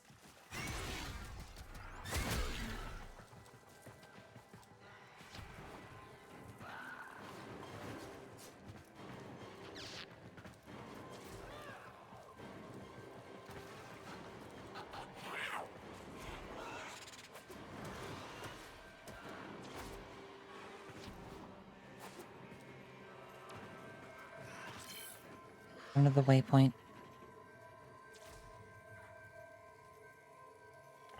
There's no doubt in my mind that an Iotan treasure lies somewhere in this derelict. And yet, I wouldn't set foot in this place for all the Iotan in the system. You, on the other hand...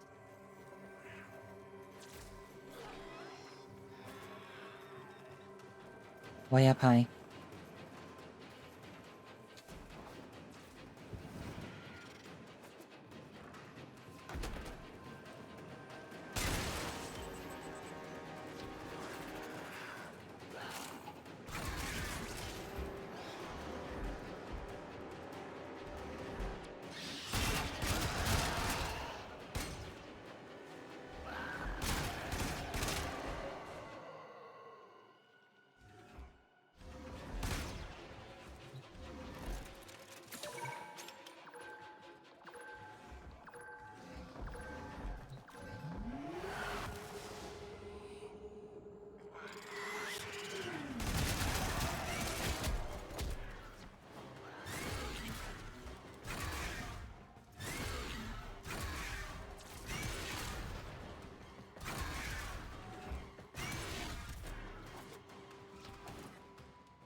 This looks dangerous.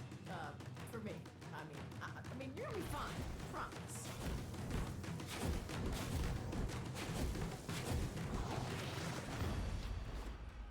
Don't look now, tin stuff. There's an Iotan nearby. Iotan Piv sculpture. 1750 under.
So for those that don't know,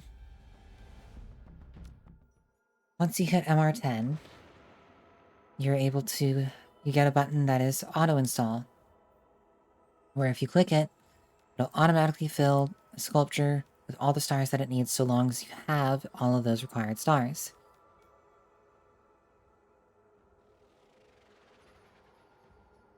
However, you don't need to press that button. If you just press the Y key on your keyboard,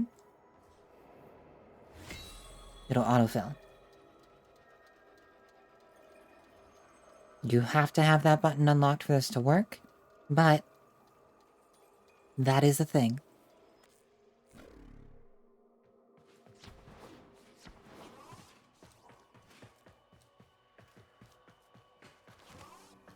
Hey, did you hear? You're looking for Maru's Bazaar. You've come to the right place.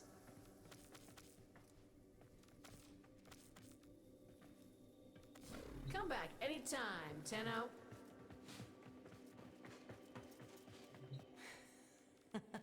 Let's talk about the good stuff. For all time's sake.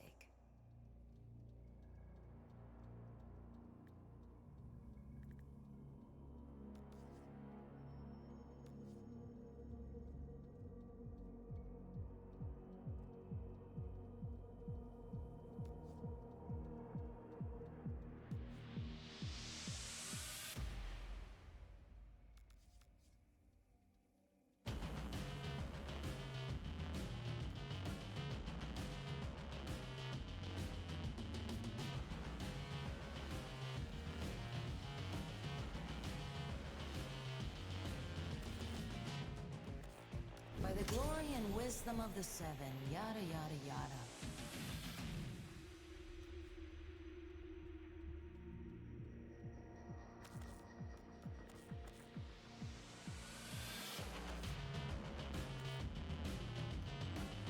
Oh, glad to see it back in action. From memory to reality, quick as a bow shot. The ore can make you bleed for primes. You've bled in. Here, fresh from the past.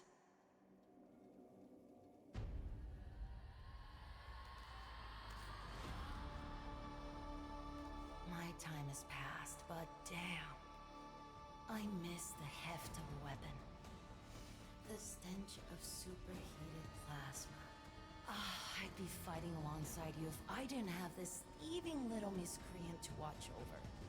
You can bet on it.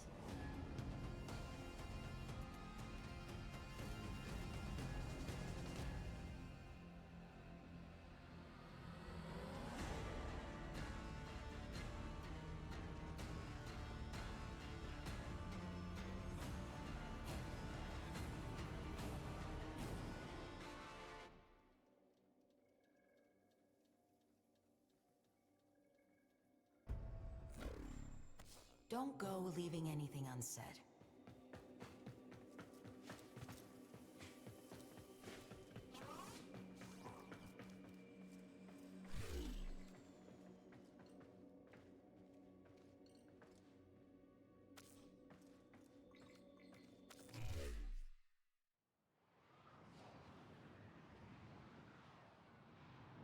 If you want to get Worm Prime, yes. Maybe I hit a crane somewhere. Maybe I didn't. Maybe I hit two.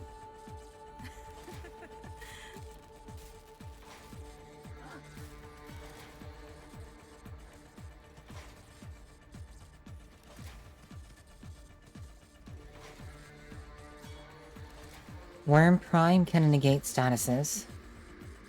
In fact, any worm can, and also Worm Prime has enough shields to be able to activate Reinforced Bond. Which increases fire rate, which on Mesa would be really stupid.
Hello, Jerry.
Never noticed this spot before. I'm pretty sure this is, in memorial of Minsky. Basically the art of Warframe.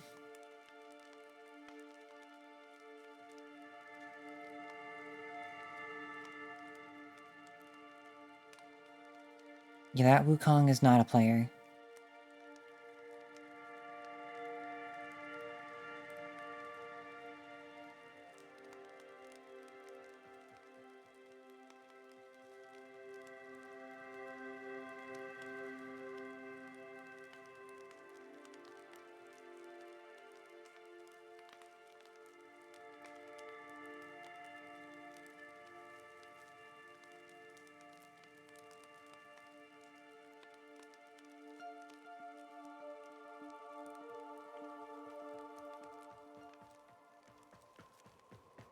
And I know that's not on every relay,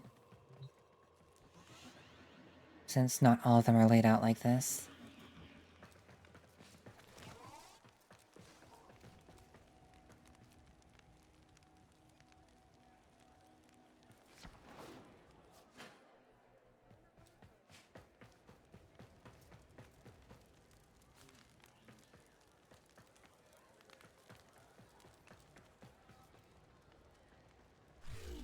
forget what the render relay got changed.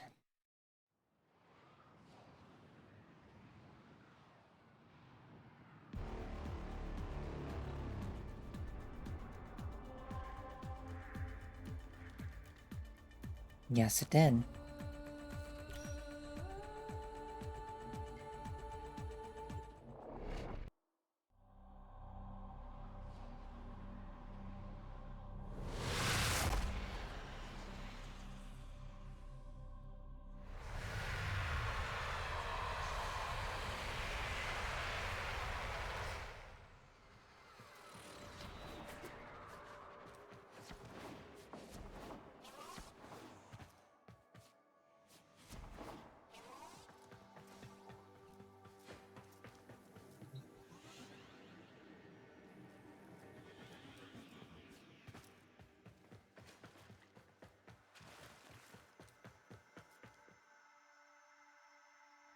What is specifically Strata Relay?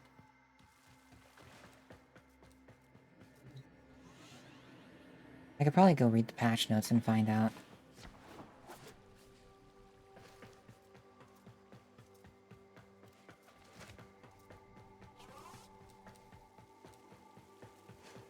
But where's the fun in that?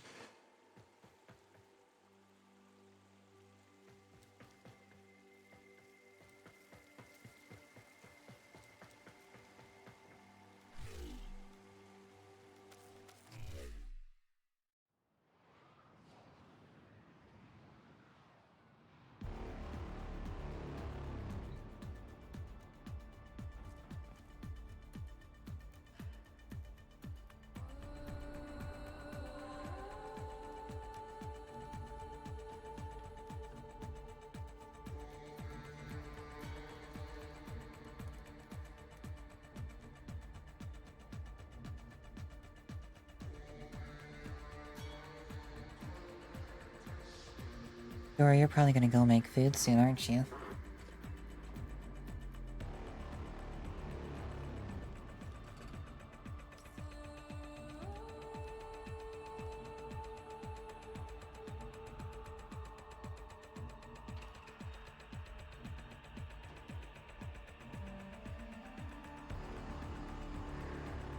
Yes, you.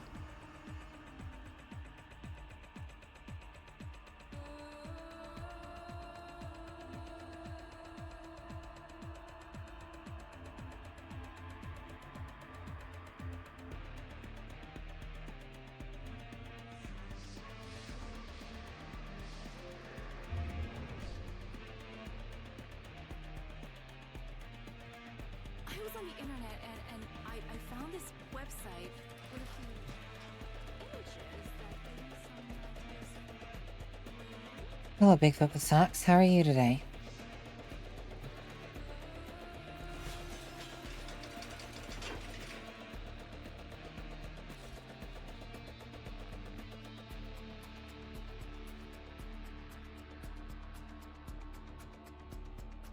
What's wrong?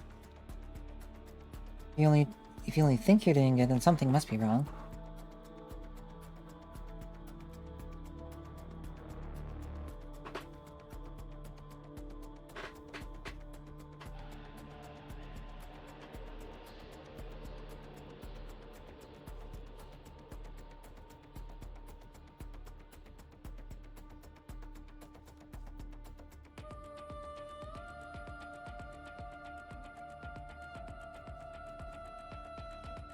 You're sure that nothing's wrong?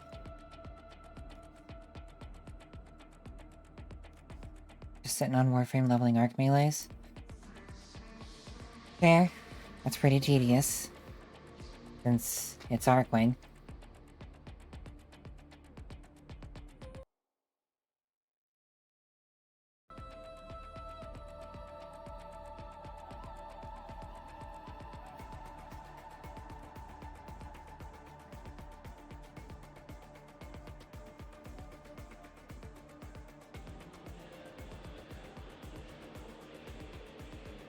That sounds about right.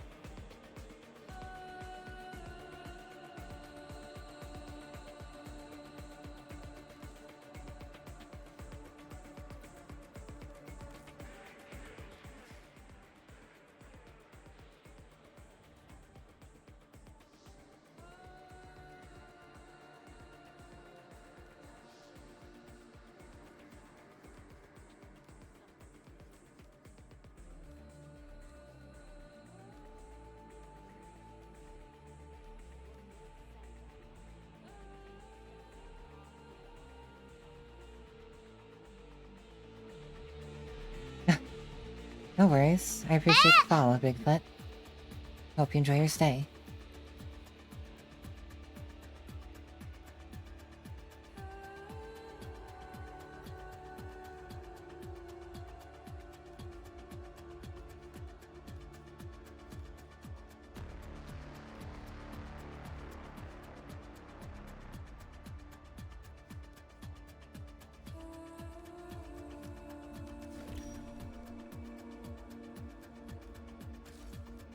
I should go get my 999 standing. Haven't done that yet.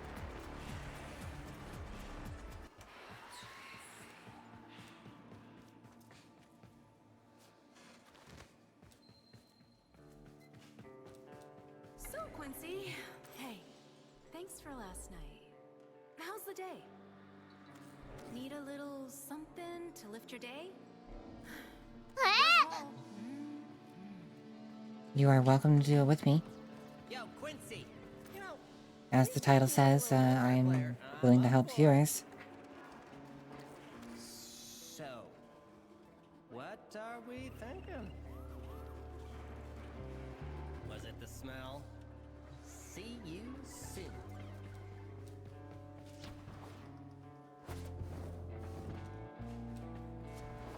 Arthur, inventory done. Talk later. Te ves bien, my friend. So, who's this for? Ay, pobrecito. Hey. What's your in-game name? Just go ahead and throw it in chat, and I'll throw you an invite.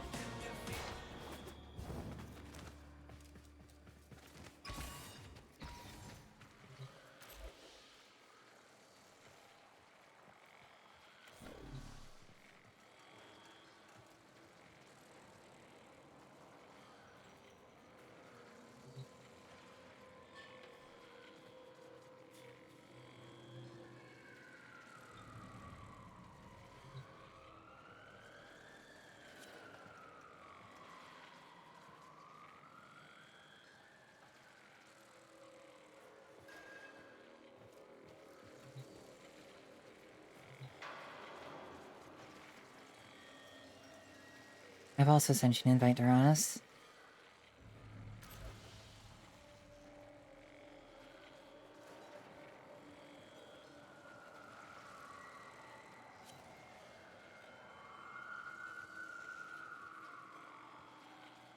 We've got room for one more if anyone else wants to join.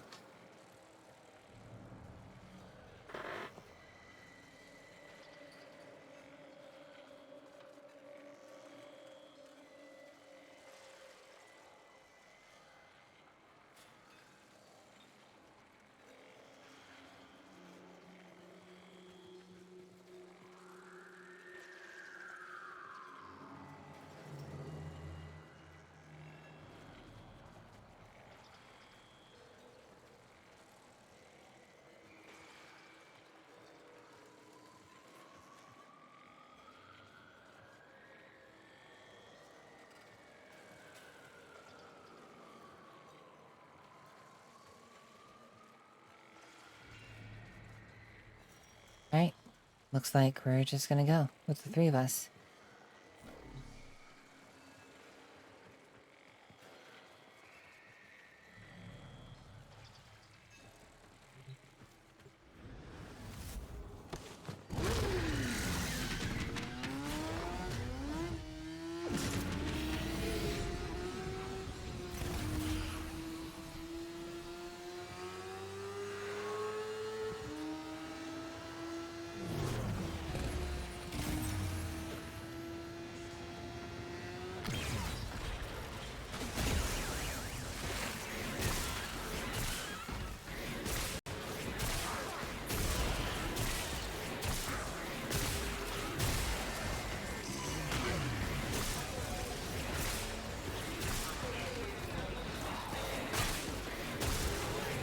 Your supply cache in the area. You get near, but you start ticking.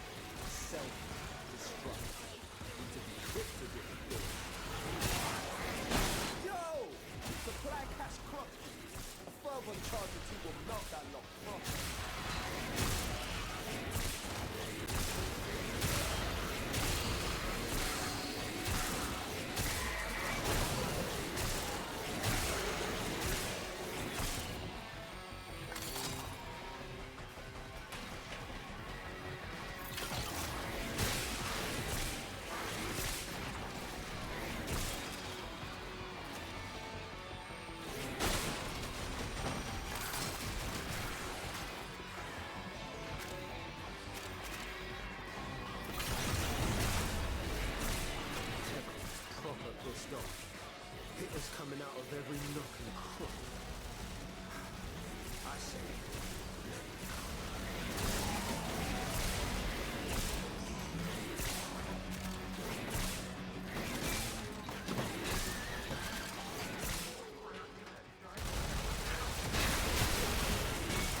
Nice round of fashion, by the way, Socks. Looks good.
Your supply cache in the area.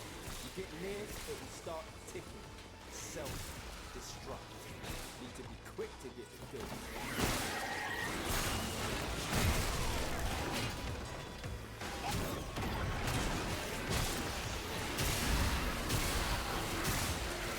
Supply cache flips into self-destruct.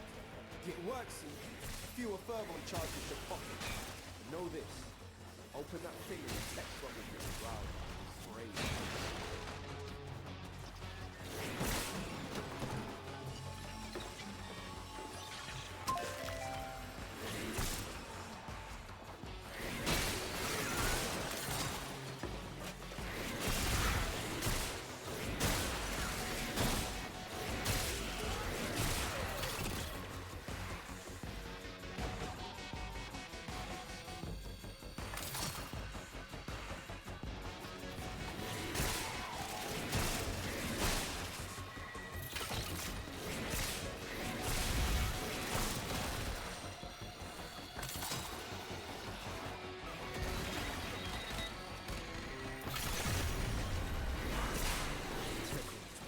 Pissed off. Hitters coming out of every nook and crook. I say,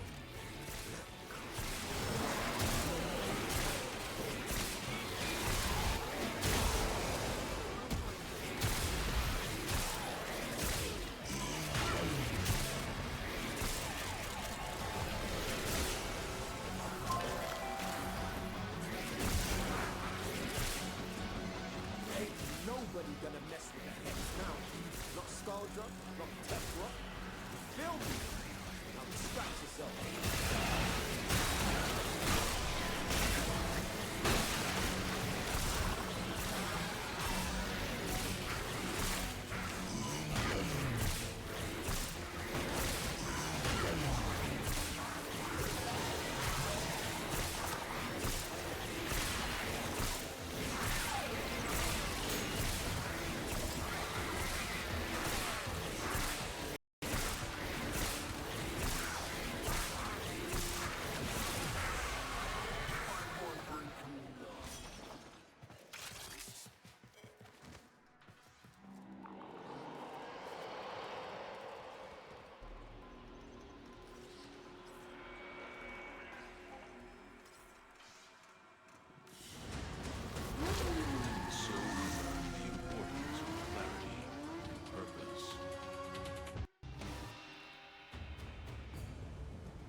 This time we actually all ended up in the same instance, so... But before we were in separate instances.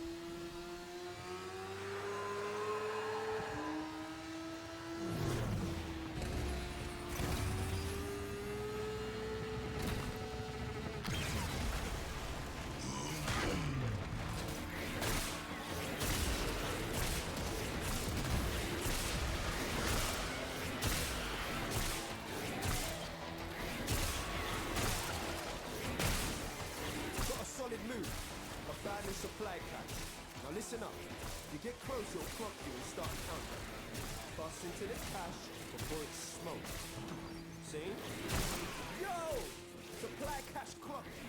A fervent charge or two will melt that lock properly.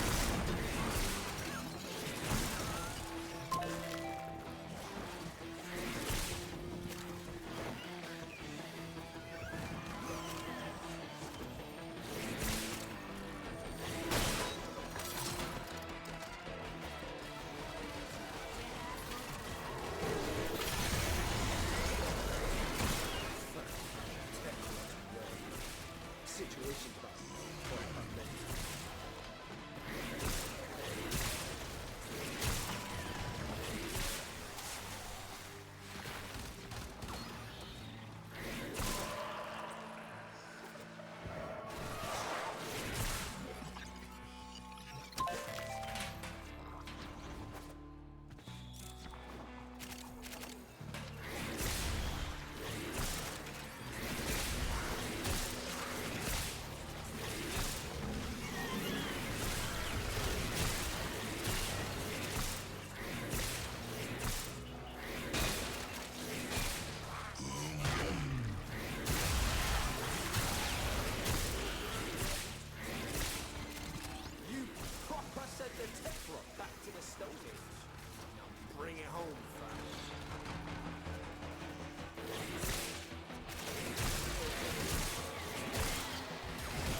That's 27,000. This should be the last one we need.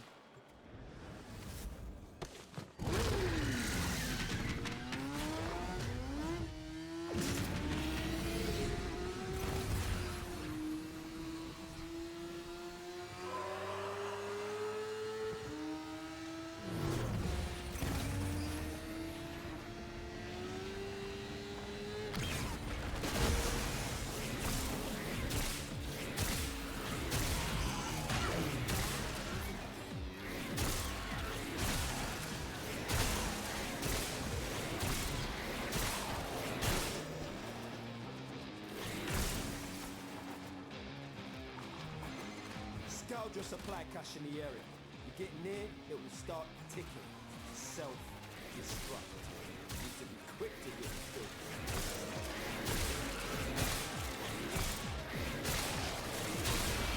Yo! Supply cache clock. A fervent charge or two will melt that lock proper.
home.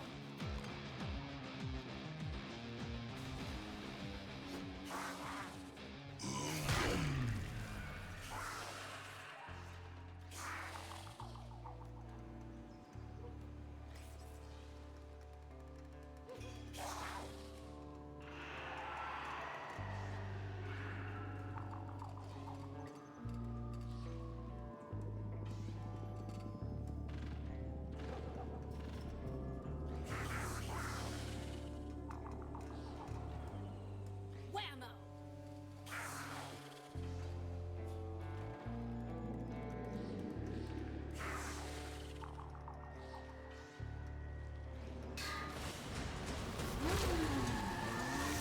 You exist to strike. You strike to win.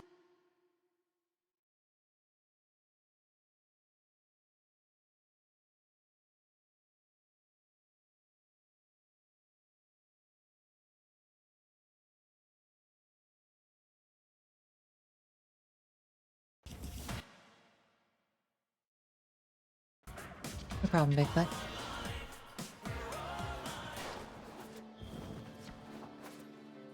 It's always easier to run it with a group.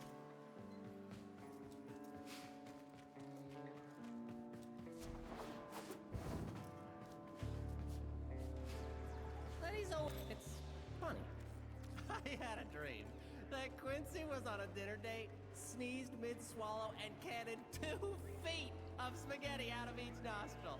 Oh, anyway, what do you need a gun? He'll be back. Cool.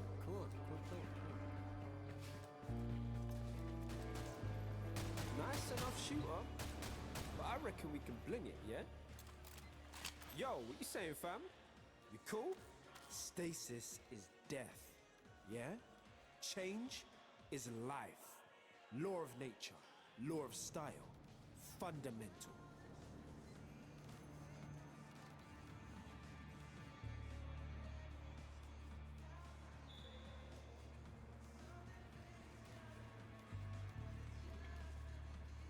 And what? Your card maxed out? I got you.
More just random bullshit than music.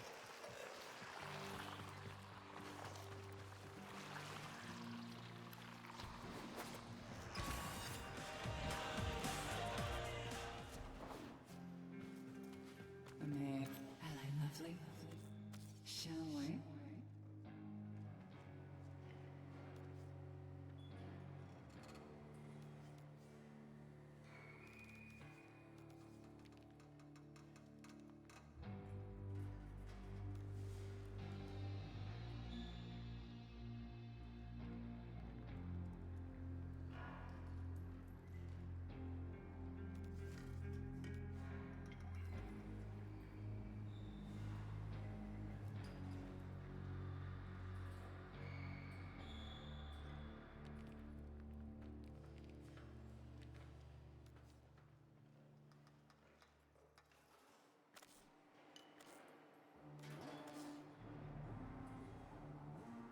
I suppose Quincy might be interested. Ugh, Parting is such sweet sorrow.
I've officially reached the point where I don't know what to do.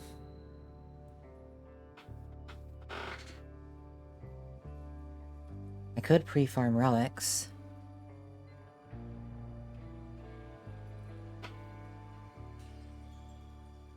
When Borrow eventually comes back. Next week.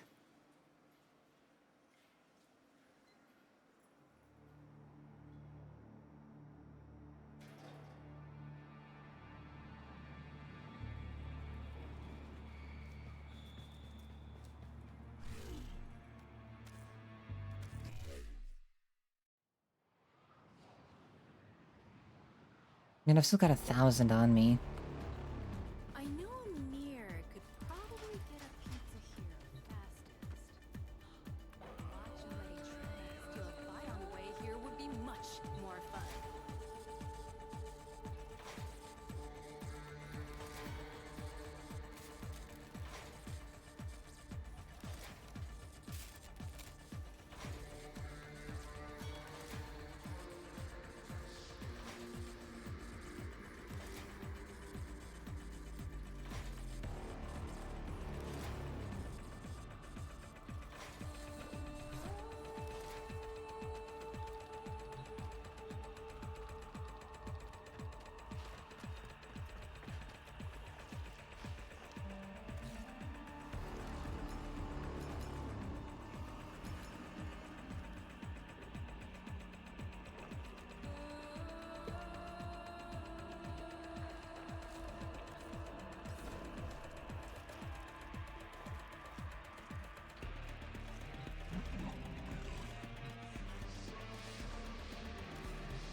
There's so much gold in here. Hi, Demon Ice Fox. How are you? Let's pretend we're royalty.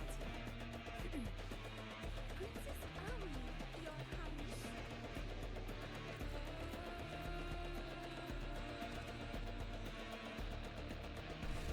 What are all those emotes? Hugs? Just all hugs?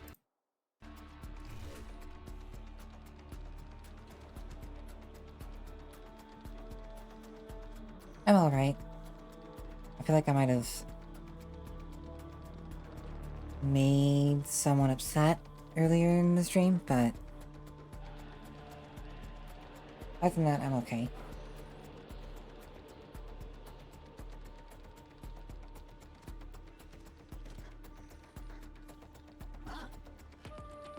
But Muncher, what are you doing on the table?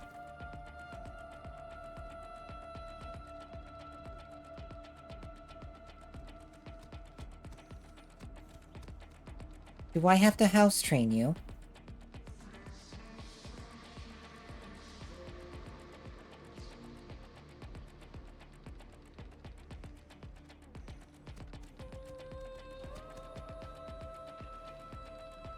So... Okay, so to address the butt muncher thing, this dog I named Butt Muncher. I regret nothing. To address the other thing, so an MR7 came in here, asking for help with the build. And it was for Necros. And they wanted to basically turn Necros into a summon damaging necromancer, which is sort of possible. And for them, their build was pretty good. The problem came when I was trying to explain to them that they should diversify their what they're putting in their builds for their weapons, especially their melee weapon, which was Ether Reaper. Which is a pretty fast attacking scythe, has decent stats, it's available before MR7.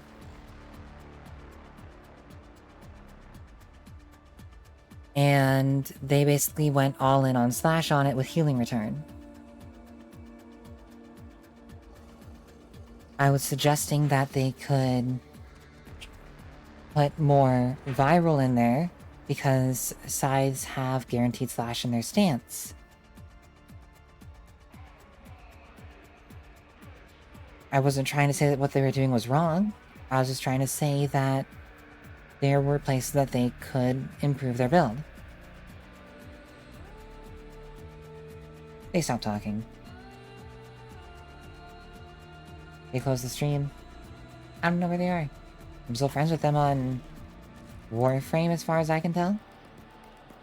Yeah, there they are.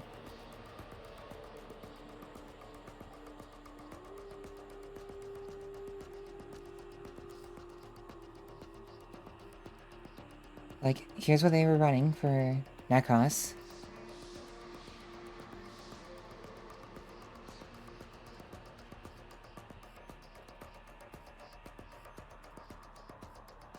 And again, they're MR7. I totally get that. I was not at any point really saying that what they were doing was wrong. I was just trying to show them that there were ways that they could make it better. And that they should consider changing up their build for some of their weapons to be more than just completely Slash focused.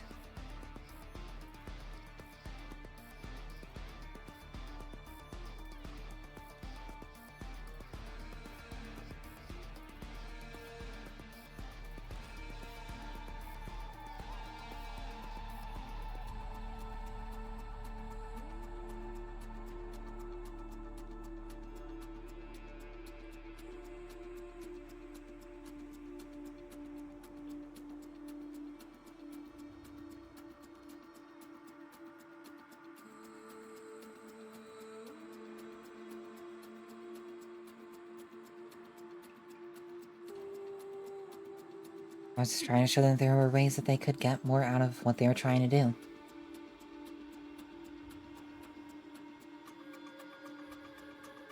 Didn't want to offend them, didn't want to make them feel like they were doing something wrong.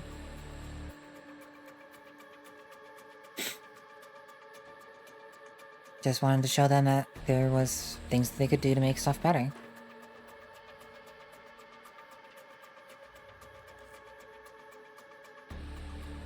I don't know.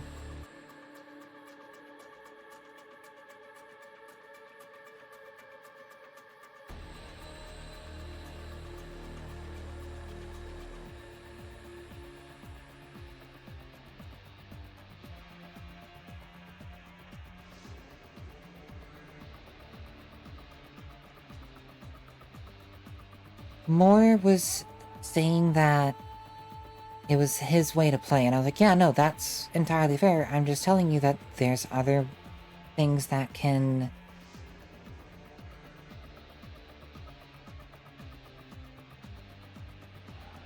I was trying to show them that there are things that they were going to run into problems with what they were doing. And then it might work now, but it probably won't work later.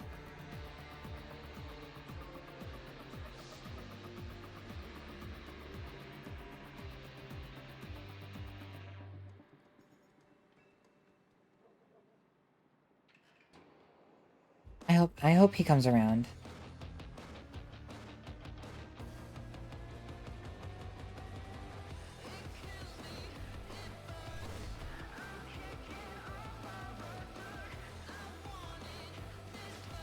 Don't forget to safely turn off your computer before bed.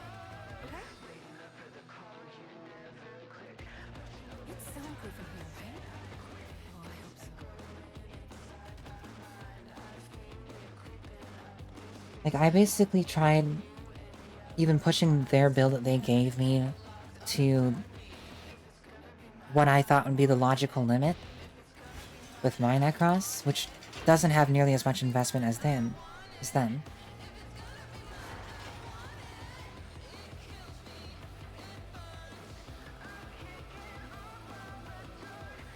I mean, if I were to do...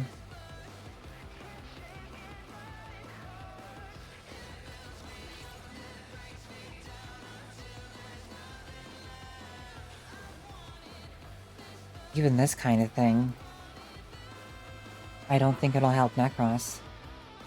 Because Necros is just in a poor spot right now, even with the new stuff that he's gotten. With Summoner's Wrath and all that.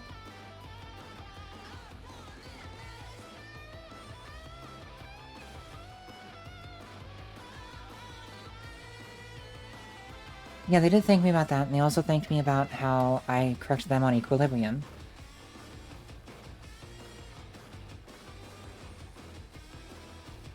They got some good things out of it.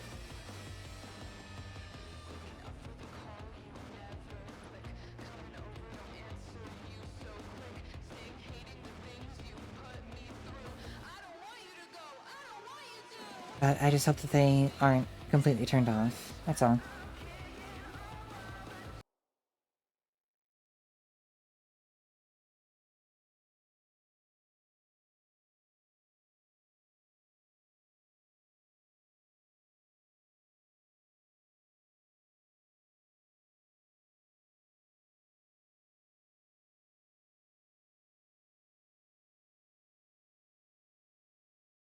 Yeah, I hope so.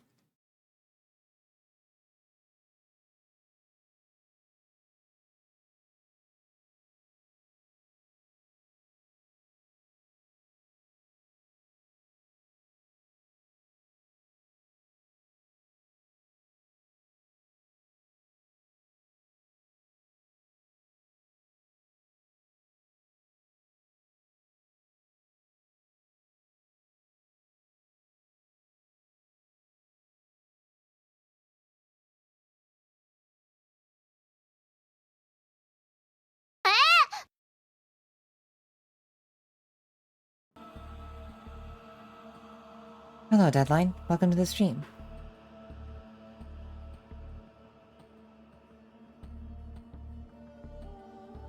And yeah, I know that new players don't realize how brutal Seal Path is compared to regular Path. Thank you for the follow, Deadline. I hope you enjoy your stay.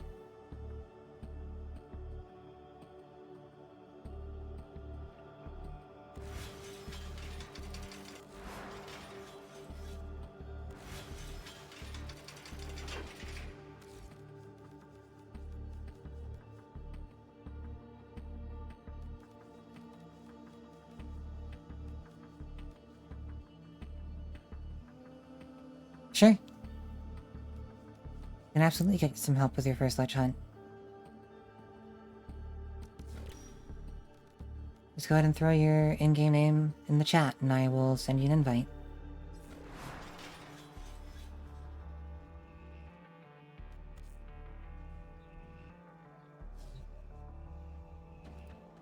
Although, actually, I should probably go grab a Lich myself so I can help you with the final showdown.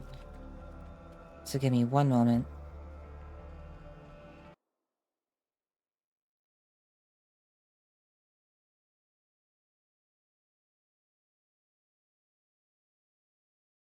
For those that don't know, here's the list of progenitors for Warframes, and what elements they give.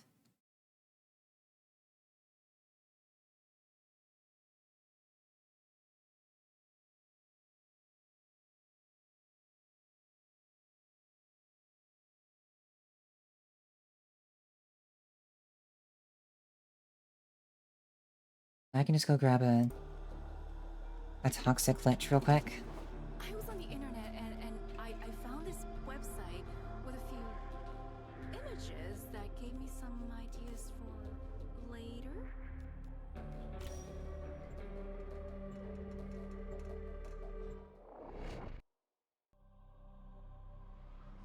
You got the new core for yours, and it is weak to heat. There is a large platoon of Grenier Well, what element is the new core? leave no one safe.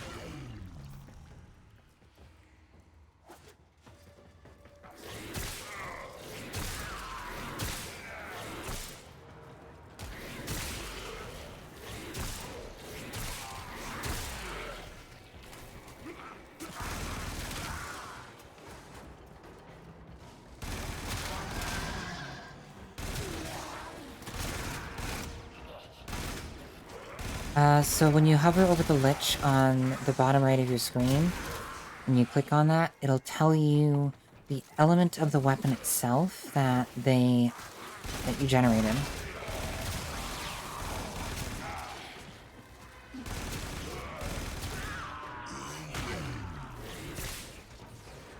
Should say towards the top of the little stat thing on either the right or left. I can't remember which side it's on.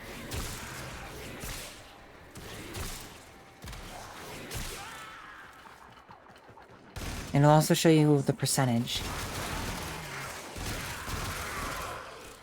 Left, thank you.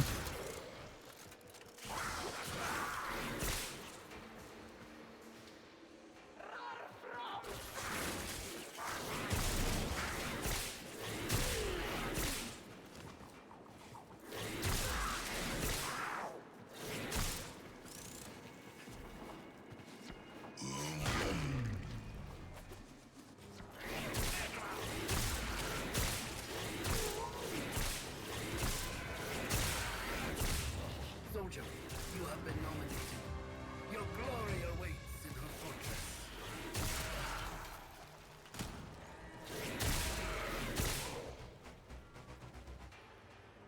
I've already got an ogress.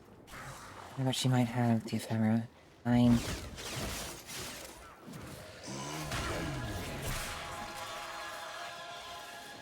The queens have chosen you, soldier. You are to be gifted.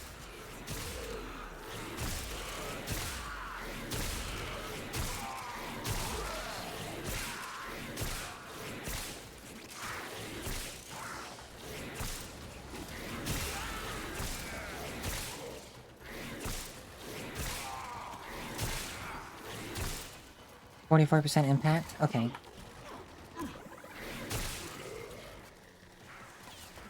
Yeah, an impact new core is very interesting. Typically what you want to go for on a new core is going to be magnetic or heat, because that gives you more, that plays into later game mods more. Another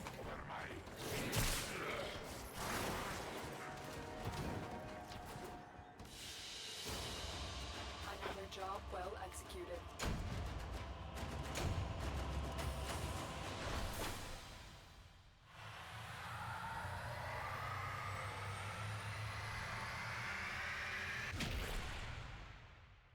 No, that's totally fair.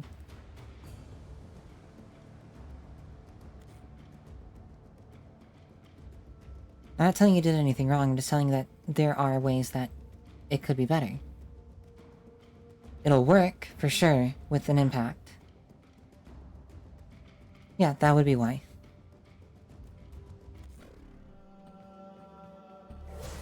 Hello, Lich.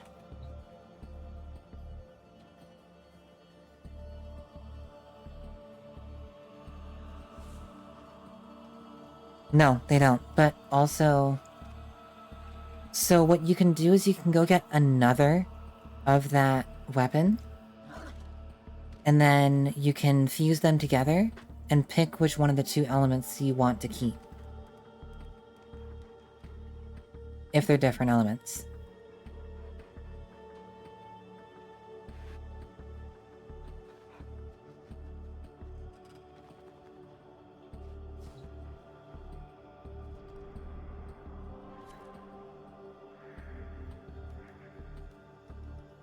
Go ahead and pick the mission.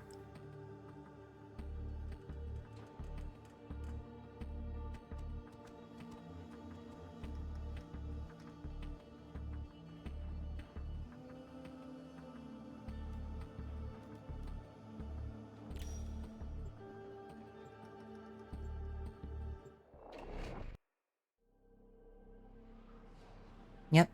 Your percentage can go to a max of 60%.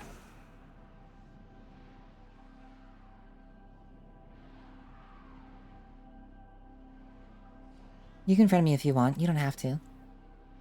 No, it's totally fine. I should still be able to get progress from on mine.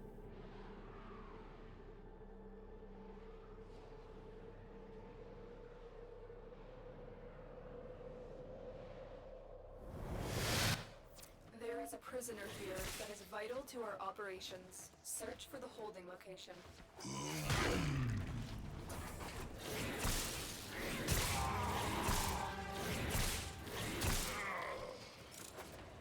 Yeah, mine won't be able to spawn, but I should still be able to get progress on it.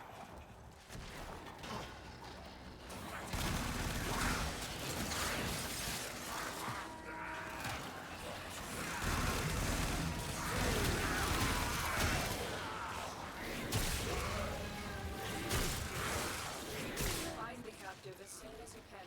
You don't have much time.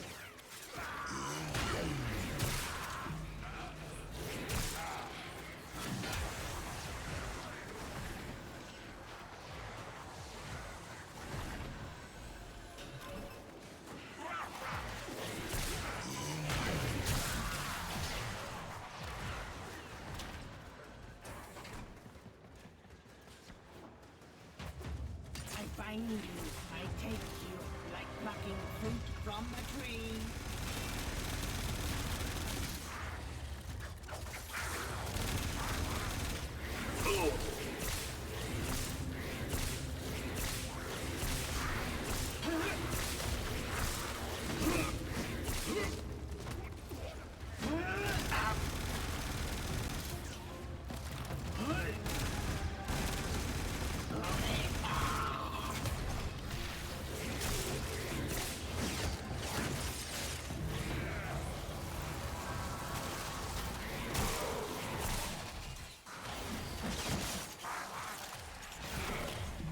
So a little strat with, doing liches. If you just let them stay there while they're spawned, they will spawn more of their thralls.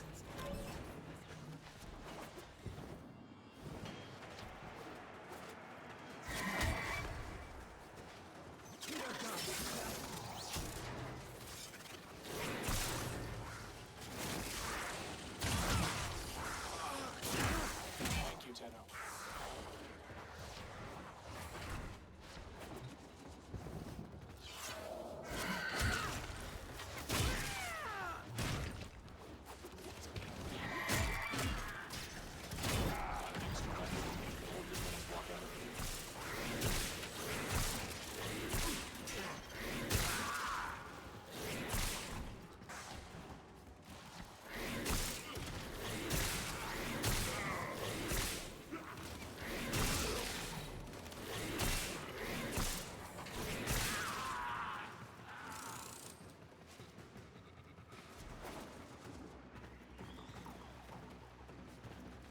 Waypoints, you're lying to me.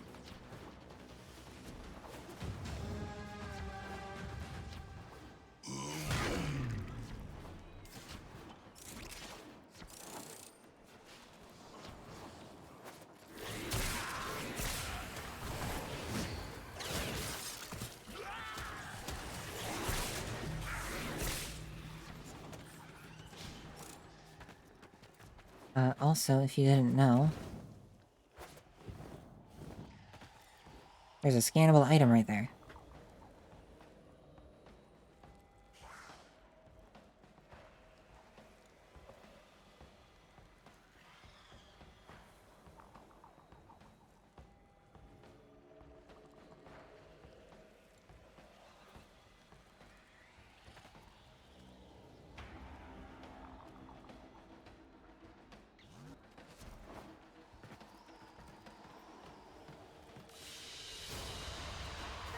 Mission complete. The hostage is safe now. Let's get out of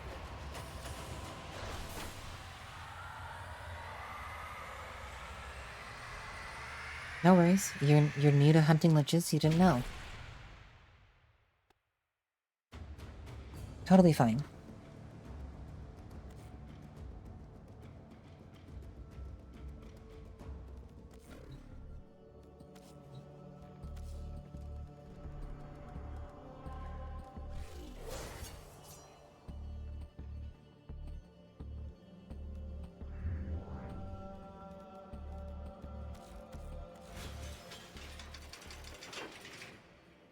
Don't even worry about it.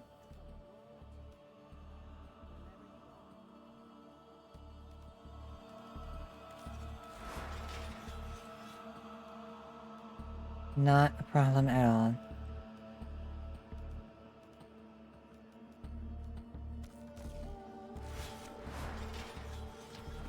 More coffee. Oh, you'll do too.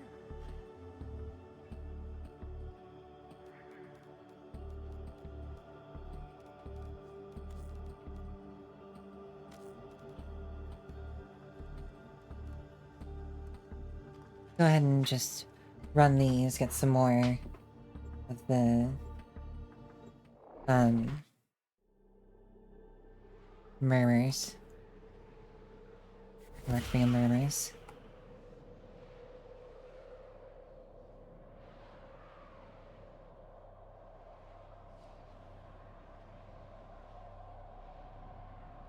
Because ideally what you want to do is you want to have all of your murmurs known.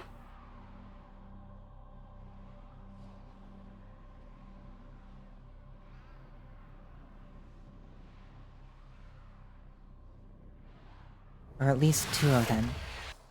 There is a large platoon of Grenier Marines stationed here. Leave no one standing.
Welcome back, Bigfoot.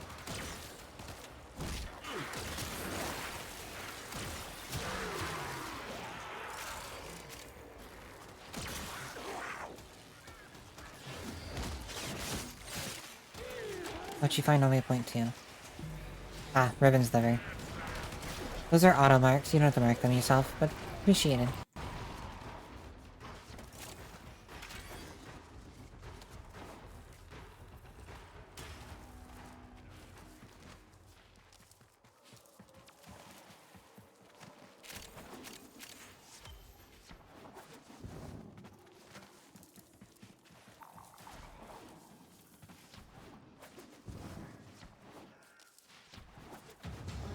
The enemy is broken.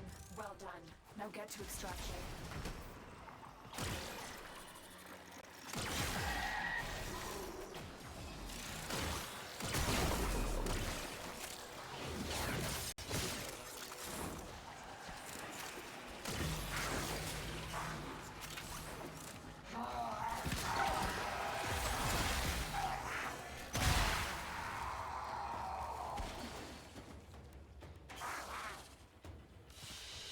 I think I have something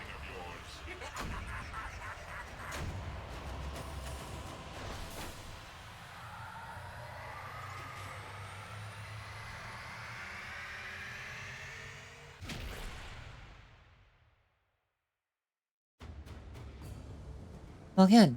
I'm glad. Always happy to help.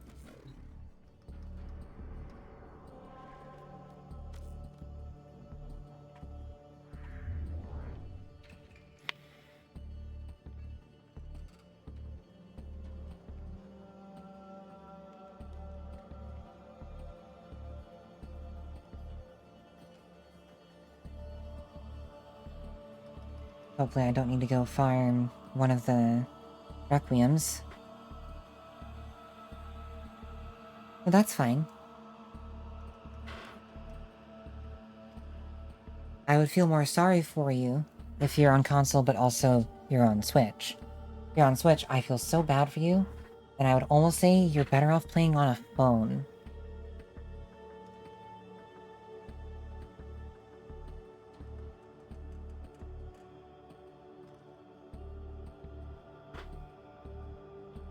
Because most modern phones are faster than a Switch. It's crazy, but it's the truth.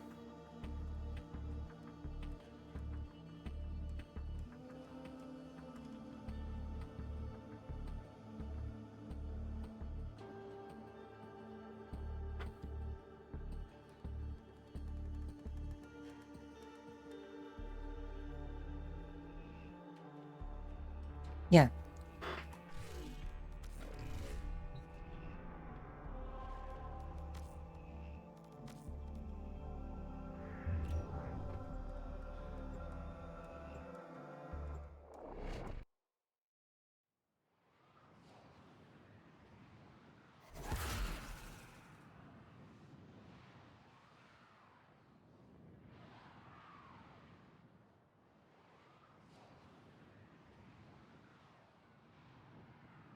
True. Free game is a free game.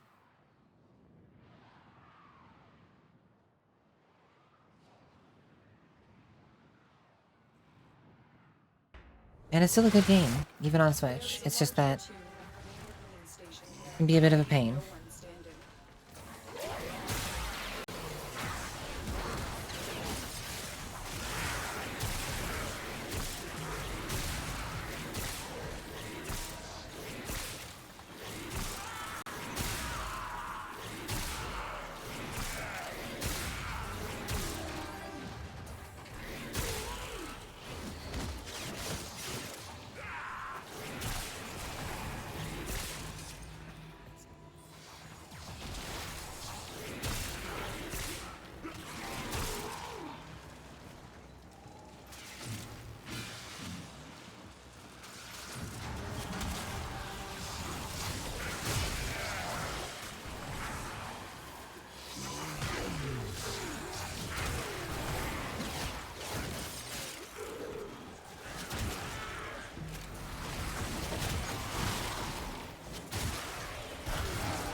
Success.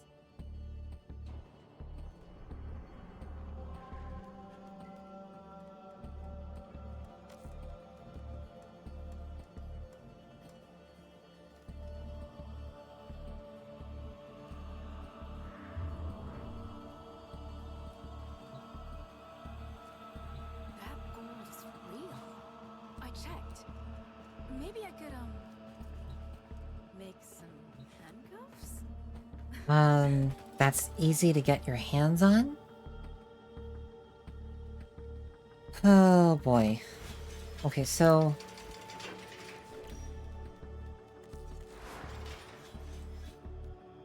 here's what I run on Dante.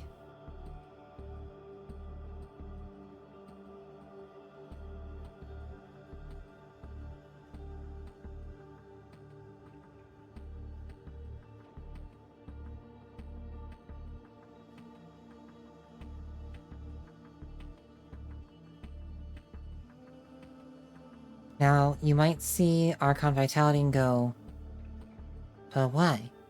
He doesn't do heat. I have modded Noctua to do heat. And a lot of it. Sure. I'll happily take a look at it.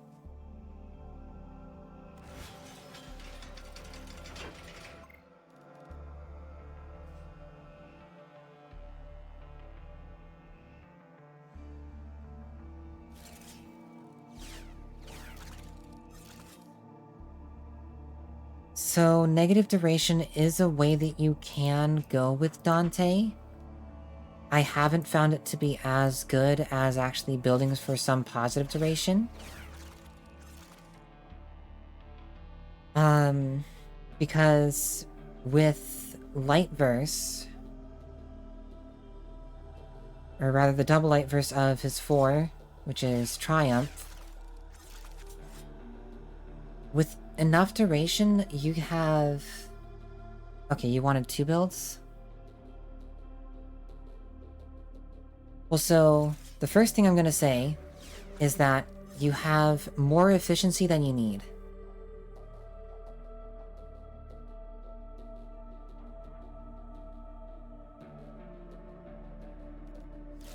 This doesn't count as a channeled ability, so it isn't affected by the duration cost, like other frames that have exalted weapons like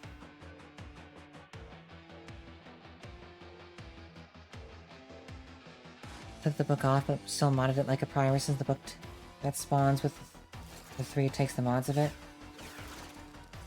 Fair.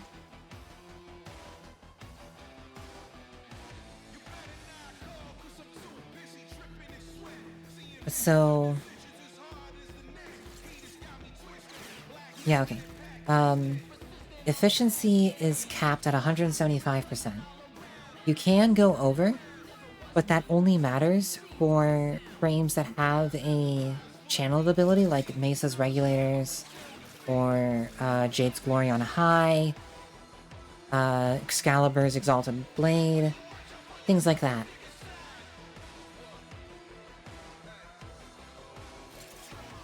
For frames like Dante, where Noctua just has an energy cost per shot, it's not affected by duration. So you can actually still do a rank 3 fleeting expertise and a rank 4 fleeting expertise and a rank 4 streamline and still get to the 105%, 175% efficiency, making it still cost as little as possible for Noctua per shot, and also all of your other abilities, without being super low duration. And you can still do Transient Fortitude and get it down even lower.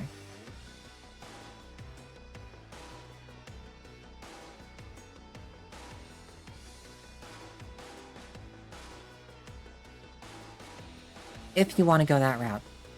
The route that I would generally suggest, though, especially for as an investment into the future,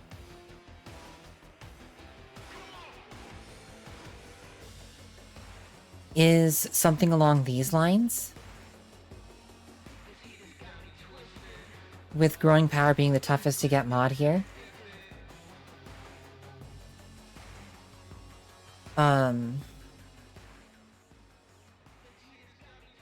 Because the book counts as a secondary.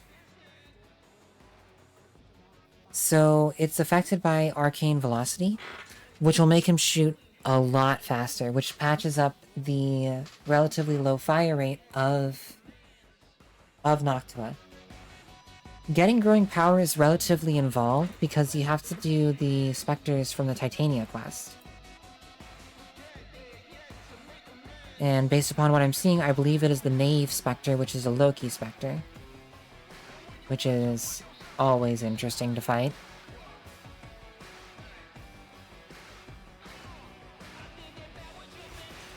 But then, on Noctua itself,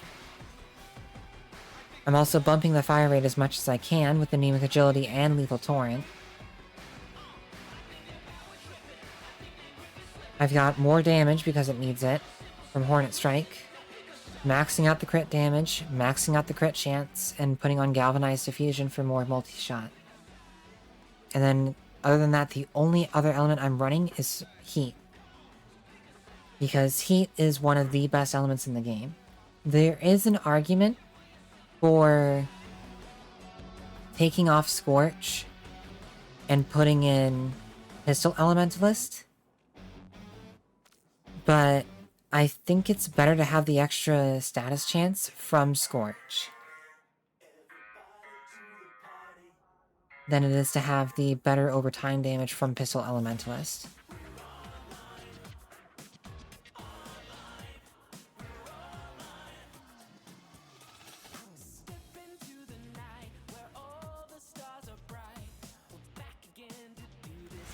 That's what I would do on Dante.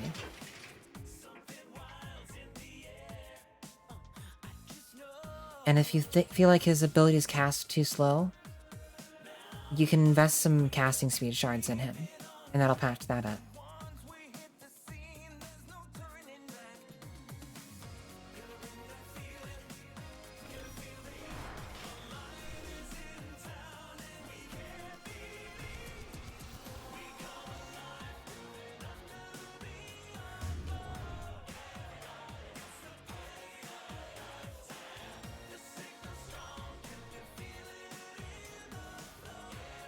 Yeah, no, for sure.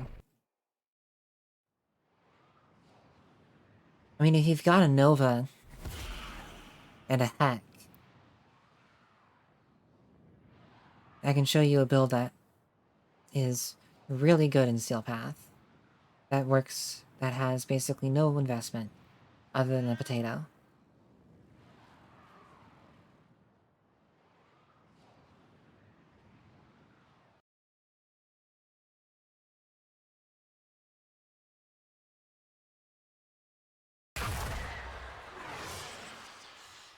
So you don't get Archon shards just from Metro Cells, you also get them from the weekly Archon hunt.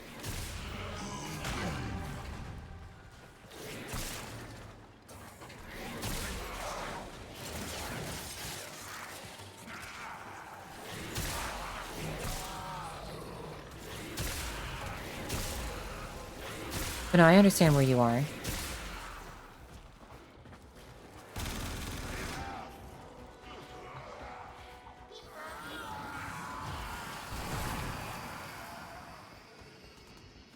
Success. The captain is safely in our hands. Congratulations, Tenno.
And that's okay. What you should be focusing on right now is just trying to build up your arsenal so that you have more tools in your toolbox to be able to do missions.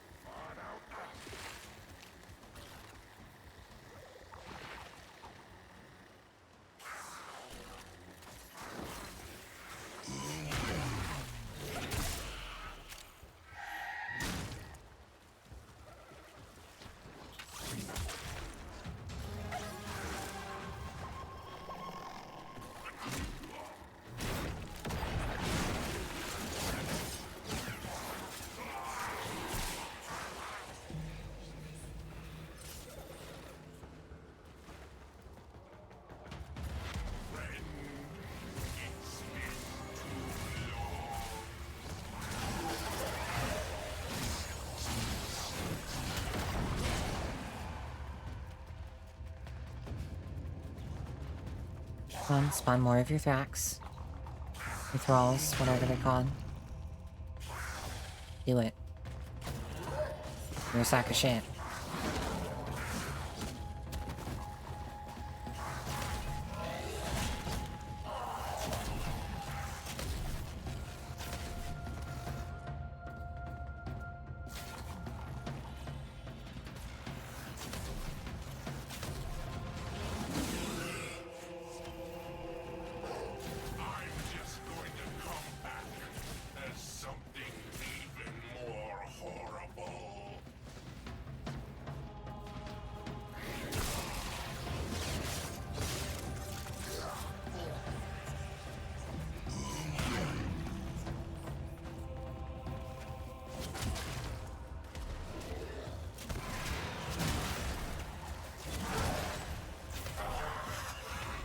I doubt it'll be Craw, but...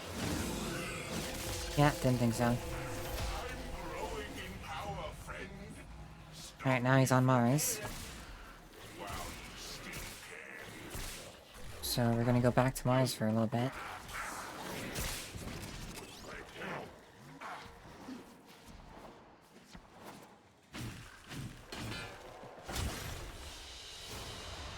Great work.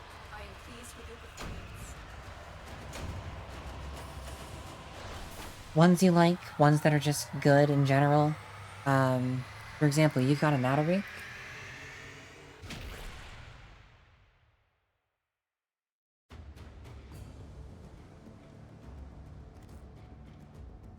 Have you put any format into your Nattery? I was on the internet and I found this website with these images that You...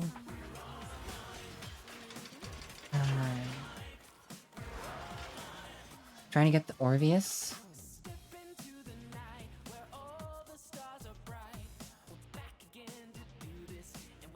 So there's a problem with what you've just said. Orvius ain't great.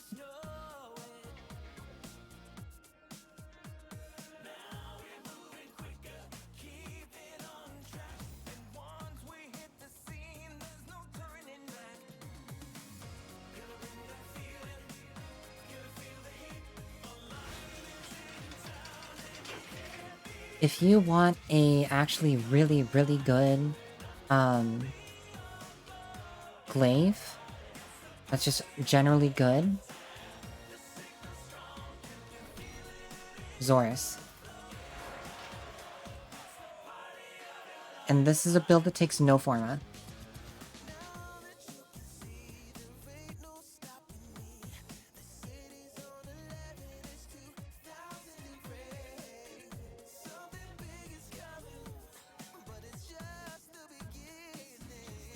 You get this weapon by doing the Protea quest.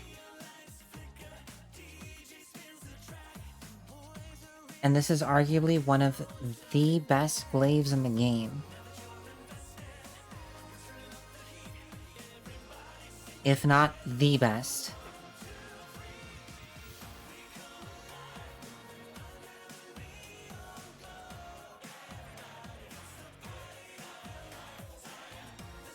So, if you ever really want to get a sister, you kind of need a Zorus.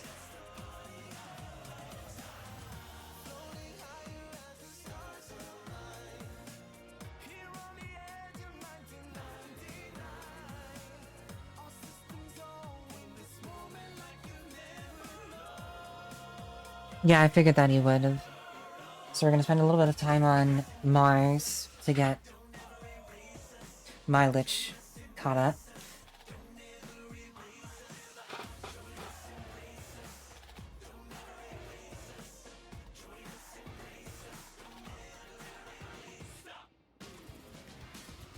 But no, this is a zero forma build. If you want to invest everything that the Zorus wants out of you into it, it looks like this.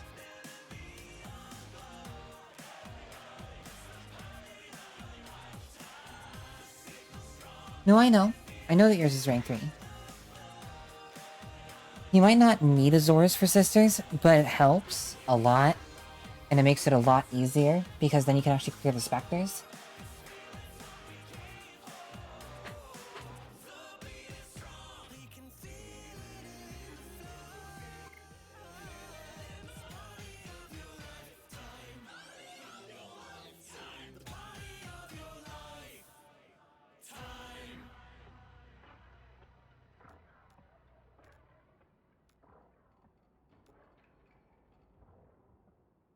Not bad, not bad. There are some small improvements that you can make to that Nataruk build.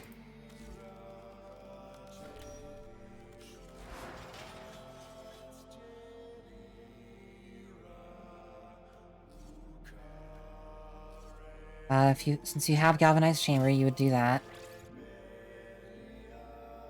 But so, this right here kills anything in Steel Path.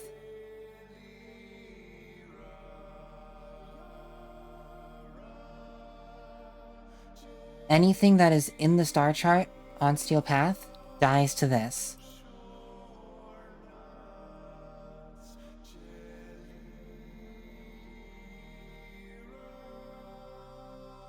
Yeah, for sure.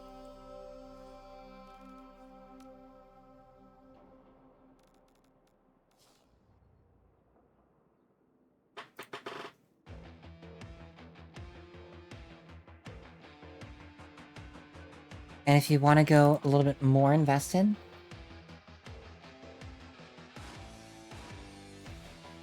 you do this. This is just for the funny. This is useless. And really the only difference is that I'm running Prime Shred instead.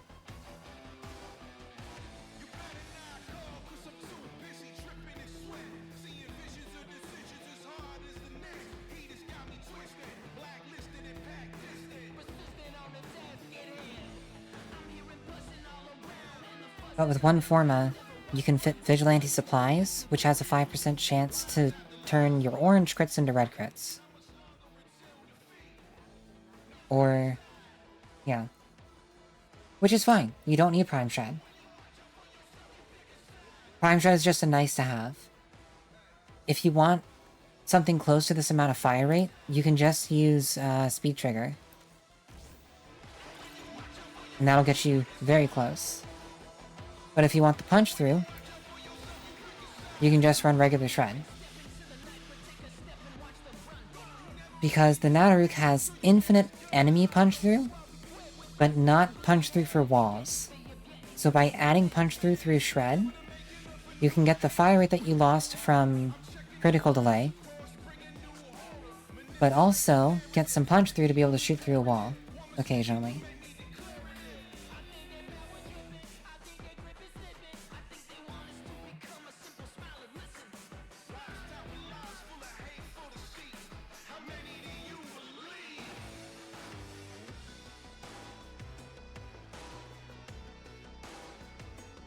And if you need a set of Primary Merciless, I can just give it to you. I have so many.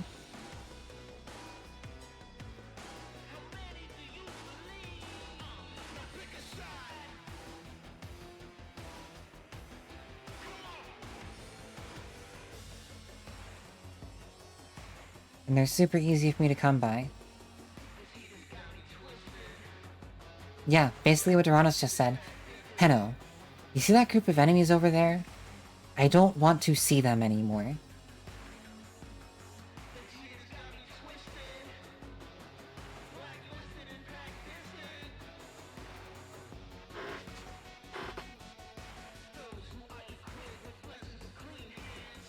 That is what the Nataruk does to enemies. Now again, there is an argument to be made with how much status this thing has to swap Hunter Munitions for Rifle Elementalist. There's an argument to be made for that. But in my experience, Hunter Munitions works just fine.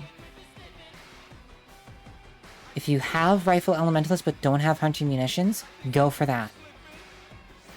Absolutely just do this. Because mostly what's killing here then is just the heat procs.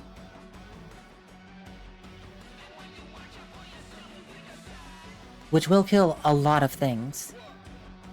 With how much damage this thing does on a fully charged shot.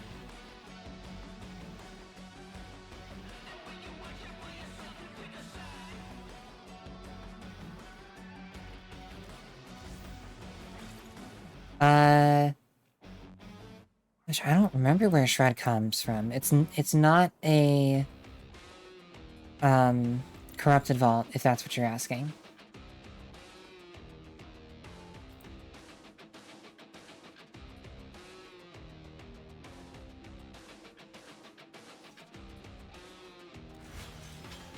I feel like it is a void nightmare. Okay. So that it'd be tier 3 nightmare, I would assume?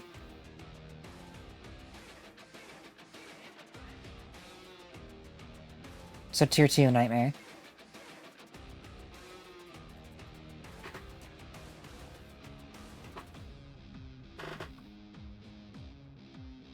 So that would be... Don't forget to safely turn off your computer before bed, okay? Jupiter to Neptune nightmare.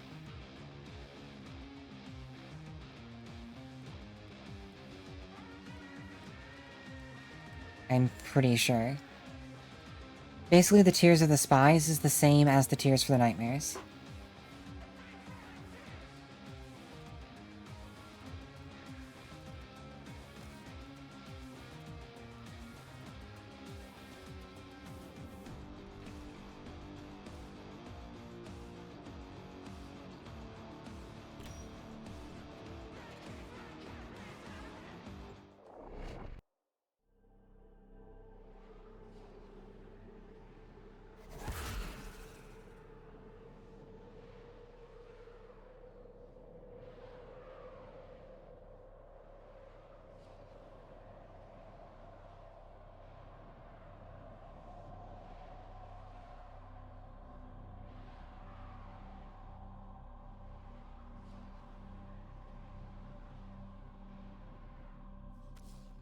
There is a large platoon of Grenier Unit station here.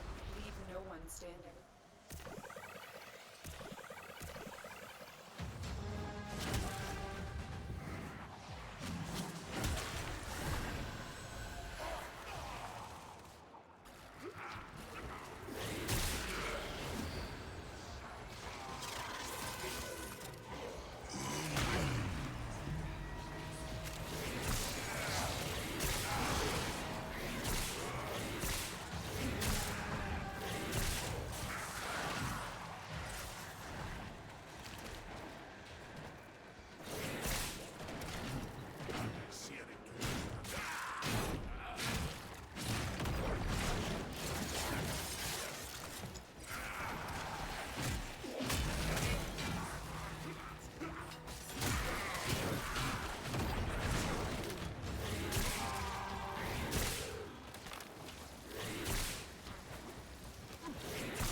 I do not have a glyph.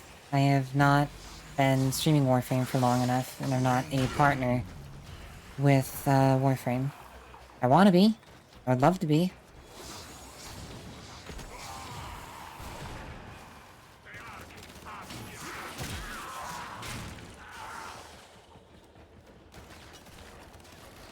I would love to be a Warframe partner and get my own glyph someday.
action.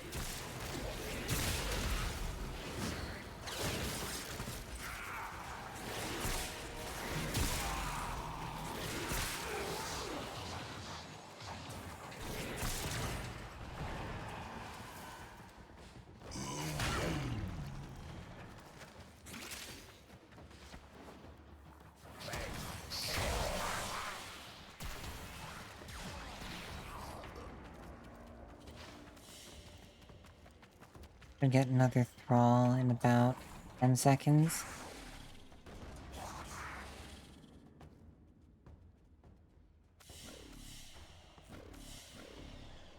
If there's any enemies left.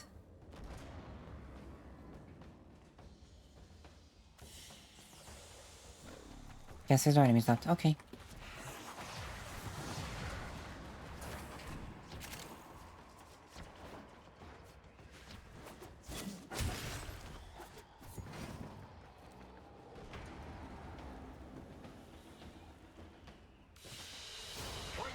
What was yours is now mine. Bye-bye.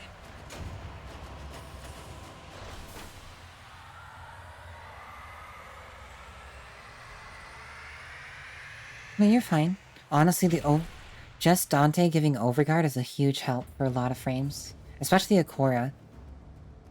Where basically her survivability is down to shield gating, which is not exactly the most fun thing. You can hear the helmet too, right? Not just me. Does it ever sleep? We're lucky that couch is strong. The Dragon Nikana is quite good. If you have the Dex Nikana, it's very similar. It's not the best Nikana in the game, but it is good. I wouldn't necessarily put all the investment into it that it wants.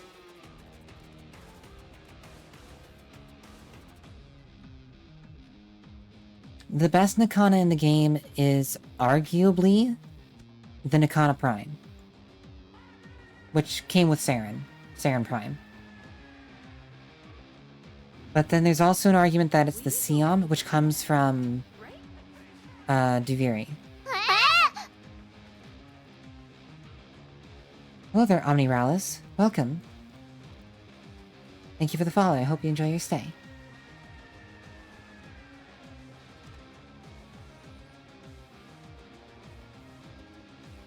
Tyrannos, your better question should be, why can't the dragon frame be good?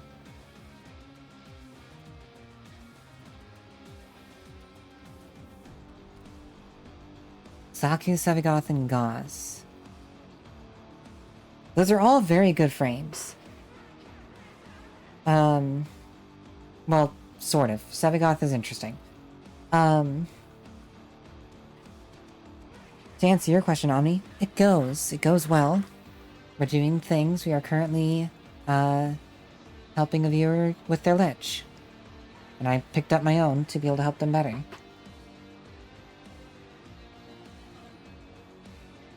You've got Sevagoth's augment mods?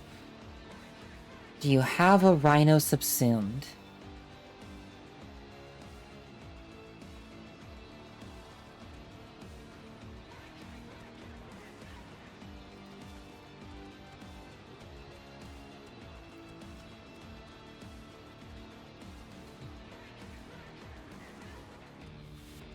Because if you have a Rhino subsumed, then I can give you a Sevagoth build that nukes basically anything.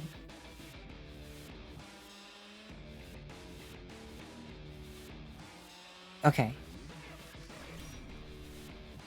Because the way that the build works... Well, okay, so first of all, the shards are kind of required. Hoping for those new prime parts and maybe some old ones too. Fair. Yeah, his 4 gets replaced. It is the best way to play Sevagoth.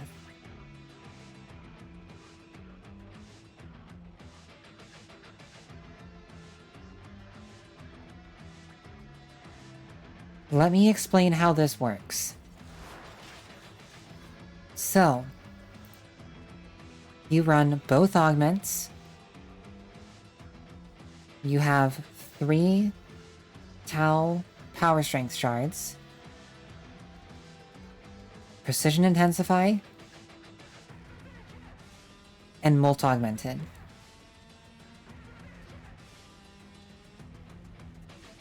You've also got arcane blessing for extra survivability, and then you've got growing power for a little bit extra power strength. Adaptation and gloom is your survivability with this. Because Sevagoth isn't in the best of spots in terms of survivability without those things. But Equilibrium makes it so that anything you pick up gives you energy.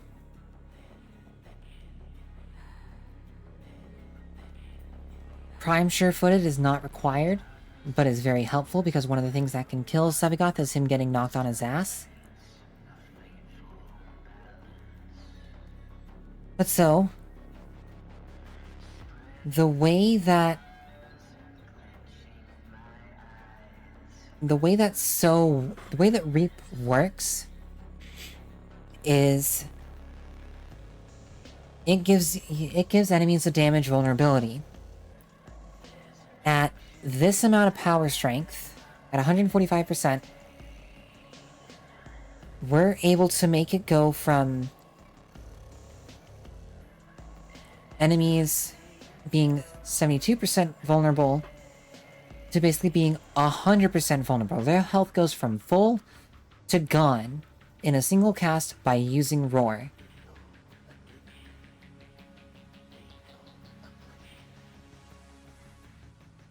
Because Roar works on Reap.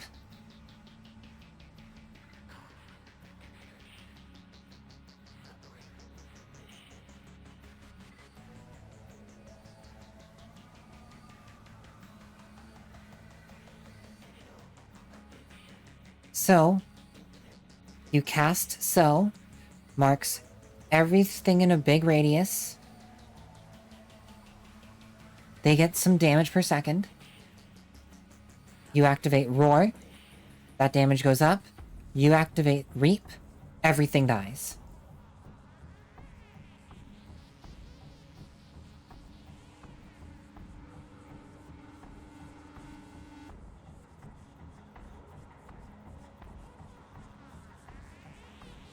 That is how Sevagoth kills. You absolutely can, do an Exalted Shadow build. And it looks like this.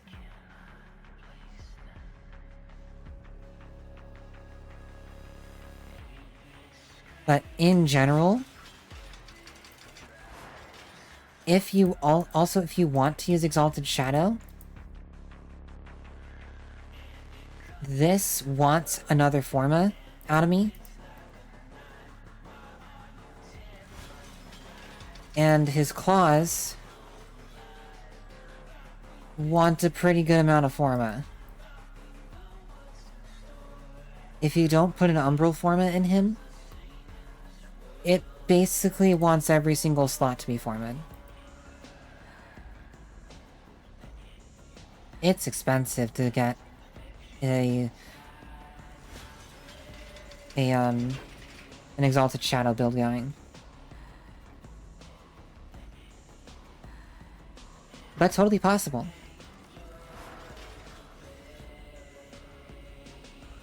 But in general, this is the build that you want to go for. This will just nuke rooms, if not entire tile sets. This can do Saren levels of murder.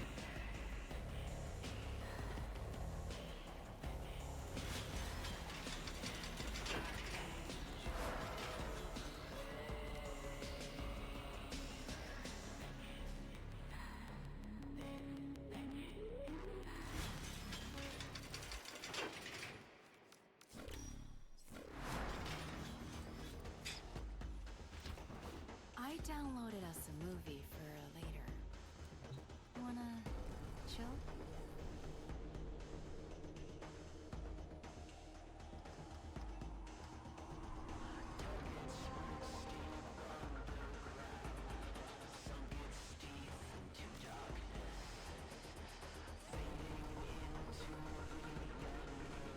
I sent you the build and warframes so that you now have it for your own use later.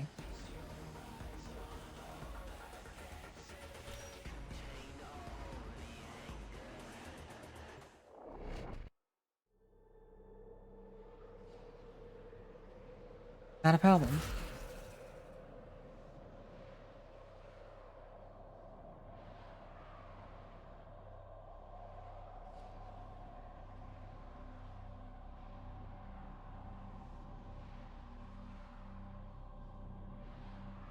Honestly, probably the best option.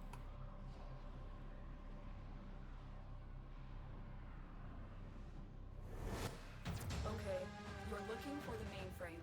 It's critical that you deliver the payload to that location.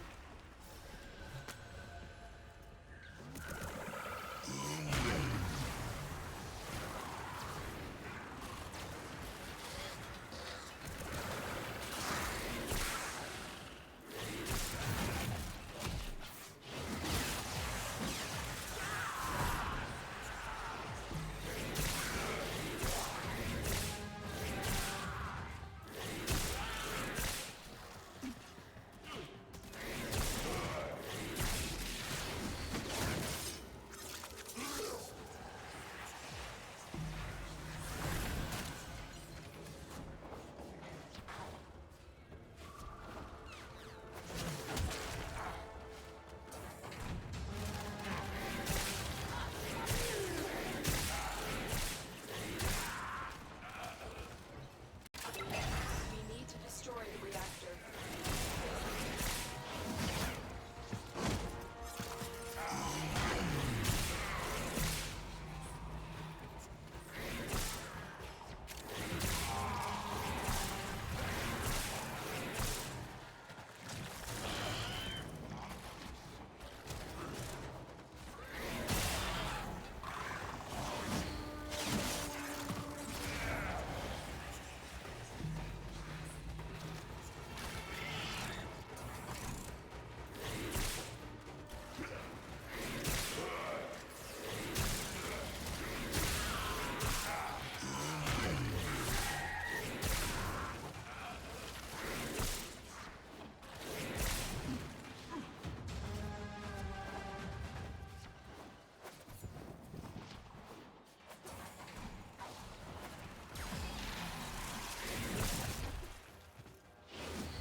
That's it. Now get out of here.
You gonna get one? There we go.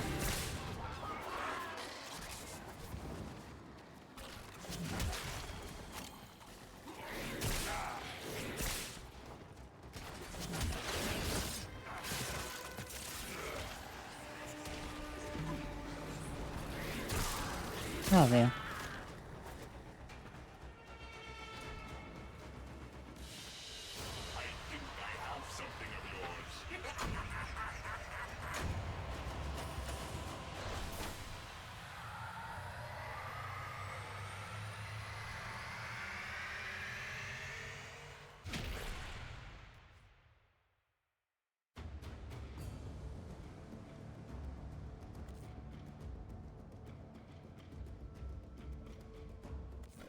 Teamwork does in fact make the dream work. Not too bad, is it? Being here like this.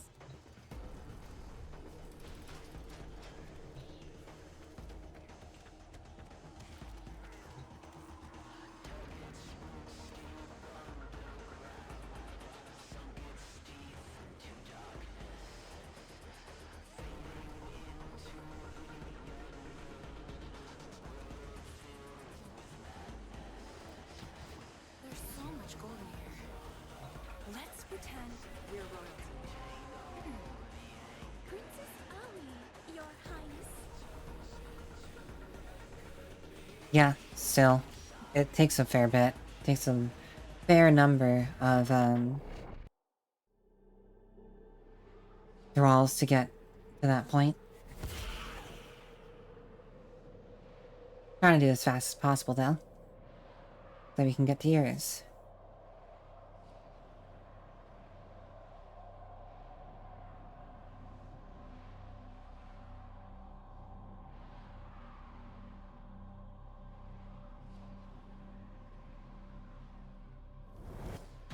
We received intel that somebody vital to enemy operations is here. Find them and capture them.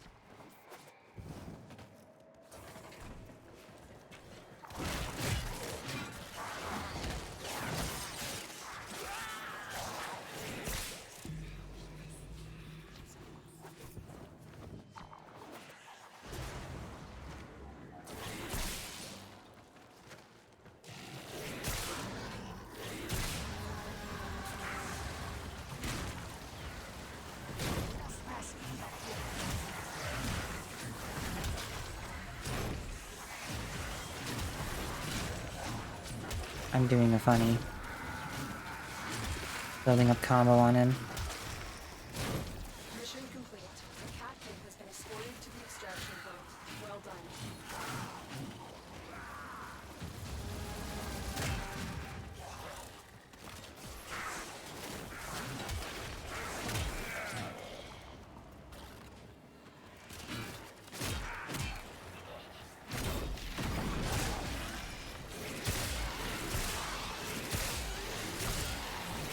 Looks like New Loco wants your butt.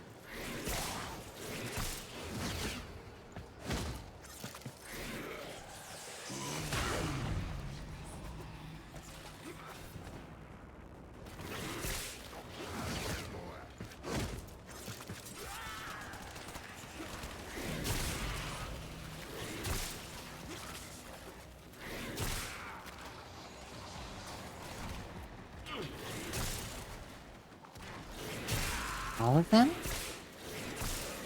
How can all of them want your butt?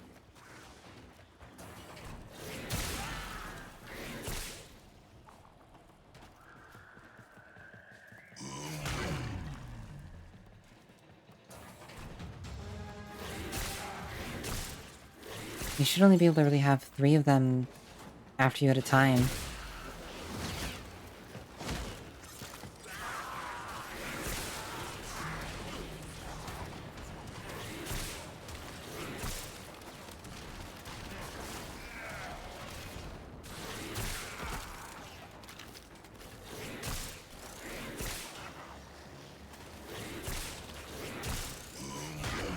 And I haven't seen this tile in years.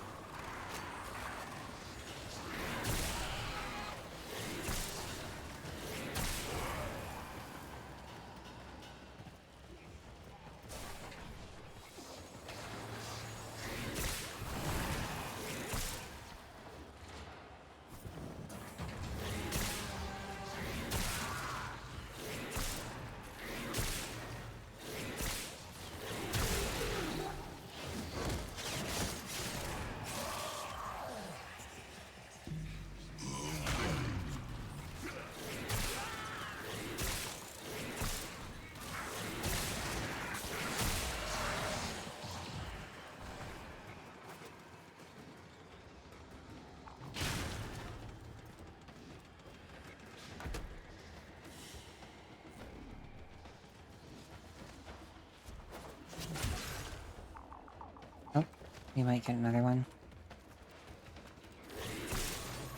Oh, Wonder Star.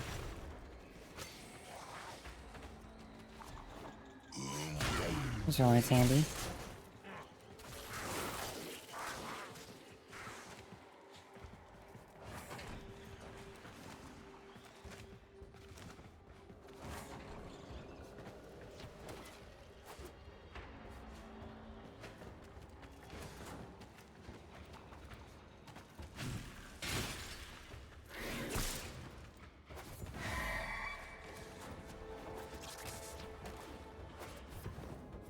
Alright, guess no more. What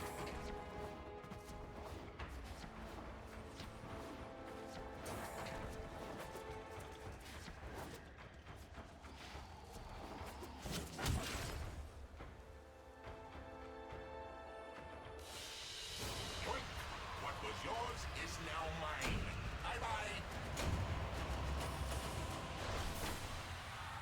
How did you do that? I actually don't understand.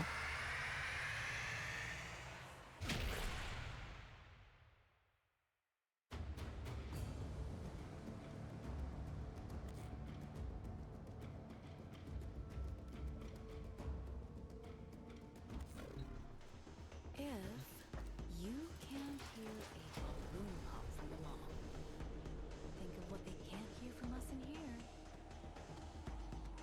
And switching them at the start and never touch them again. There. You really should pick 3 to just kind of stick with, though.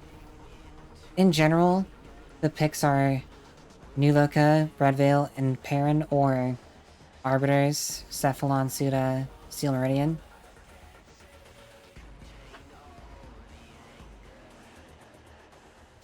Because they give weapons, they give augments. They give Vosper, which allows you to get arcanes.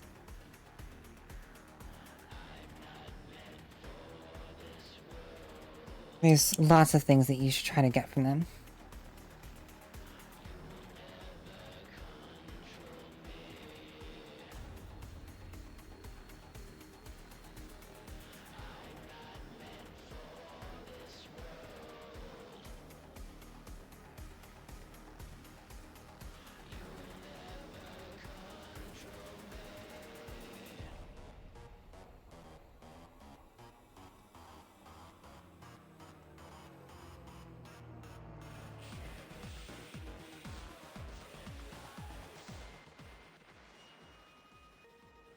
We're out of the night and into the dawn.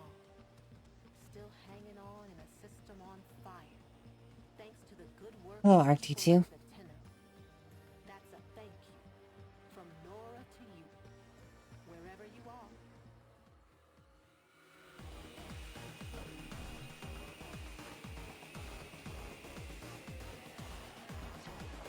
That's not too bad, is it?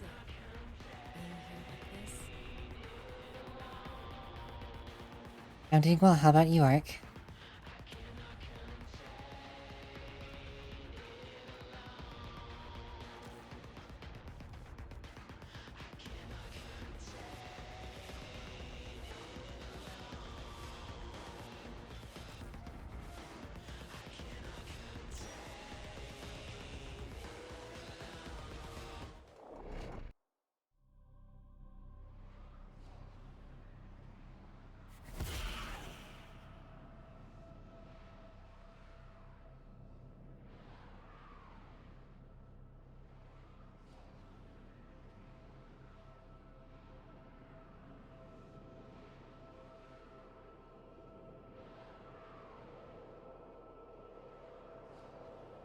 Got a new Lich Hunter, aka me. I mean, you're not wrong. This is a rescue mission. We need to find and liberate the hospital. Having a hard decision to pick which frame I want to build for Seal Path. I'm assuming you mean first, because eventually you'll want to build all of them for Seal Path. Because every frame is capable of clearing Seal Path.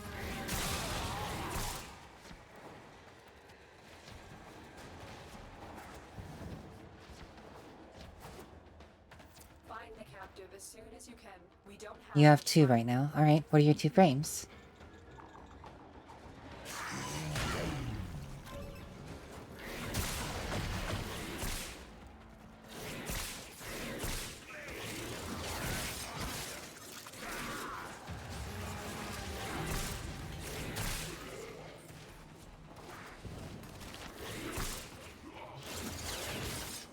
Wisp Prime my favorite and Revenant Prime boring. Well, Revenant Prime is a very easy build to put together to get into Seal Path, and will always be alive as long as you have enough energy for your 2. Wisp, however, to get her to where she wants to be for Seal Path, if you want all the power strength in the world, you need 2 Umbral Forma, or you need to go get another Umbral Fiber from Cephalon Samaris.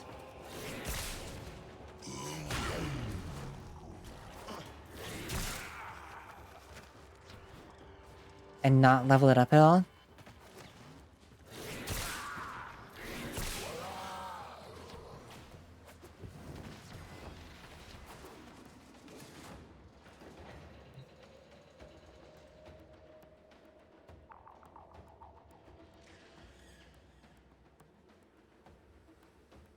Yeah, Umbral Forma.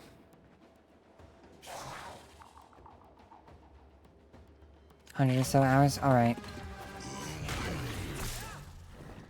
So, getting yourself an Umbral Forma is going to be a relatively difficult task then.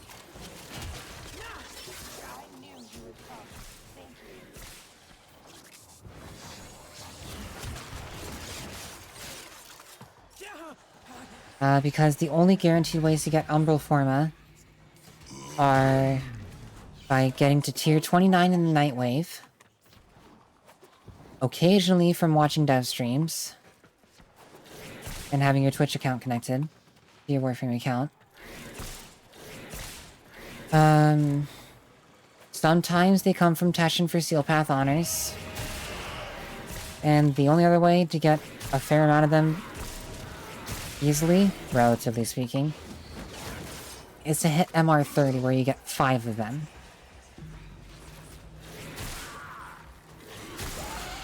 Umbral Forma cannot be purchased with Platinum. They can only be earned. Aura Forma can be purchased with Platinum, but not Umbral Forma.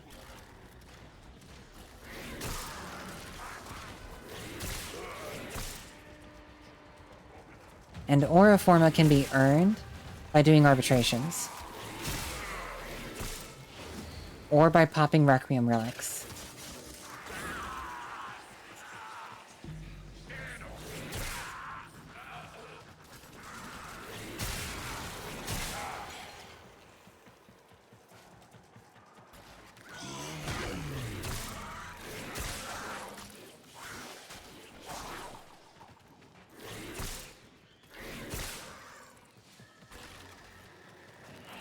So, you've played the Sacrifice, right? I would assume so since you have Seal Path.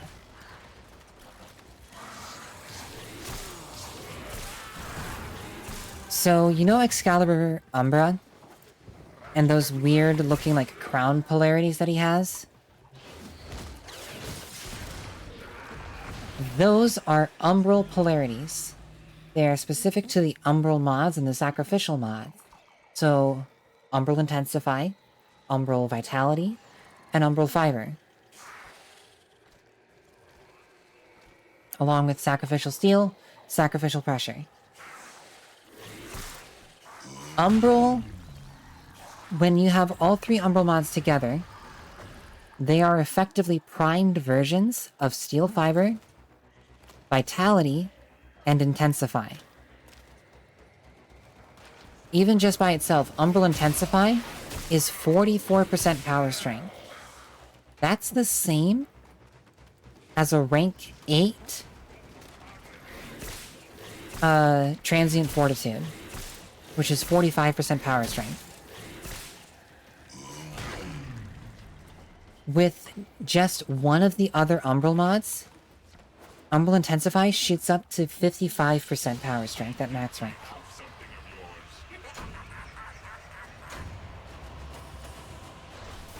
Yeah, the problem is that they are the most expensive mods in the game at... Well, okay, they're not the most expensive, but they are very expensive at 16 drain. Also, thank you for the follow, ArcD2. Hope you enjoy your stay.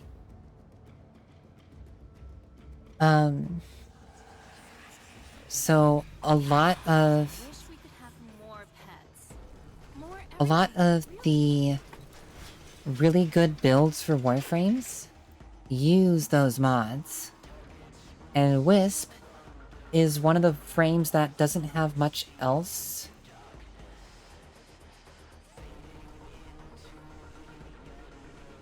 Yes, Umbral mods are free. They come from getting just from doing the sacrifice. You get them with Excalibur Umbra. I just need...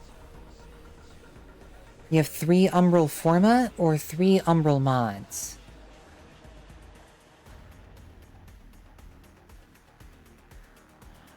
Umbral Forma? Yeah, so there are only 3 Umbral mods in the entire game. There are 5 that have that polarity. The other 2 are for melee weapons, and they are Sacrificial Pressure and Sacrificial Steel, which are basically a slightly worse version of Prime Pressure Point, but a far better version of True Steel. You can occasionally get Umbral Forma from a Krithus in Duviri, who does show up in the Dorma Zone, but that also is going to cost Pathos Clamps, which means that you have to do regular Duviri runs.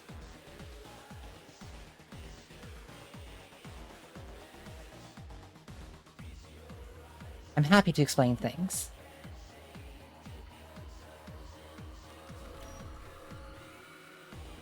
So, here's Wisp. Here's the build that she wants out of you.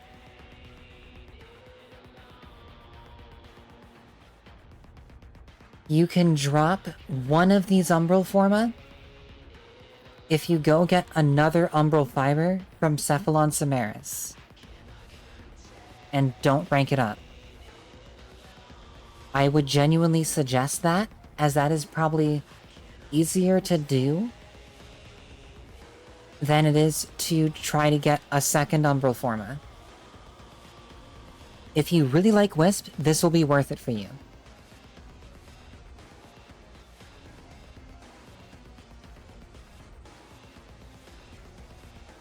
She does not need Arcane Energize. This could be many other things.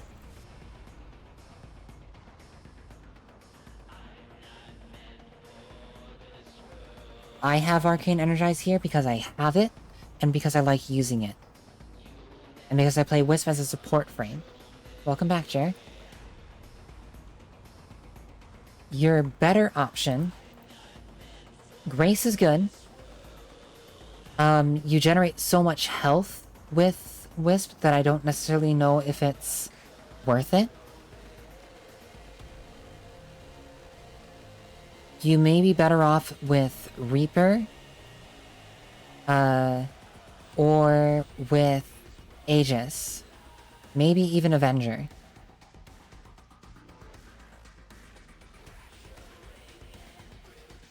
The primary Archon shards that I would put on her would be for strength, and maybe for health. I mean, that's exactly what Dante is. Dante is both an offensive and defensive frame.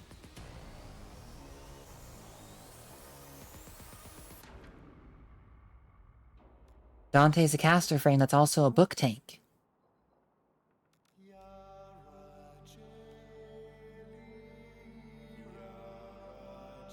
But so, with this build, on Reservoirs,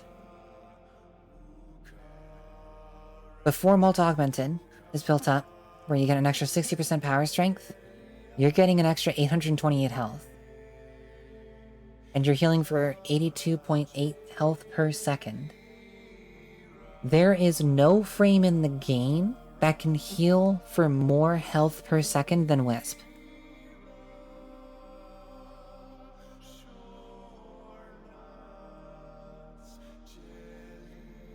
So Multi-Augmented is the Arcane.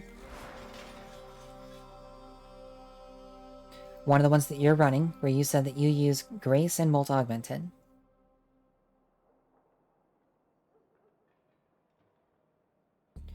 Molt Augmented, once you've killed 250 enemies, is 60% power strength. Bringing her to 336% power strength.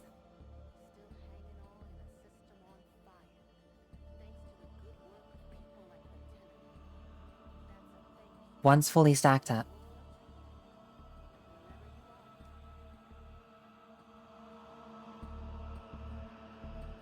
But the main reason why I suggest not doing a full rank Umbral Fiber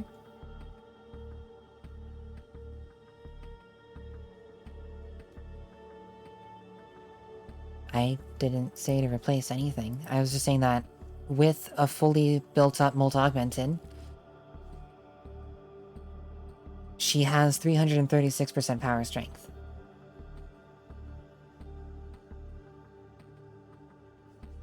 I do suggest Roar over her 4. Because for the amount of energy that it costs to use her for, it doesn't do enough damage in Steel Path.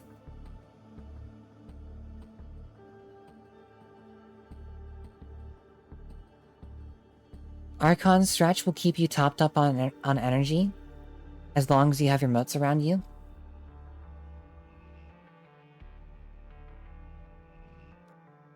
Blind Rage is all the efficiency you need because you basically put your moats down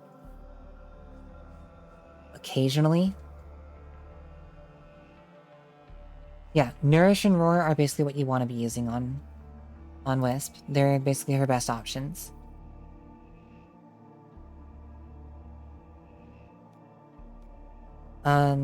You don't need Prime Sure-Footed.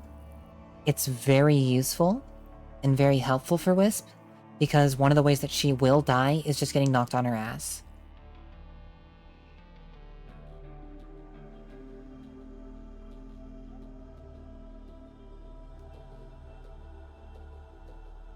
So, the first chance you have to get Prime Sure-Footed is 400 days, yes. You get access to one of 3 Prime mods basically every 200 days, with the exception of day 800. Day 800, you get a Siondana, and then you get your next Prime mod at day 900. But there are only 4 Prime mods that are available from login rewards. And I will list them in a moment. Make my first melee Prime, but not sure which one to choose that I have. Could you give me a recommendation on which one I should build first? So, hands down, the strongest melee in the game... No, you're fine. You're absolutely fine. You're not preventing me from having fun. I am having fun. I enjoy explaining things to people. You're fine. I just want to answer this other question really quick. The best melee weapon in the game is Glaive Prime. However, Glaive Prime, I believe, is currently vaulted. If it isn't, go get it. If it's vaulted, forget about it. But it is by far the strongest melee weapon in the game, but you don't use it as... You don't use it as an actual melee weapon, you use it as a glorified grenade. Other than that, I can't recommend the Yokino Prime enough. They have it in Karnan, but if you don't have access to Steel Path, or that part of the circuit, or if you don't think that you're going to be able to get there, or if you don't want to spend the like 120 platinum to get the Incarnate adapter from Cavallero, don't necessarily go for the Yukina.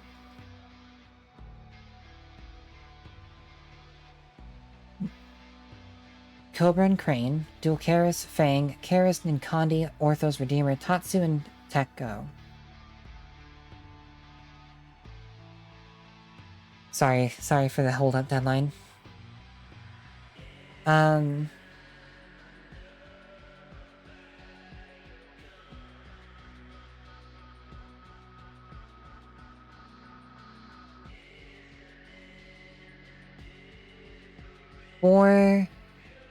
Out of those, I would recommend the Redeemer. Because it is likely the strongest of those that you've listed. The Redeemer is effectively just a gun with melee mods, with how you should build it.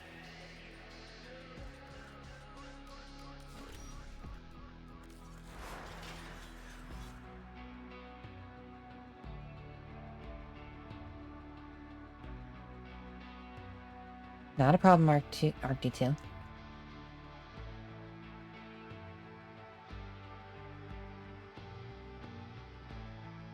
But so with how you build the Redeemer, you don't build,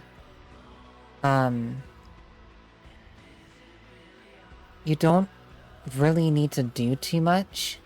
And this doesn't need to be primed, this can be regular. I figured it'd be Arc for short. But you never know, there might be another person here who has the name of Arc, so... you don't need Prime Fury. Prime Fury can be... where is it? Quickening. It's basically just a side grade. In quite all honesty, it's just as good. But so, with the Redeemer, you don't do a regular melee attack. You basically just heavy attack all the time. And that's what Corrupt Charge is there for.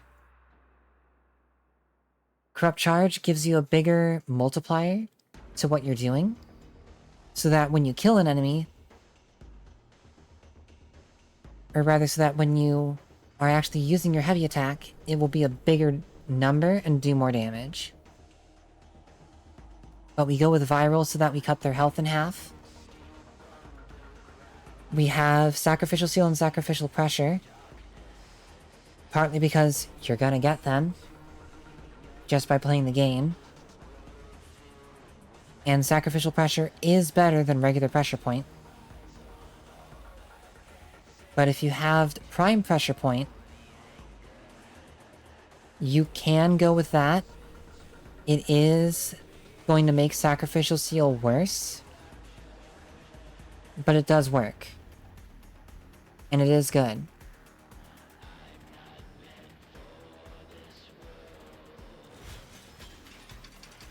But really quick, just to kind of show how this weapon works.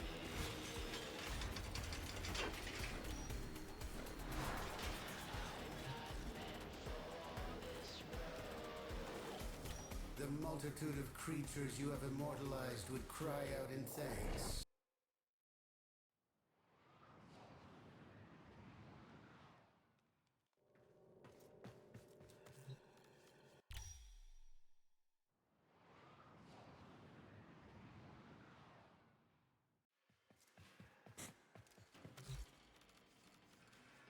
So here's Steel Path level corrupted enemies.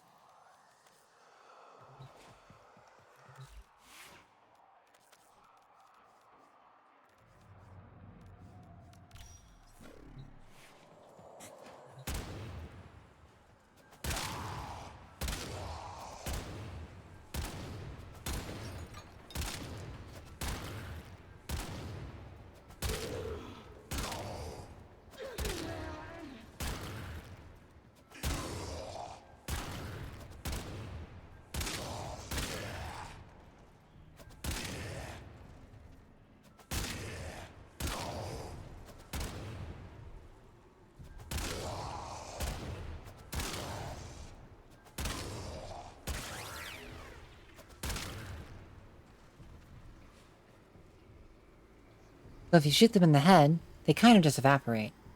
They cease existing. It does work. It is the strongest of the options that you gave me. You could go for the dual Karis, but their build is a little bit more involved.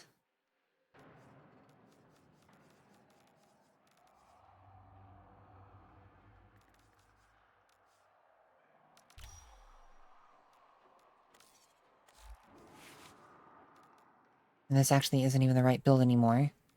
The build you'll be looking at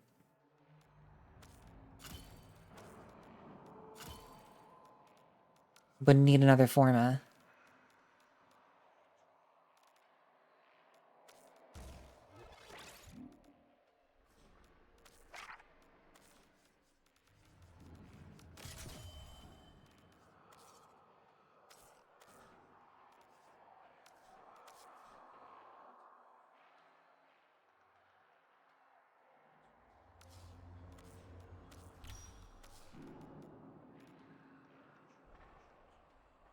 Then you do Voltaic Edge. Voltaic Strike. And what this will do... This will kill enemies.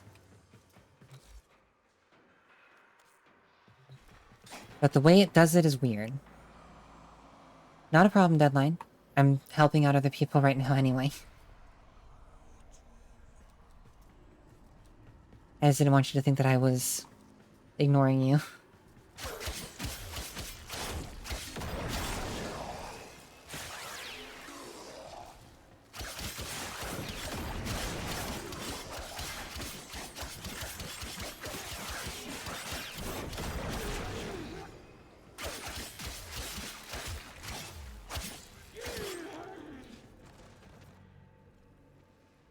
It tripped you, then ran. This is the dual Karis. They are technically the strongest dual swords in the game.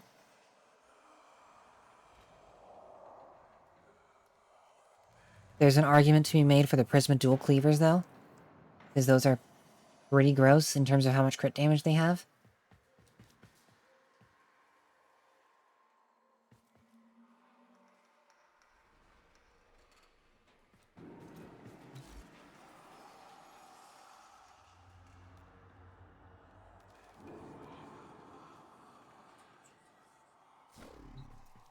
Yeah, I like me some Cold Stone, too. Damn, now I want ice cream. Shit.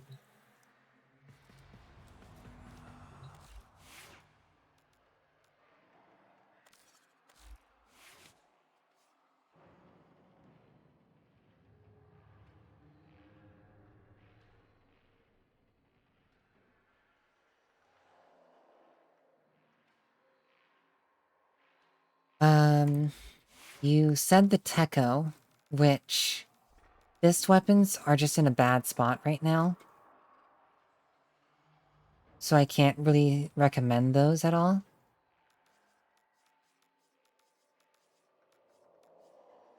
You said the Karis Prime. The Karis is an okay dagger. If you want to do covert lethality shenanigans, then yeah, go for the Karis. But if you wanted to use a dagger, I would suggest playing Ash.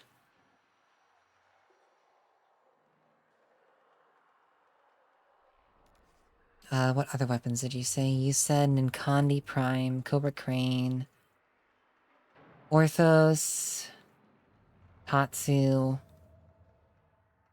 Nunchucks are... there. They exist. Oh, man. Oh, this build is old.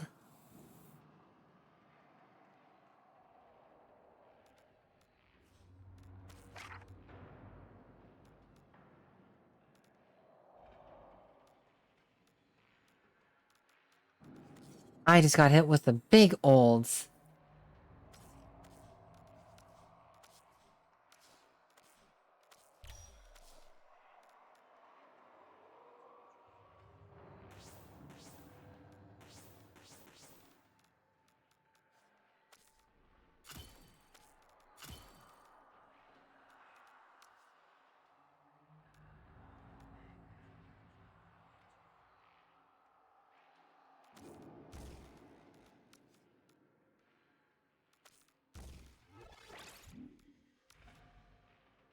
But so the problem is that basically every single melee weapon, with a few exceptions, run the same build.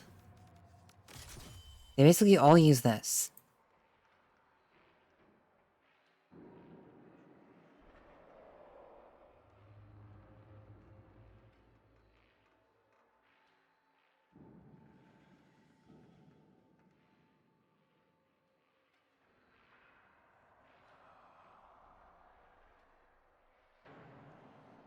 Close enough.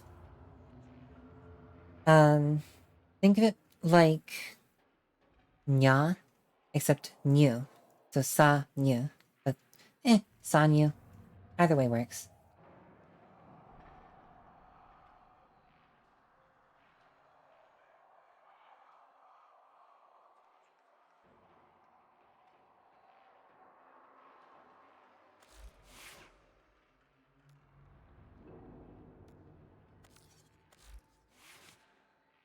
But yeah, so the problem with melee weapons right now is that they basically all run the same build, with a few exceptions, and those are typically glaives and gunblades.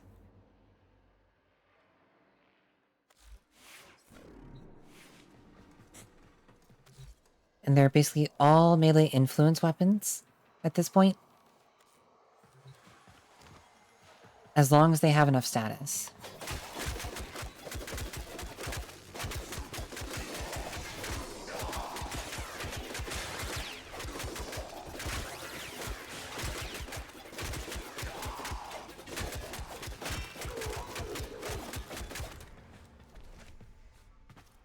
And so they'll all kill enemies. It's just a matter of how fast.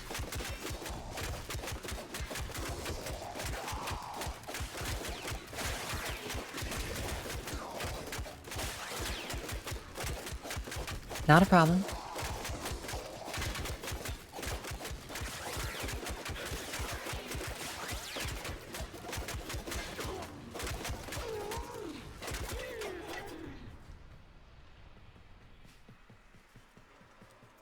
Enjoy your food, Deadline.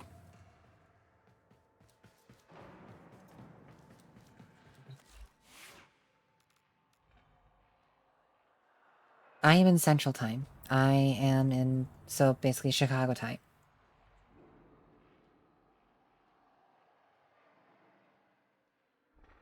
Well, usually I stream for about 6 to 8 hours. With the exception of Mondays, where because of work, I have to end earlier.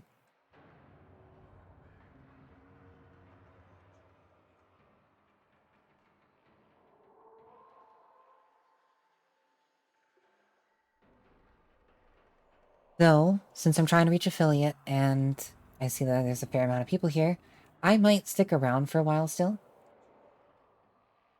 I might just, like, put the stream kind of on pause, go get some food, then come back. And keep on streaming for a bit.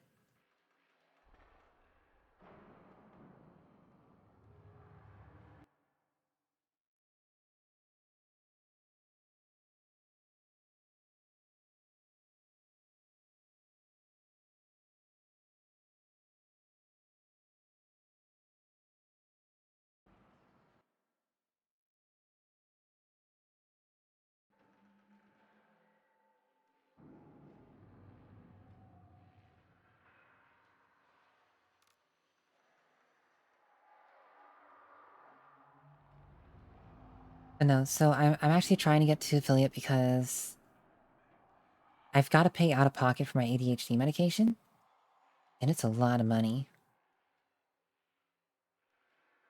So I'm hoping that I can kind of get a bit of a following and help pay for that.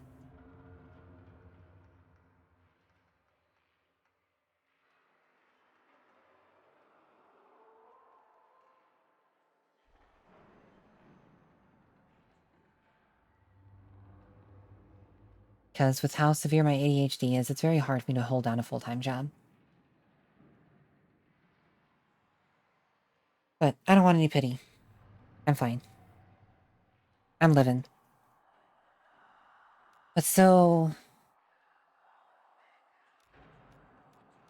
with...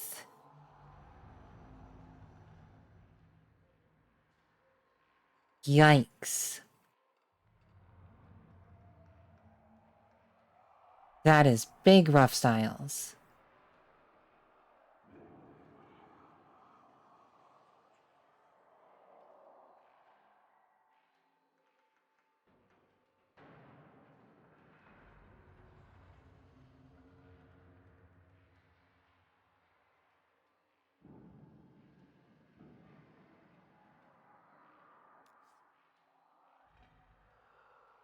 Yeah, I pay completely out of pocket. Mostly because laws are being done and saying, no, you can't get medication from this doctor. No. It's like $30 off from GoodRx.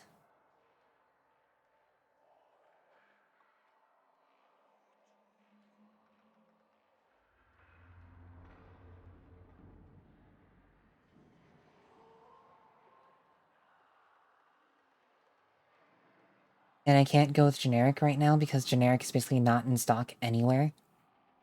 And I'm not super sure if I want to go with generic because for ADHD medication, that's dangerous.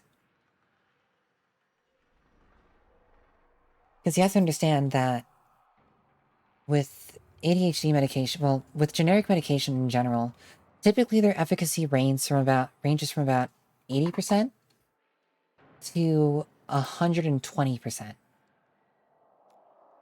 So within the same batch, within the same dosage size, you could have some dosages that are 80% of their power and some that are 120% of their power. I'm taking the highest dosage possible.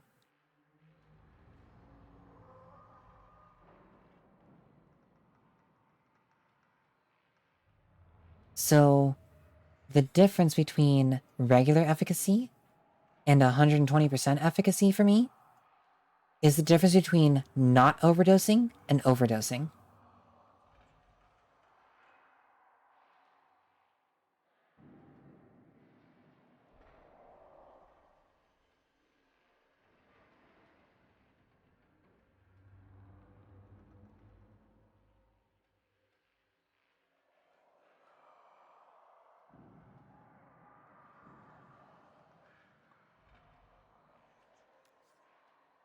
So, like, let's just...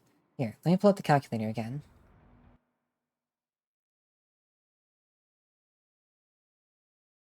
So, my dosage for my ADHD medication is 70 milligrams.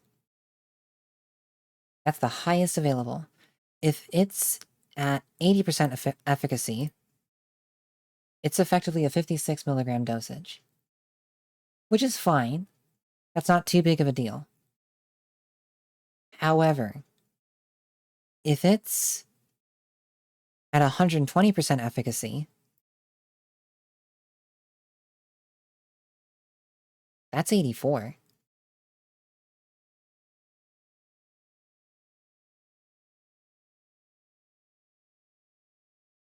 That's a lot of this medication to put into me.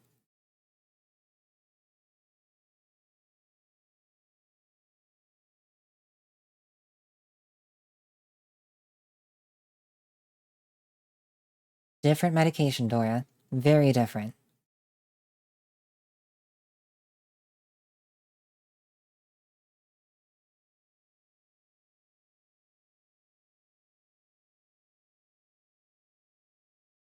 If I were to be on what you're taking, Dora, I would probably be taking somewhere around 120 to 130 milligrams.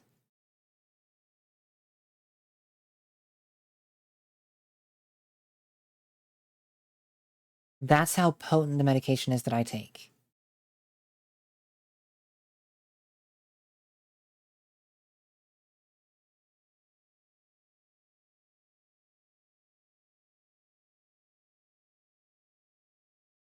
And I supplement all of this, all that medication with a bunch of B12 vitamins. Because that helps with your brain and focus.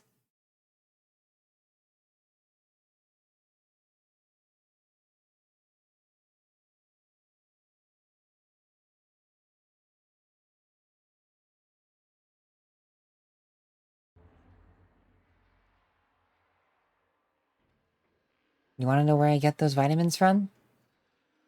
Gamer Sups. God, I wish I was sponsored by them.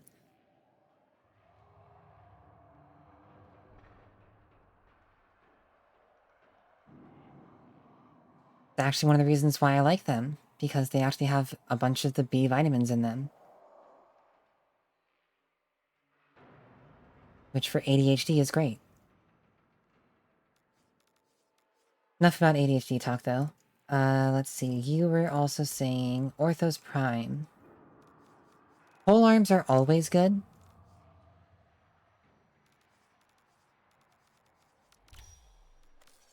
I believe that my first Prime melee was the Orthos Prime.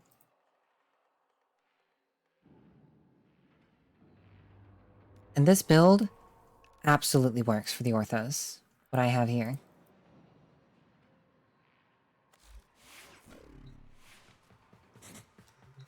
It may not necessarily work well on Steel Path.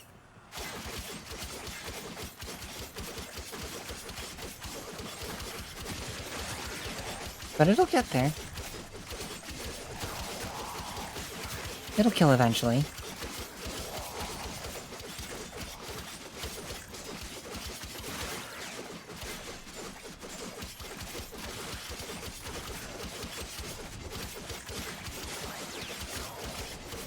But you don't necessarily need an arcane. If I were to switch to an arcane, I'd have to change up the entire build.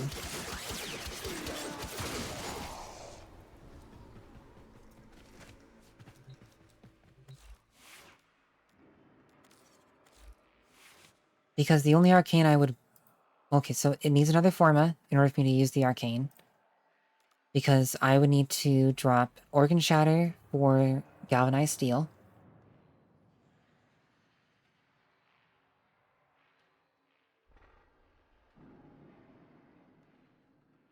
Yeah. And so anything that has to do with your brain...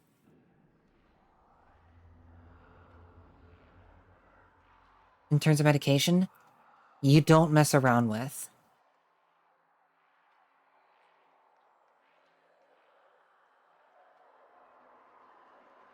Anything that affects your brain, you don't want to mess around with. It took me 8 hours the first time and I had no clue what I was doing. That's completely fair with the Kuva weapon.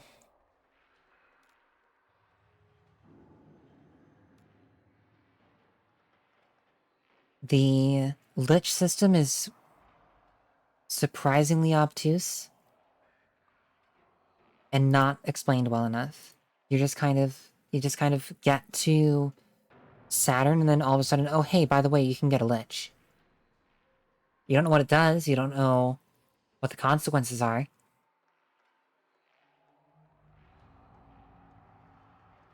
But hey, you can get a Lich. And there's a weapon for getting the Lich.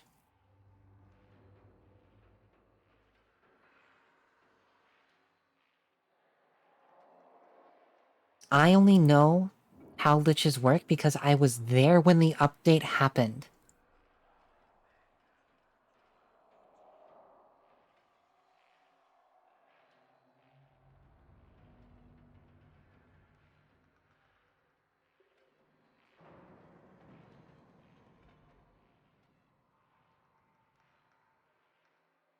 I was there when the update happened, so I was able to read the patch notes. And basically know what to do.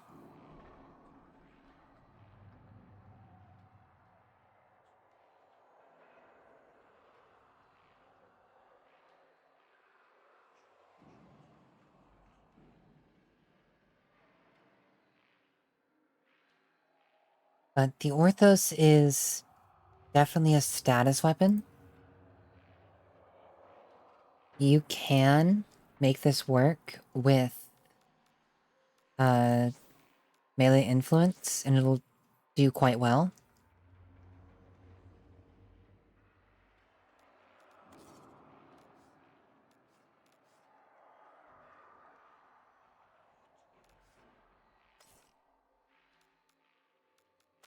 But it'll take a fair amount of forma to get there. I mean, I've already got 2 in mine. In order for me to get most of the way there, I need to put another one in.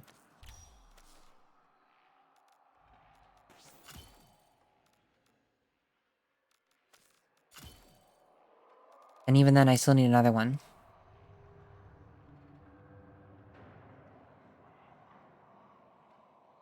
Basically. That's how a lot of updates in Warframe go, though. Like, if you're not there for the update, you won't necessarily know what to do, because they just add a system, they explain it in the patch notes, but then they don't really explain it in-game. They're getting better at it, but we'll have to see with the new coda. When we get the infested liches, or the coda enemies, we will have to see how they do with explaining it, because it is going to be a slightly different system from what we are currently using with the Sisters of Parvos and the Kuva liches.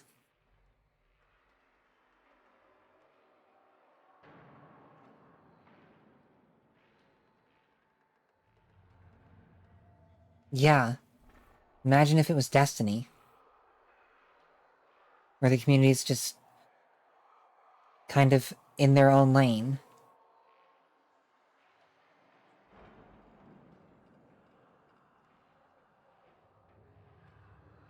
I will gladly take pot shots at Destiny, I have no shame.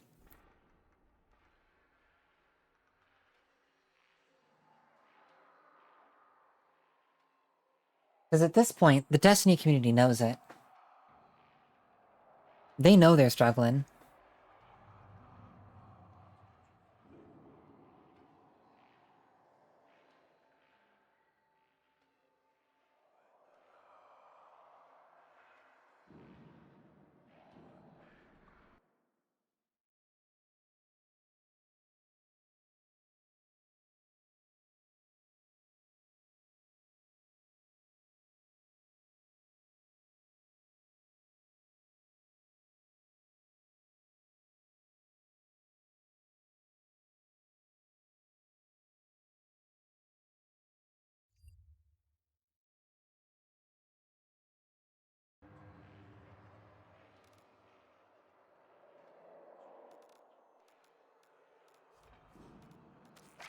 But so, even if I do the bare minimum on the Orthos Prime for a melee influence build, it needs one more forma. But only one. That's a 4 forma build to get it to do Steel Path a bit better.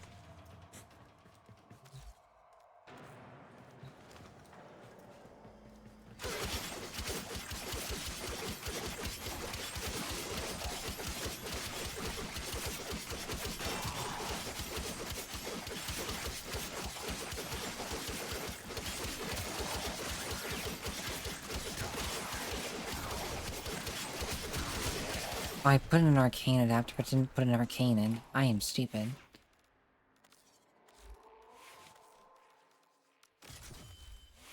There we go.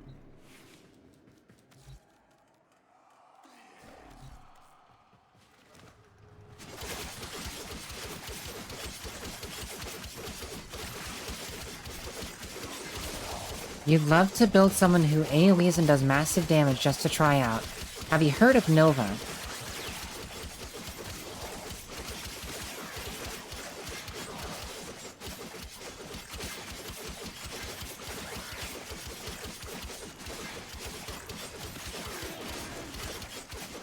Have you seen the gross shit Nova can do to Steel Path enemies on a bare bones build?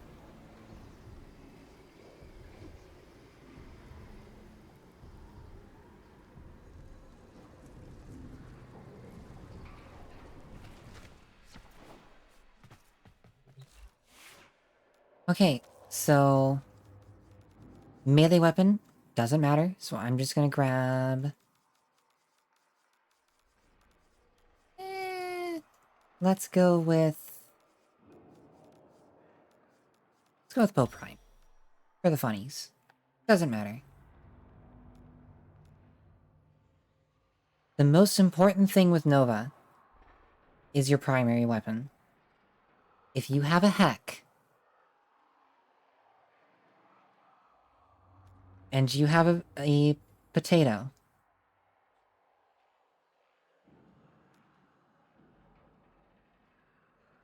if you've got a spare potato laying around and you've got a heck, or a Kuva heck would be even better.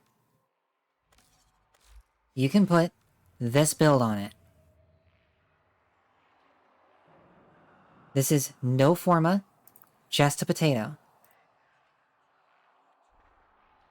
This build does enough damage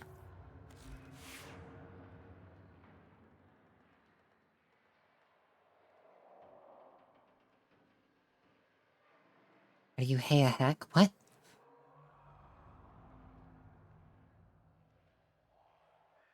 I mean, you can. You can run the Lich solo up to the Railjack part. I'm gonna have to finish my Lich in order for us to do the Railjack part together. Because that's probably the part that you're gonna struggle the most with.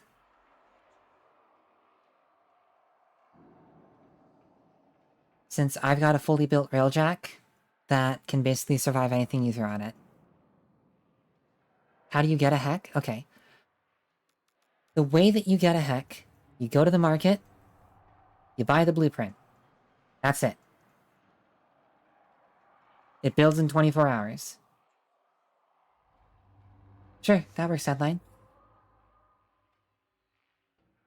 If you want to get a Kuva heck, you get a Kuva Lich that has a heck. Simple as that. Ideally you get one that's heat, so you would use Protea, Ember, Wisp, frames like that. Once again, here's the list.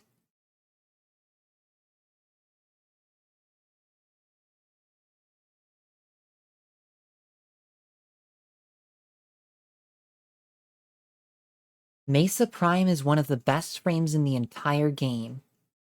Mesa has been one of the best frames in the entire game since her release.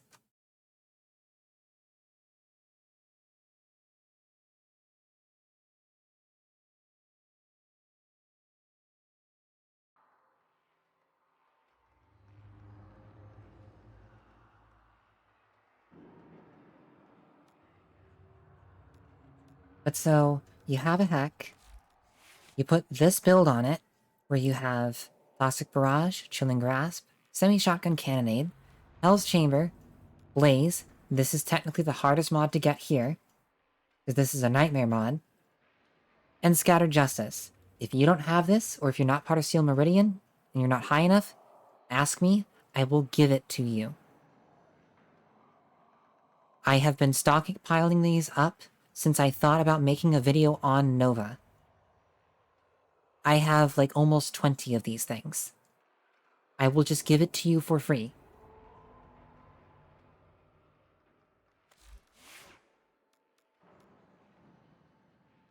But so, Nova Prime comes with 3 V polarities at base. Not the most useful thing for us, but we can work with it. And this build uses no arcanes. I want to point that out. There are no arcanes here. But there's enough space in the build for if you have Prime Continuity, you can fit it in. If you have Prime Flow, you can fit it in. Transient Fortitude, this is all the power strength you need. No Forma, just a reactor. Using mods that you can just get. The hardest to get, Molecular Fission. But also, not required, just a nice to have. But what this build will do, at its most bare bones level, to top level Steel Path enemies, is this.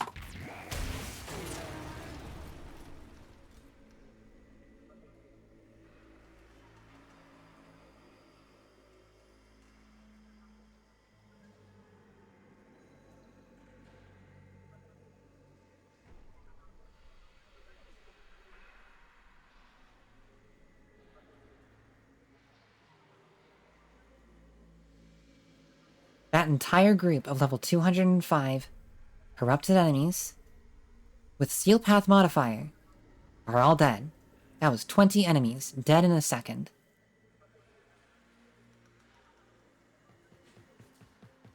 I'll do it again. Doesn't take long. Here. Keep your eye on the birdie. I cast Hollow Purple and everything dies.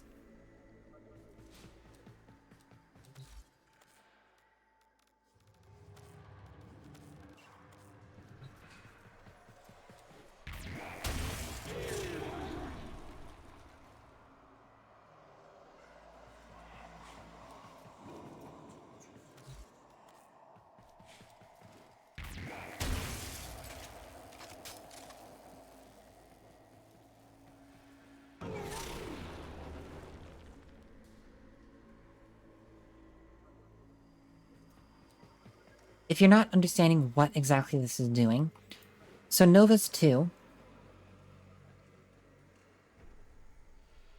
Oh, he took an Ayatan treasure?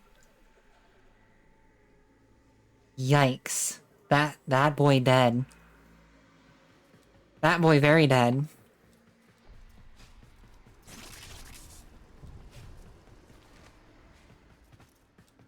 So... you have your Nova Prime now.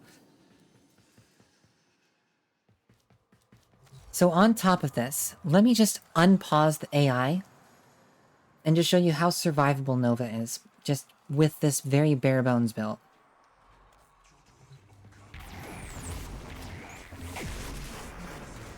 They're all slowed.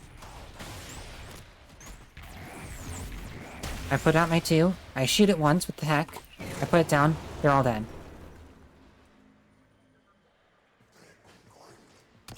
Only one survived because it was hiding in a corner. No, it didn't. Now it's dead.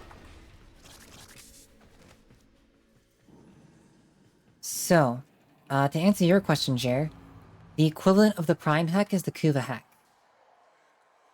Because the Heck is a Grineer weapon, there is no Prime version. The only, quote, Prime version is the Kuva version. What mods do you need? So, this is the build.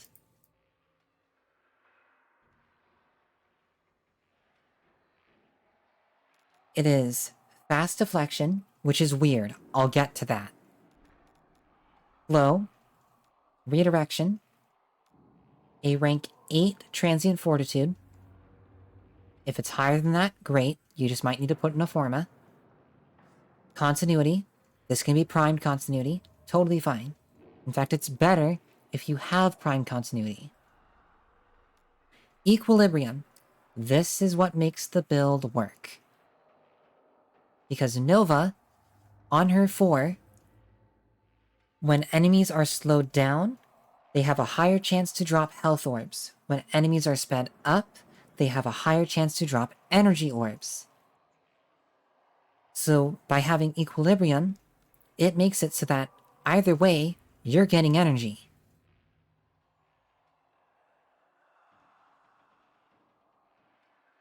Augur message to boost our duration a little bit, and then molecular fission. What molecular fission will do is whenever you have Null Star active and you kill an enemy that has been primed by your 4, if they die, you get a Null Star back and another one. So you will always have your maximum damage reduction. That works for both your shields and your health. Now the reason why we're running fast deflection is because this will make your shields recharge faster. because you have so much damage reduction, this is a very large increase to your survivability. Very large.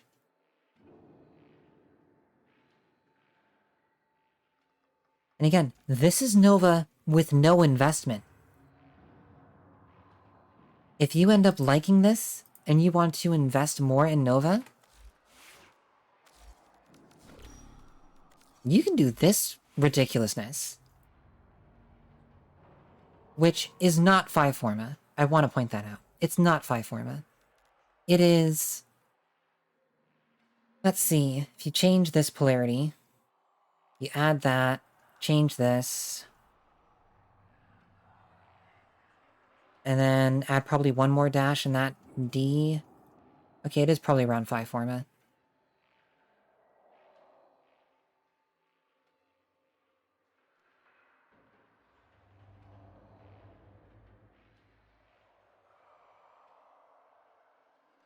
But you can do this.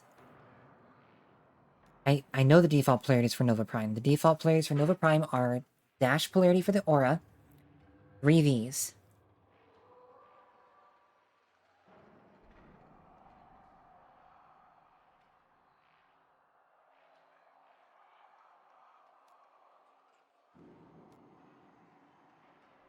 Once again, Prime sure-footed, not required. It is a nice to have. Umbral Intensify is basically just primed Intensify. That's why we're using it, and it doesn't decrease our duration.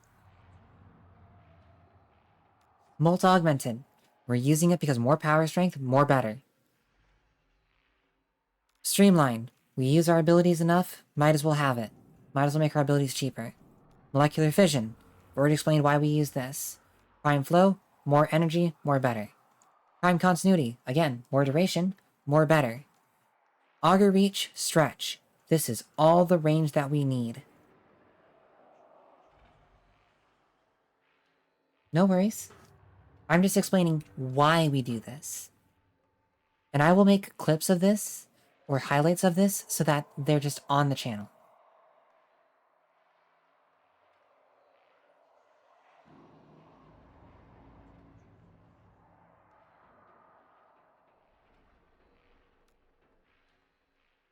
But so we run Stretch and Augur Reach, so that Antimatter Drop can basically clear most rooms in the game. At a 26-meter radius, there's not very many rooms in the game that can't be... Both of these make things go boom. The first one that I showed you was just the lowest investment possible. This is the highest investment possible.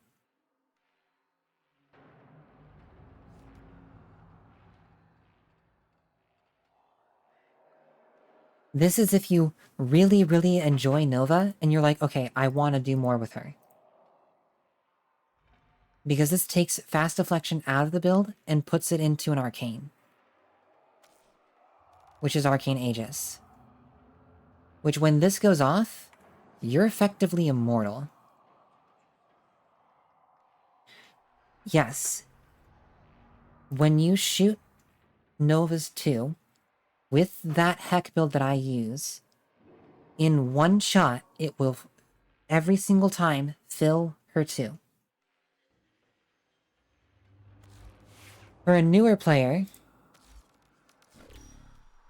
for one that doesn't necessarily have all those crazy mods, and doesn't have access to the entire star chart, you do this.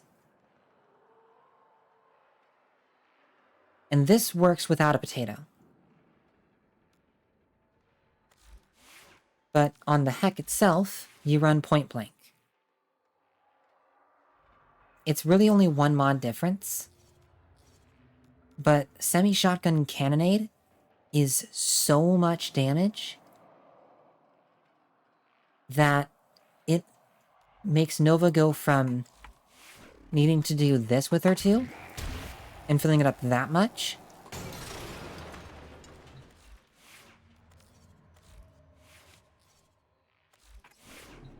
to filling it up in one shot.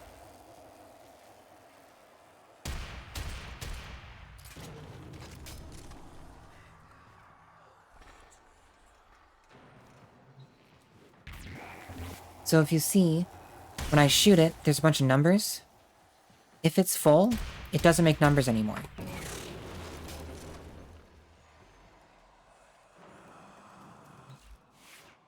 And even if you were to use, let's say, prime point blank, first of all, in order to fit that on the regular heck, you can't use a full damage cold mod. You have to run 2 of the 60/60s. And with that, still doesn't fill it. Takes 2 shots. Gets real close, but it's not quite there.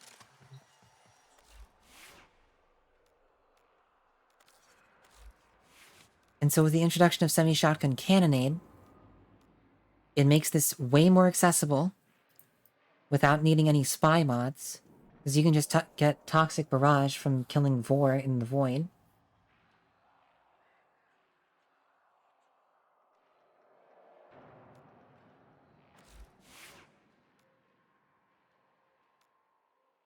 And getting the heck is pretty easy.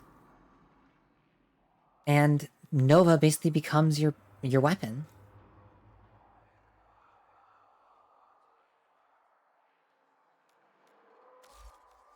And again, with this Nova Prime, if you have Mirage subsumed,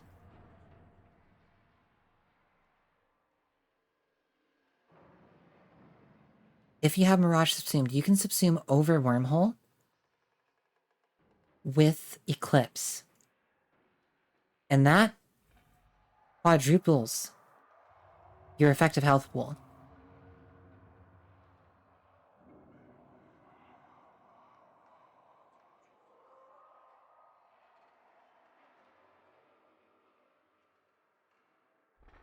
That makes you effectively have 4 times the amount of health that you have.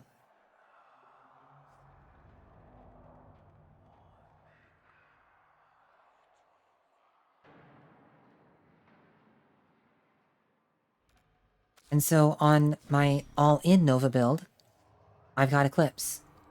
But I've also got... This one doesn't really matter. This is just for comfy, for speed. And I've got 3 Tau Duration Shards. So that I have 200% duration. And then I've got 1 Violet Shard. This should be a Tau, but it doesn't need to be. It works just fine like this. This build is so strong. Formas reset your Warframe to rank 0, but also allow you to add another polarity to the frame, or weapon. And by doing that, any mod that matches the polarity of the Forma that you put gets its cost halved. And that's fine. As I've shown, you don't need it. Nova can clear Steel Path without it. This just makes it so that you can move things out of the build and into shards. It lets you take mods and put them elsewhere.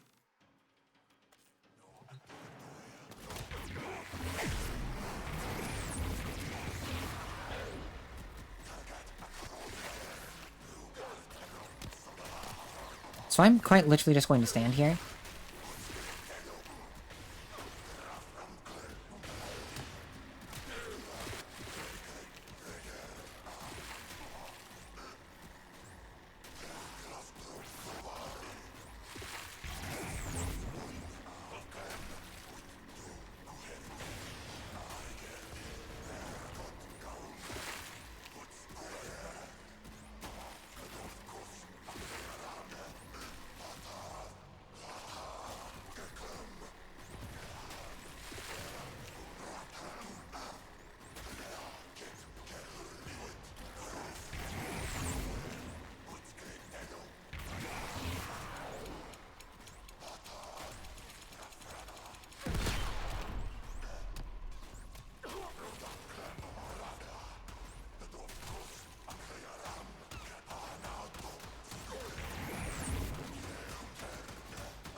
Arcane Aegis went off. I'm now immortal.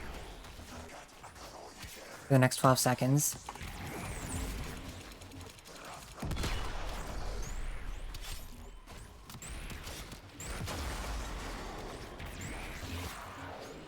Arcane Aegis went off again. I'm immortal again. Okay, let's speed up the enemies. Let's make them faster.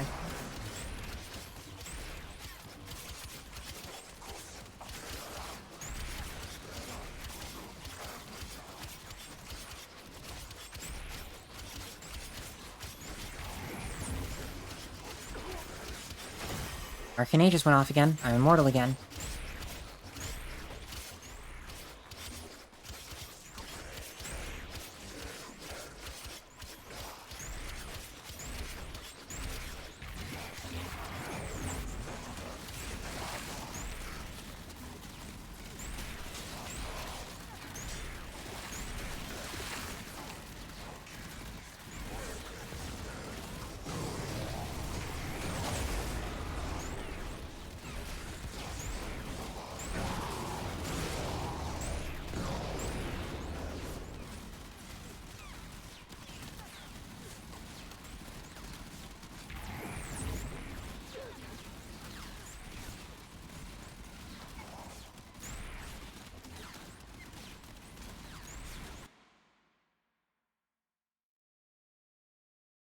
Let's see who's messaging me on Discord.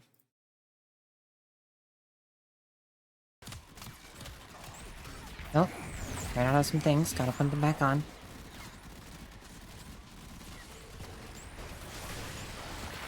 I should be able to throw you a molecular fission. Not a problem. But again, molecular fission also isn't exactly required. It's a nice to have.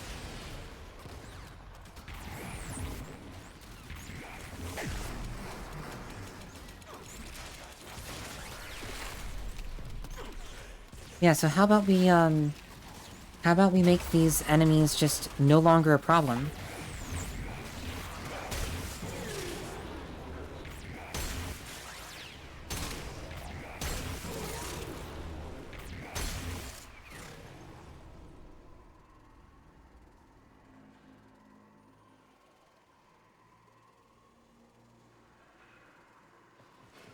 Nova.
Very strong.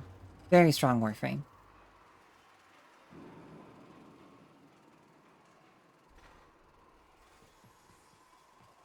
Yeah, you'll need to have those 6 mods on the gun. Those 6 mods are core to making Nova do what she does.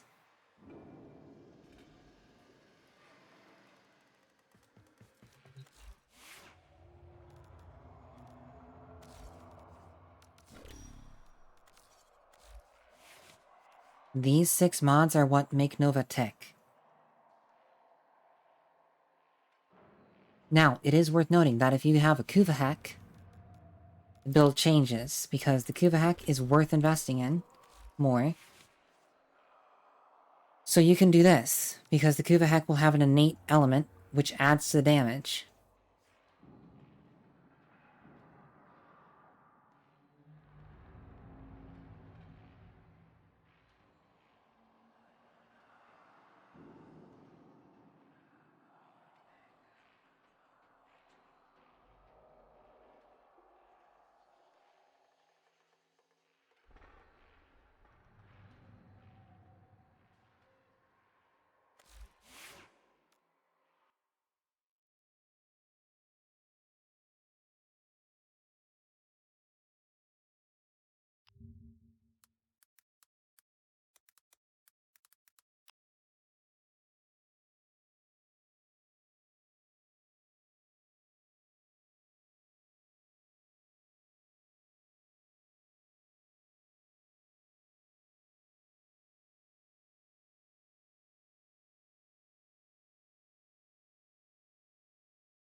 Blaze and Scattered Justice. So Blaze is a nightmare mod, which is pretty hard to come by.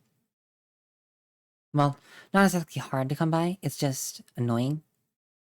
And then Scattered Justice is one of the things that I said that I can just give you. Because I have been stockpiling them like crazy.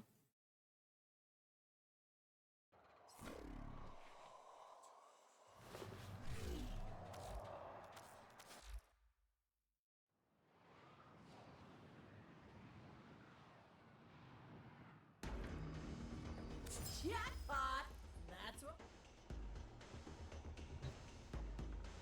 That gold is real. I checked. Maybe I could, make some handcuffs?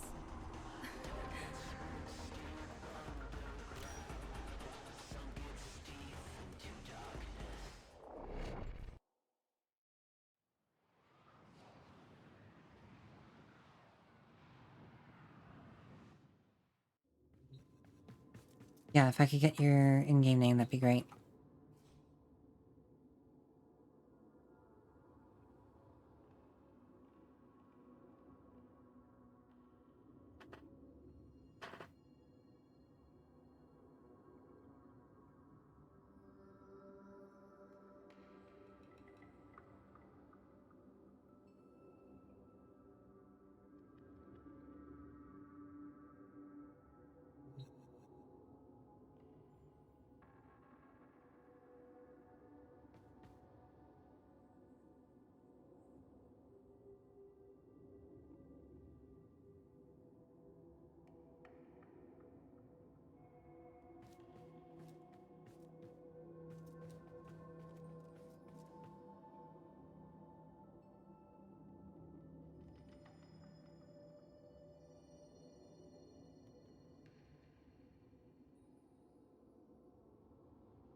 Let me see if I have an extra copy of Blaze.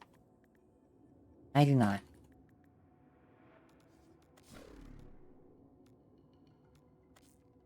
Don't need to give me anything, just give me some random mod, doesn't matter.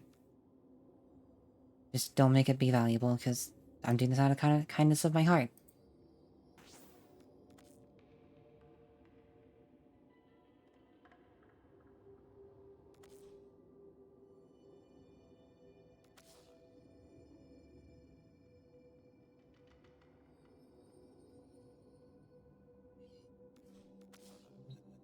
There you go. Enjoy Nova. Enjoy blowing people up with antimatter.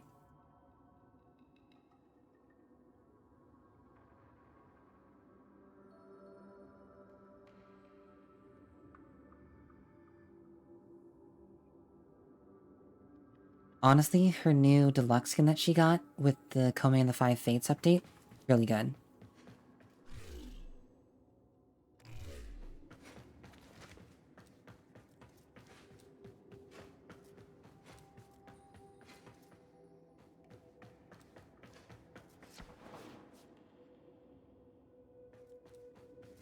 Yeah. Quite a good... Quite a good skin.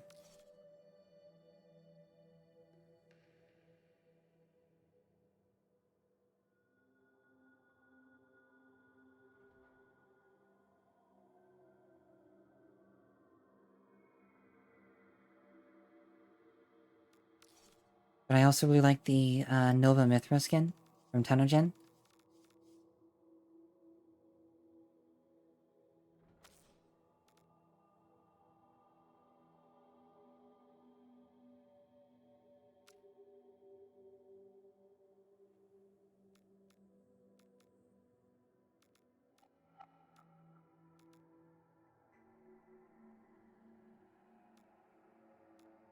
The main thing that Nova may have some issues with in Steel Path is going to be the acolytes, but almost every frame has issues with acolytes because they have attenuation.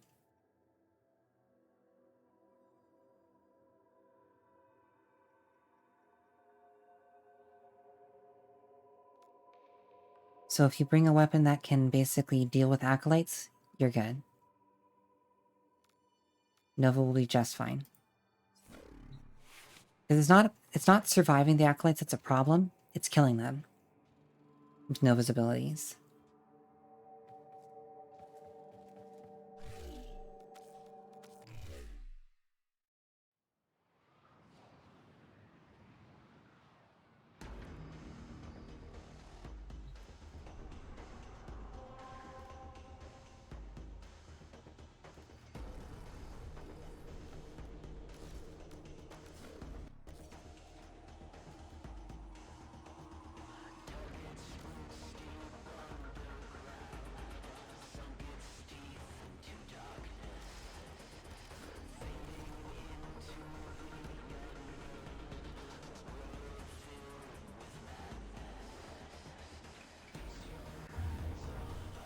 I was on the internet and I found this website.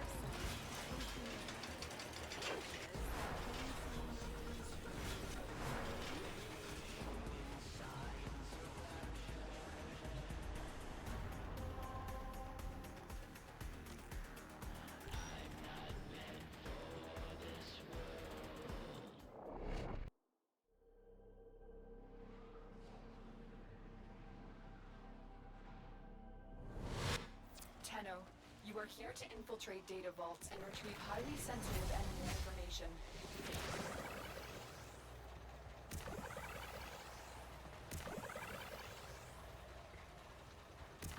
I mean, my favorite attachments are the Imugi legs, but those are prime, so you might not have them.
Yeah. Kind of what I run. But I'm also a bit impartial to that, because, well... my favorite color may very well be purple. Don't know if you could tell.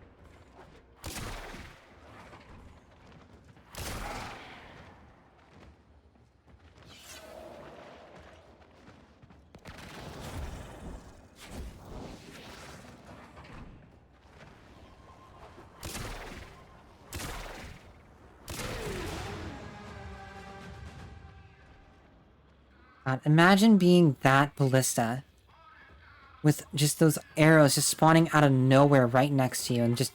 Nah. Must have been the wind. I didn't see nothing.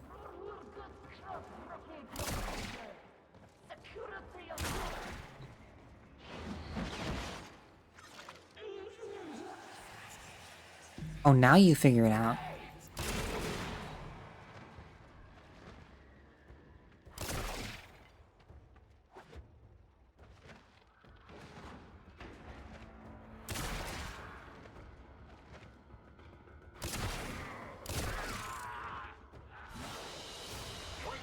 What was yours is now mine.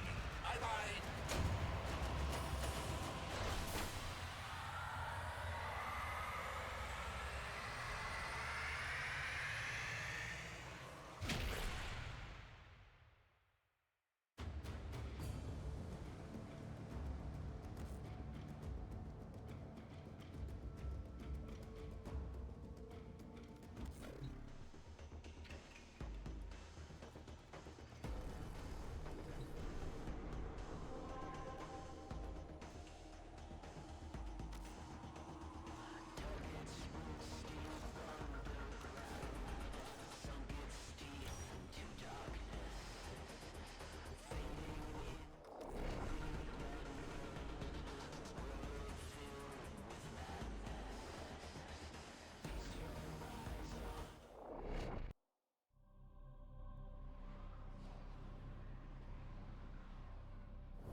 This is a mobile defense mission. You must deliver payloads and defend a number of locations while I break into the network. Be prepared for heavy resistance. I can't do this without you.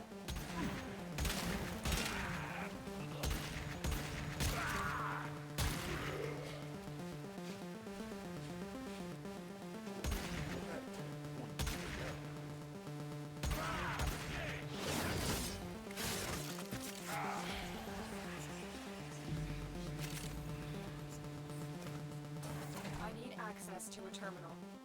Find one and patch me in.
I mean, you finished her when you're happy with her.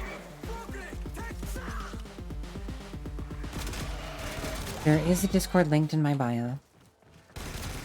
Not exactly mine, but it's one that I am a part of that I am using for now. I will eventually have my own, but for now, I'm using this one.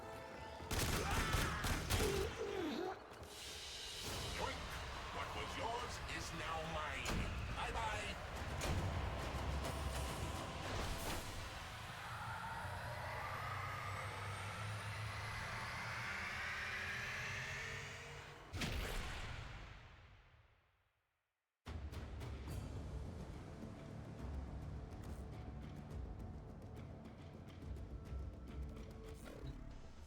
Maybe I hit a crease somewhere. Maybe.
There is a Warframe channel, so I suggest putting it in there, and not in cafe chat.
successful mission. Eye extraction.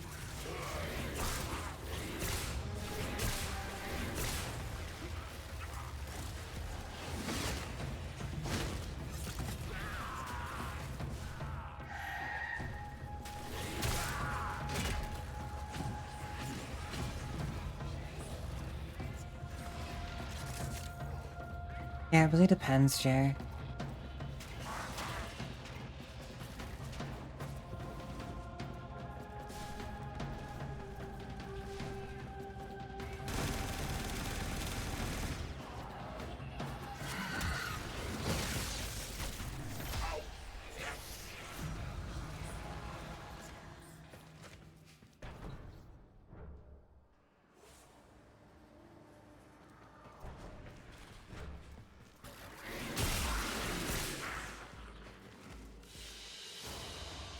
Mission complete. Excellent work, Shadow.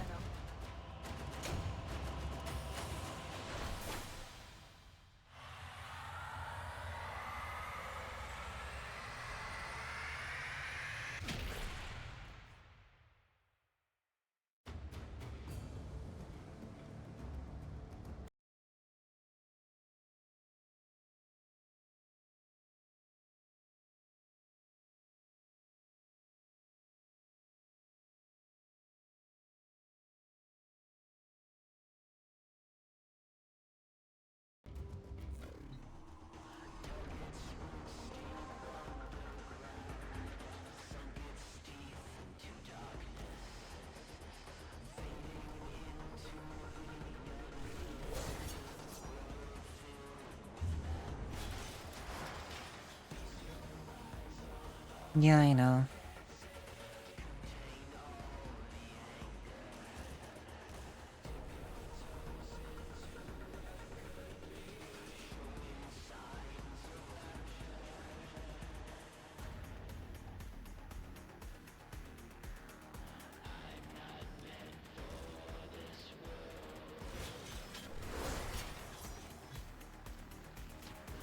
I downloaded us a movie for later. Wanna chill?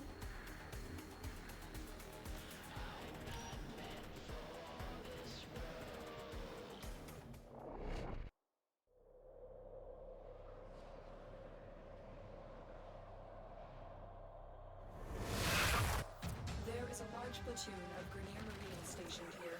Leave no one standing.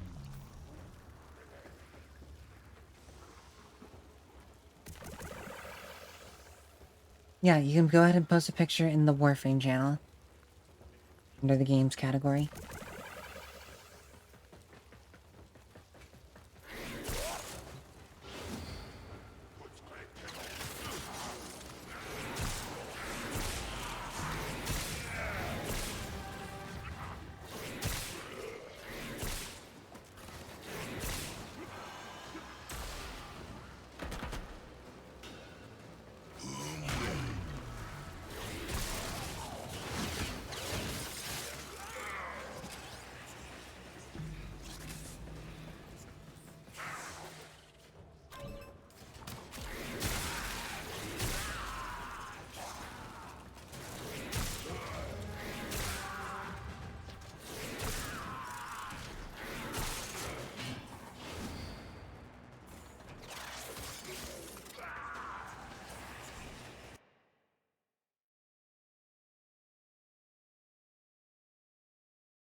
In the arcade room, which is a category, you can post a picture in the Warframe channel.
So Requiem Murmur is basically a hint towards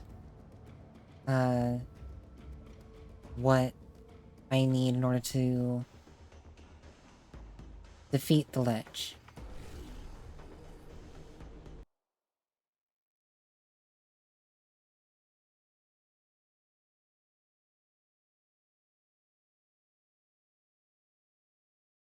I think that looks quite good. Well done, Ark.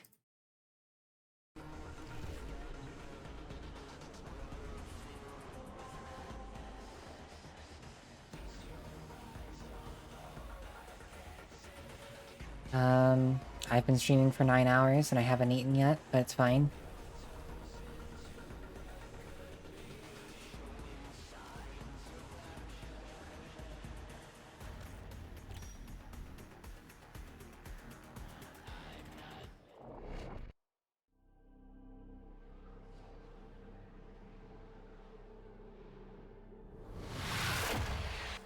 You are here on a capture mission.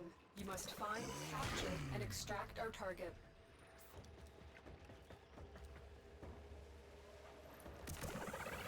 But I've been helping people.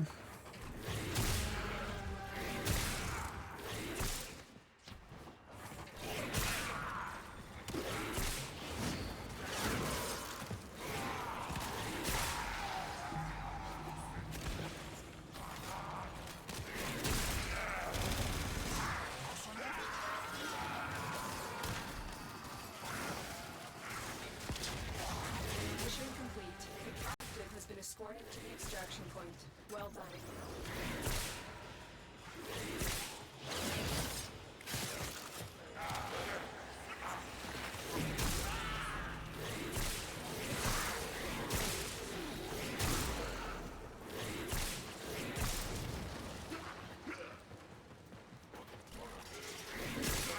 I mean, yeah.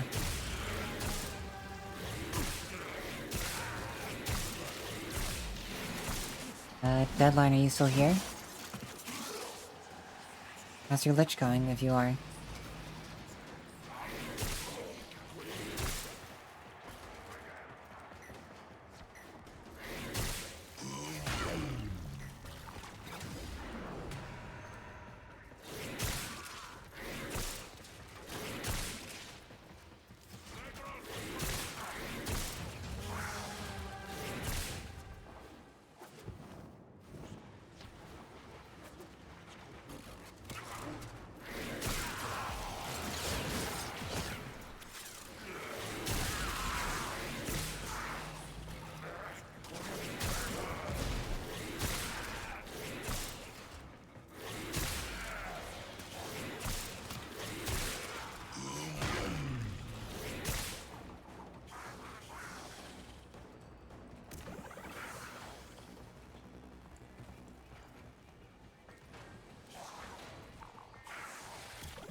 I mean, I know the deadline said that they were going to go eat.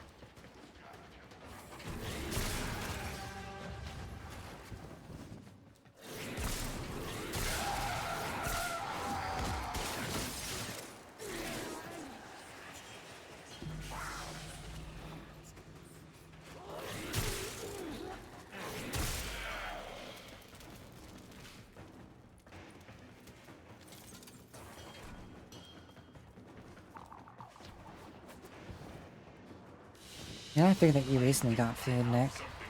Given what time it is for you. And what time you typically eat.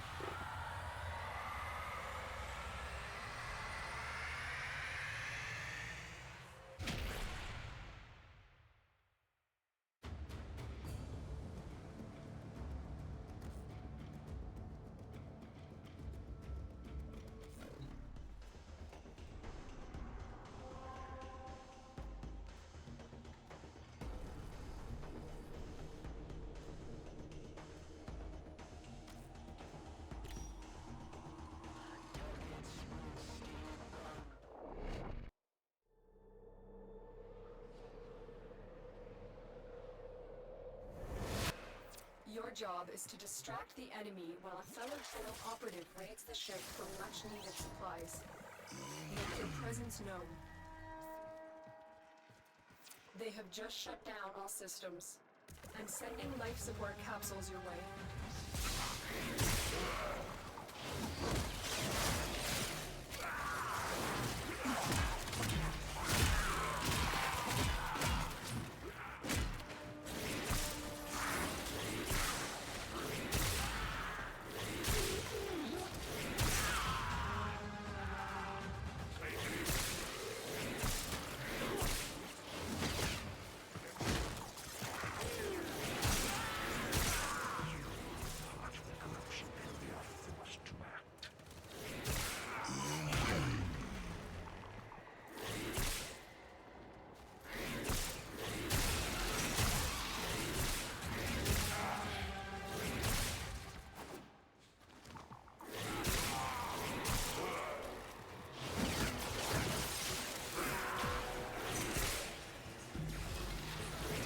Yes, semi-shotgun cannonade is better than prime point blank because it costs less but gives more. That way you don't have to invest too heavily in the regular heck when the Kuba heck exists.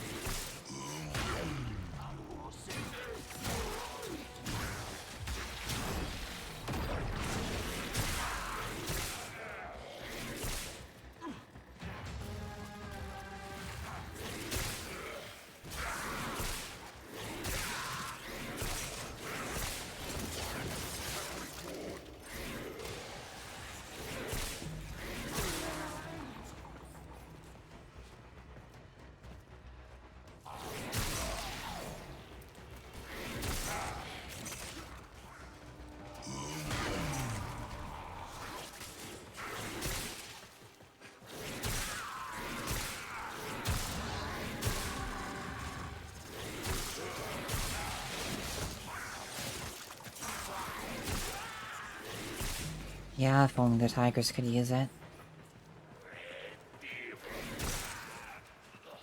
Make tigers good again.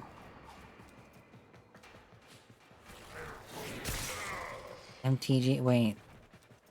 It's Magic the Gathering are good at Gathering Arena. That doesn't work. I was gonna say MTGA, but...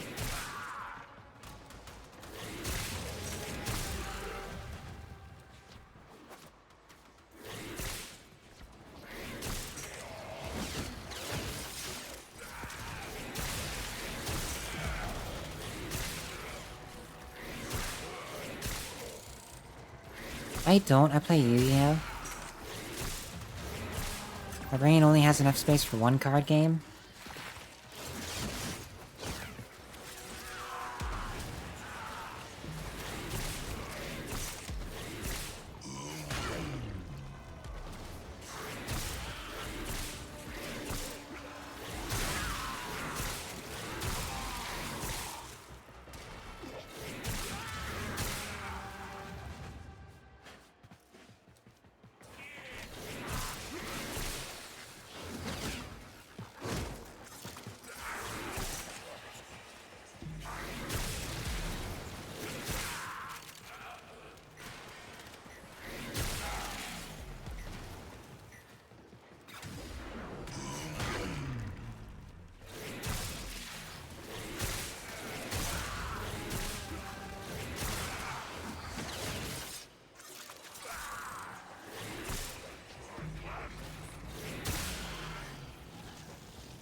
Oh man, Nick, that Masked Heroes deck.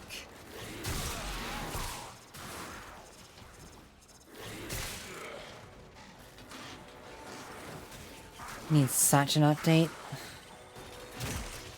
You want to use it again?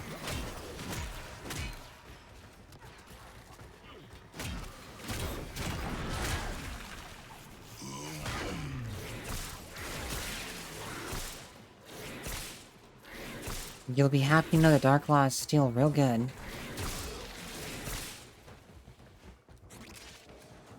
Extraction is available if you need it.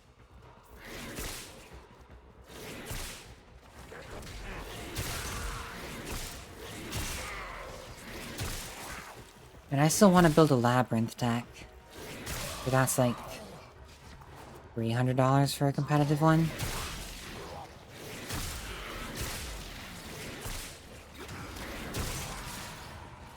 That's not a hear me out. That's like actually a good deck.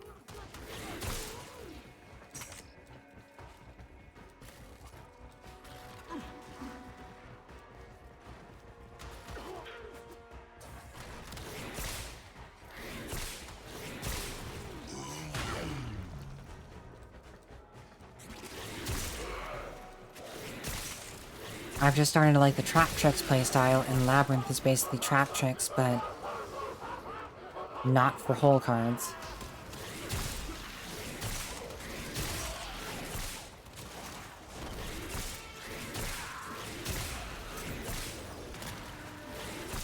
Ojamas are funny.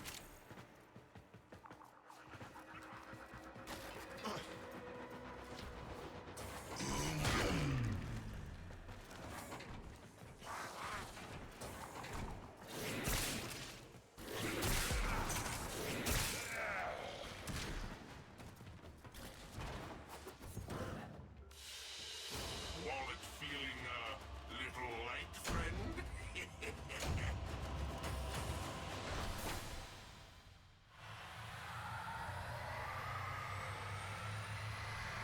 What, on Nova?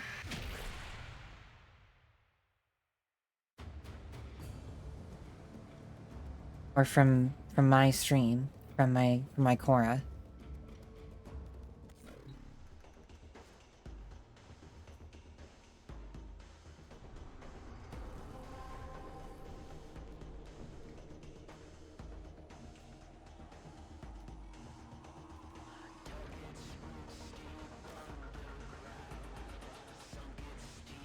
What I'm doing now.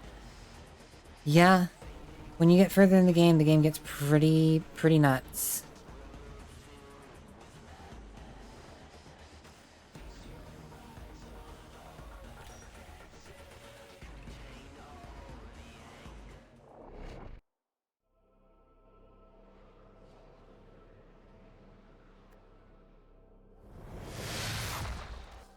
The enemy is at our doorstep. You must defend our equipment until reinforcements arrive.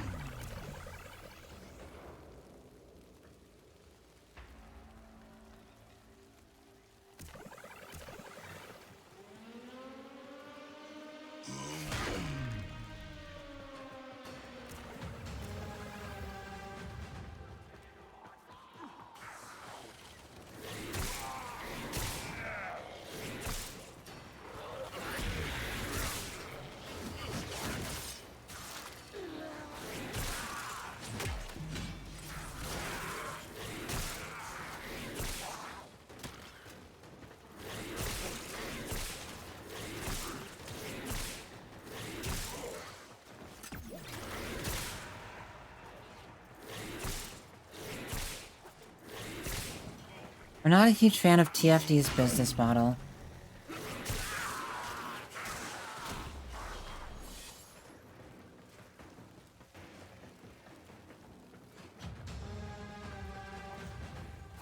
That's why I'm sticking to Warframe.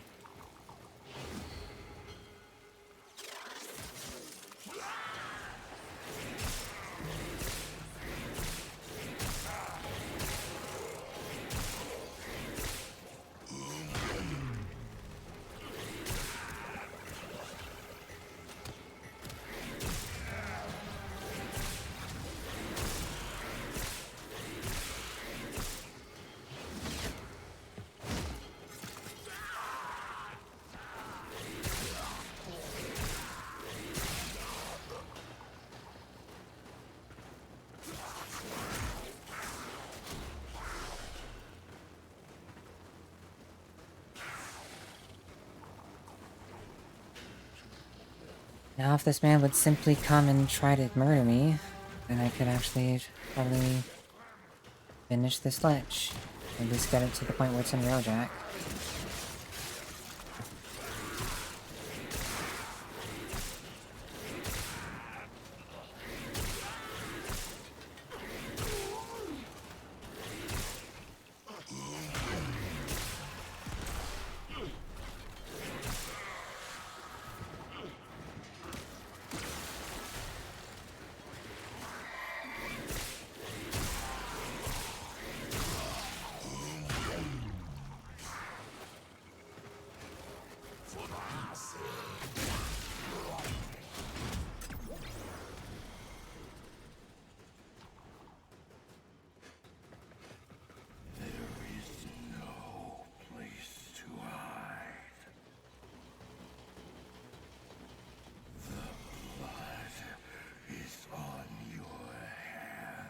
Yeah, it transfers to pseudo exalted, that's why I'm using it.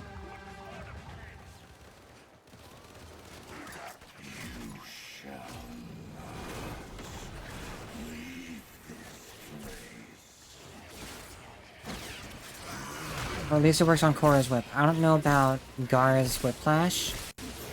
Or Shadow Lash.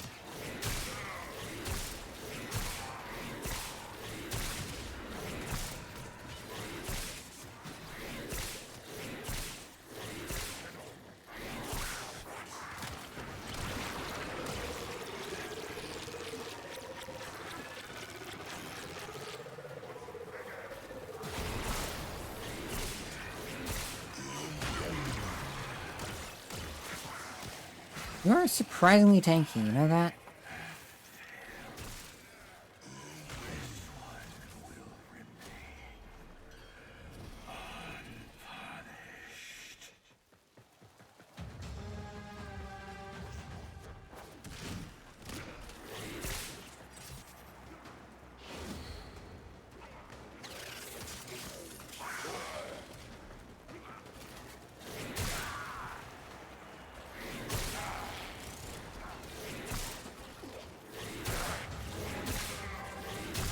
You know, that's why this core build does as much damage as it does, is because it runs melee exposure.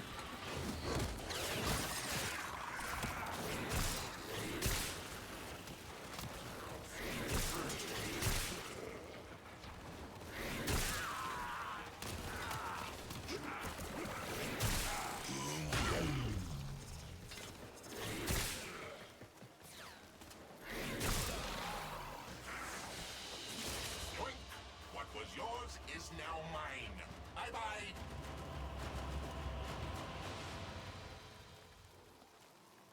The only thing I don't know is if it adds a damage into Gara's Shattered Lash.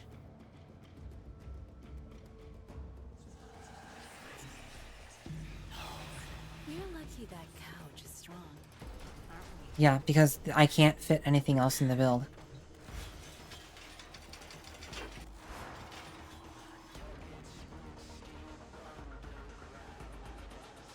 This is the build for a Korra stat stick now.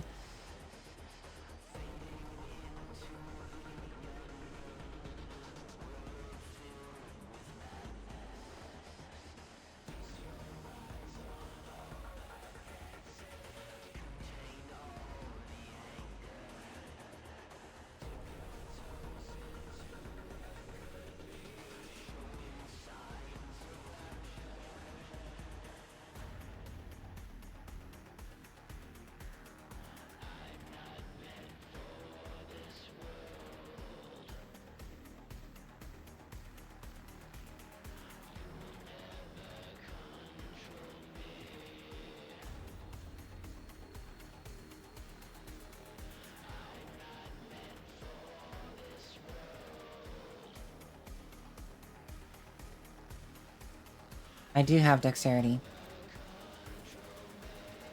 But no, you absolutely could. That is an option. But this is just more comfy.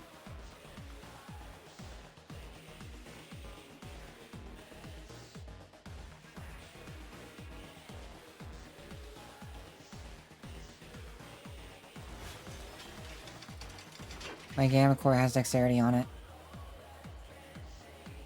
And I'm also running Naruman.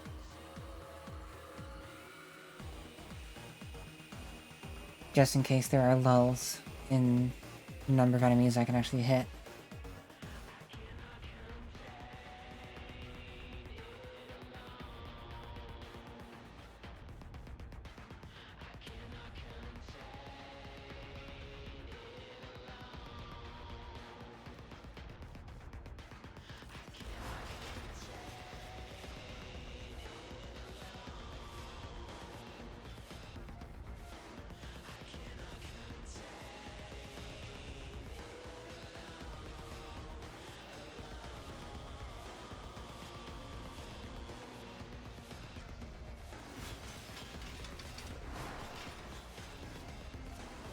That goal is real. I checked. Maybe I could, mix.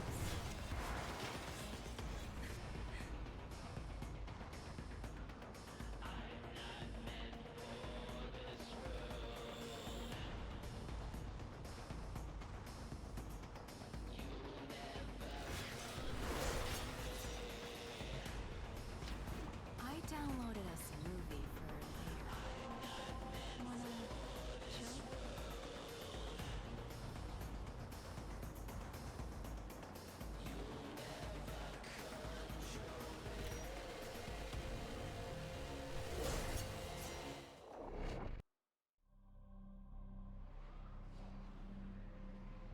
Really hope I can get this guy pissed off for 8. Okay, you're looking for the mainframe. It's critical that you deliver the payload to And I hope that I'm already on the correct My intel suggests combination, there are because that'll make rich this a lot enemy supply easier. caches in the area, but I am unable to pinpoint their exact location. Search them out if you are willing to shoulder the added risk.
Congrats, Ark.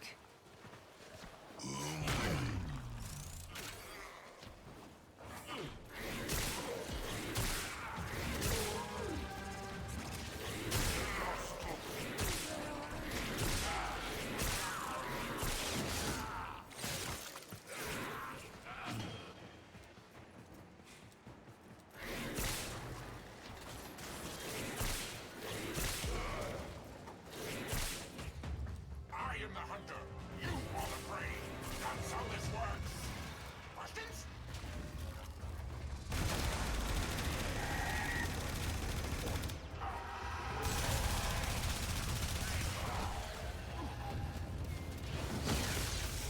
Shit. Stronger.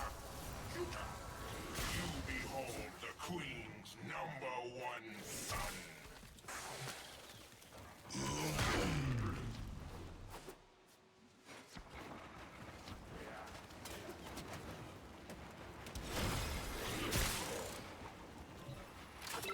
We need to destroy the reactor.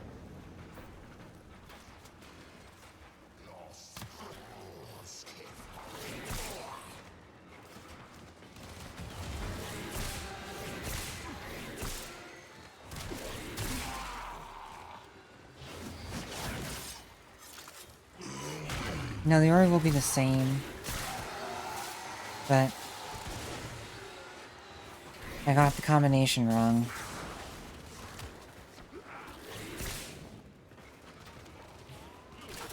Which means he's gonna be stronger. That's it. Now get out of here.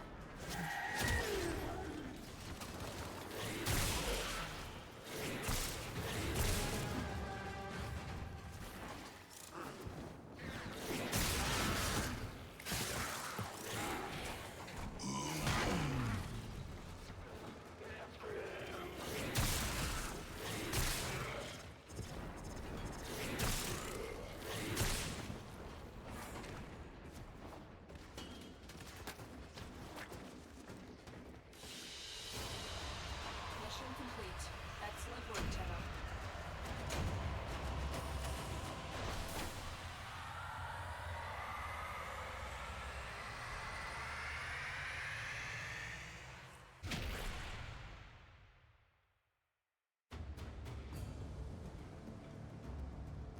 You're basically solving a cipher that you basically only know the characters of, but not the order.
There is a large platoon of Problem was, Nick, that I don't have a Jahu, which is the other one that I need.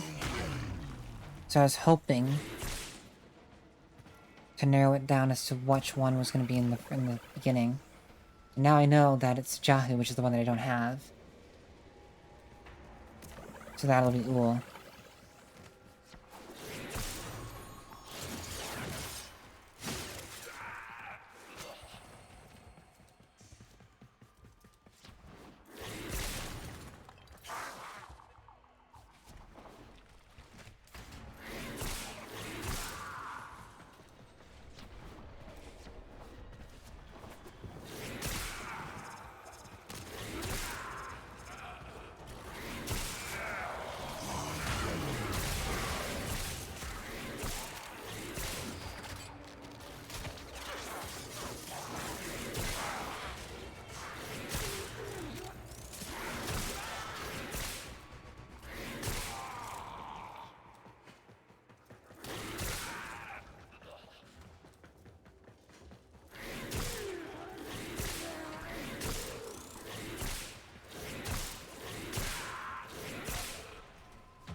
lone Tenno operative is raiding this ship for supplies. You are here to distract the enemy. Trigger the alarm.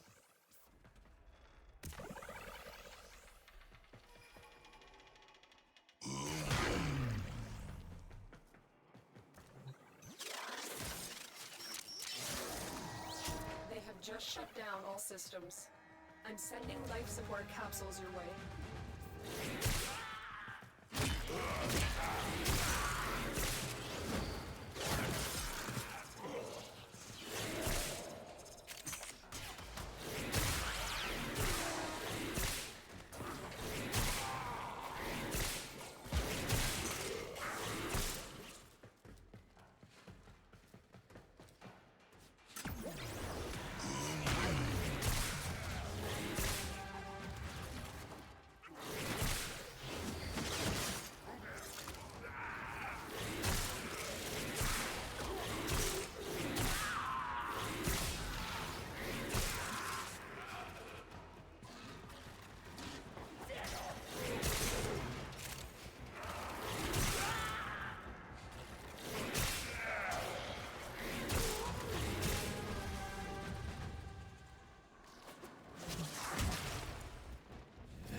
Yeah, eat Magistar Stalker.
extraction.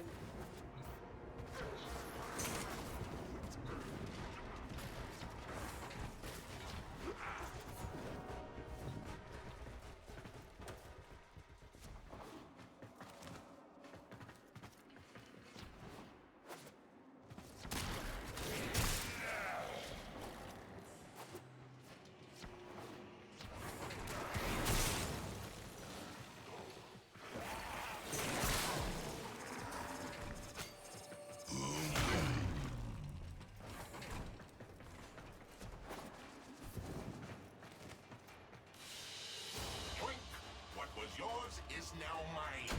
Bye-bye. That's great, Deadline. I'm almost done with mine.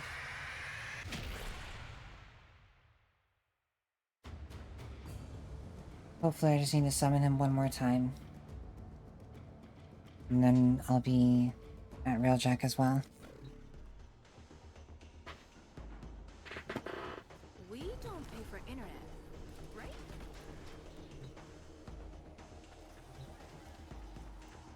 I will not be streaming tomorrow.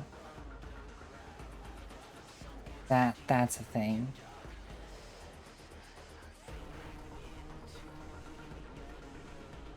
There are plenty of people in the Discord that I have linked that would be... No, it's totally fine. Not your fault. There are plenty of people that should be willing to help that are in the Discord that's linked to my bio. So if you want to reach out to some of them, go for it. Orphan community is very helpful, and usually if you just ask, they're gonna help.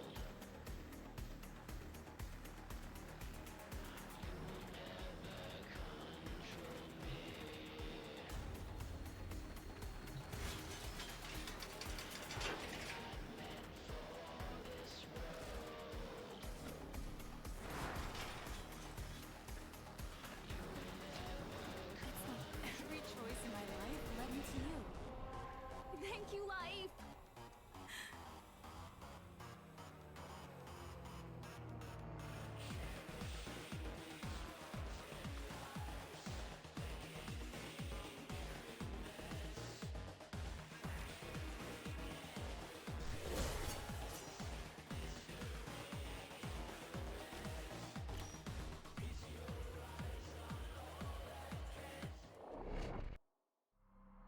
So if you go to... Are you on mobile or desktop? You're on mobile.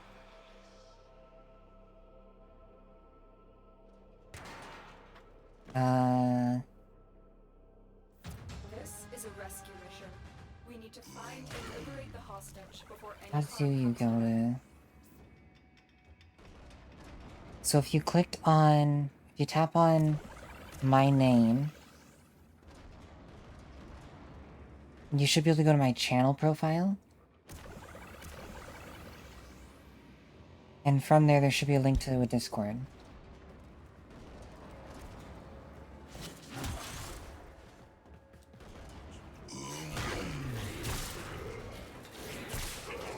There's no telling what the captors are doing to our rescue target.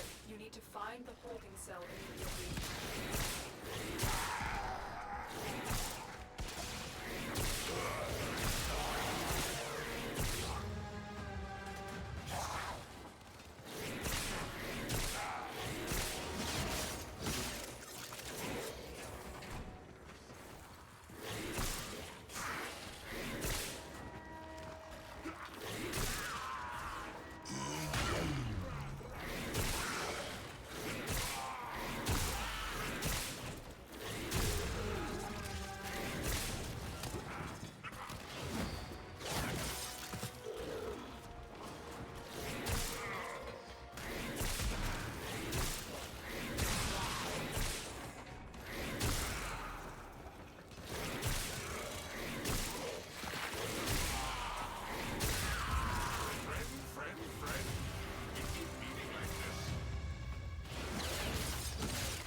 Got it.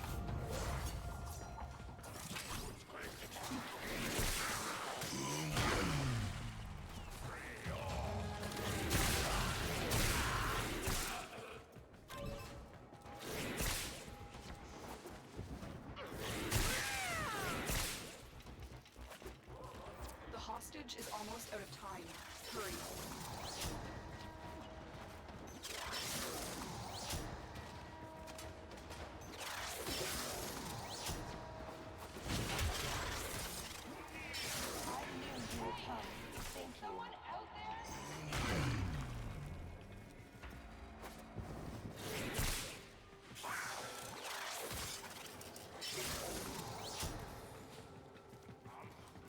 I need a weapon.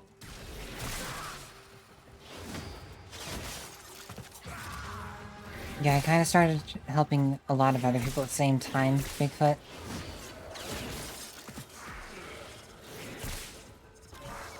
Which is fine.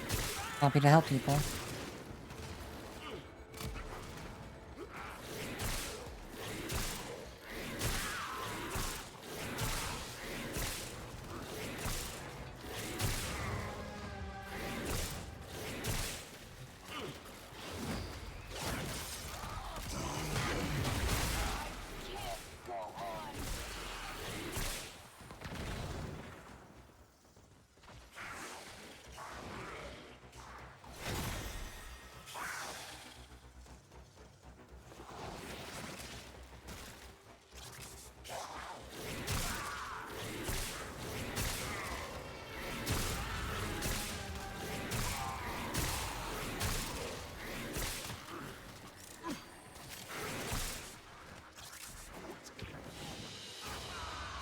Mission complete.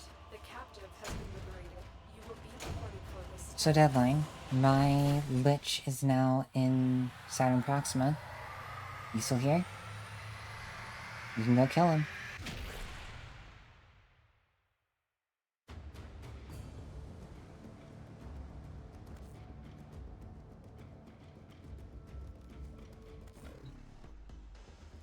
I downloaded us a movie for later.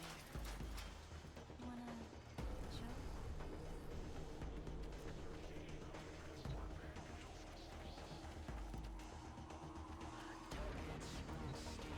Yeah, this is not normal. But I am determined.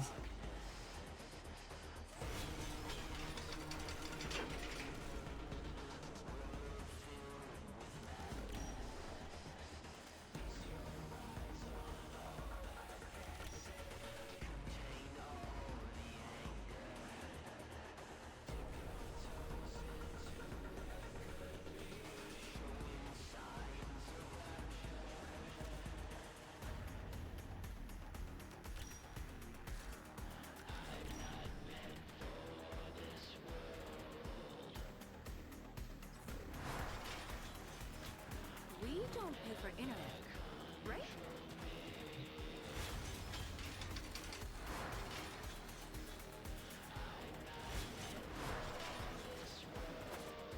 We're lucky that couch is strong, aren't we?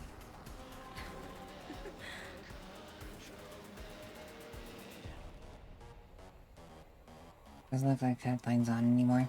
Alright. Not a problem. I'm gonna end stream here then.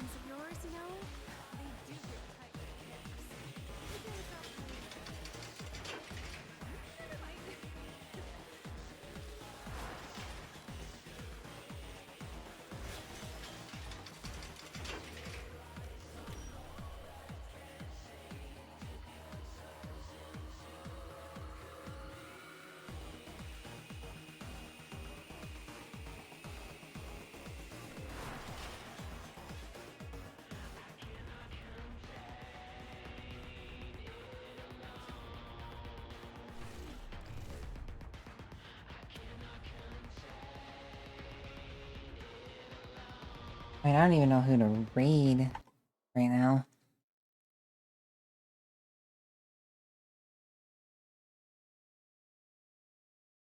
She's even live.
Okay. I have found us a raid target.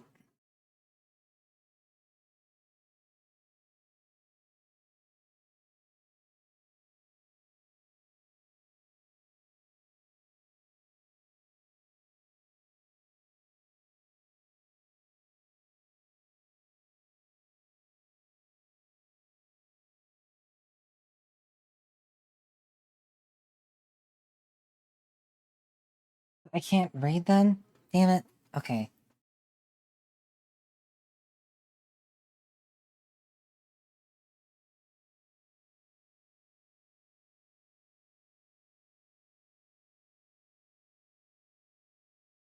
Um... Uh... Uh...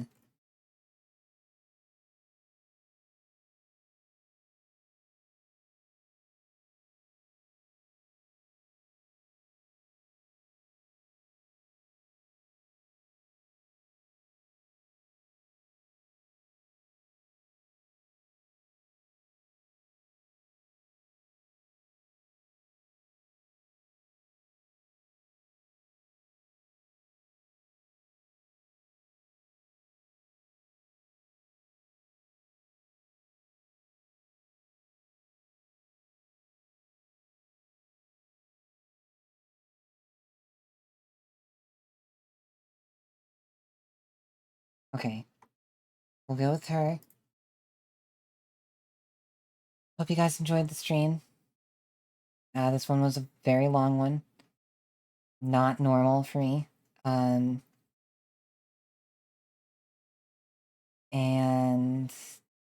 yeah, I stream every weekday except for Tuesdays.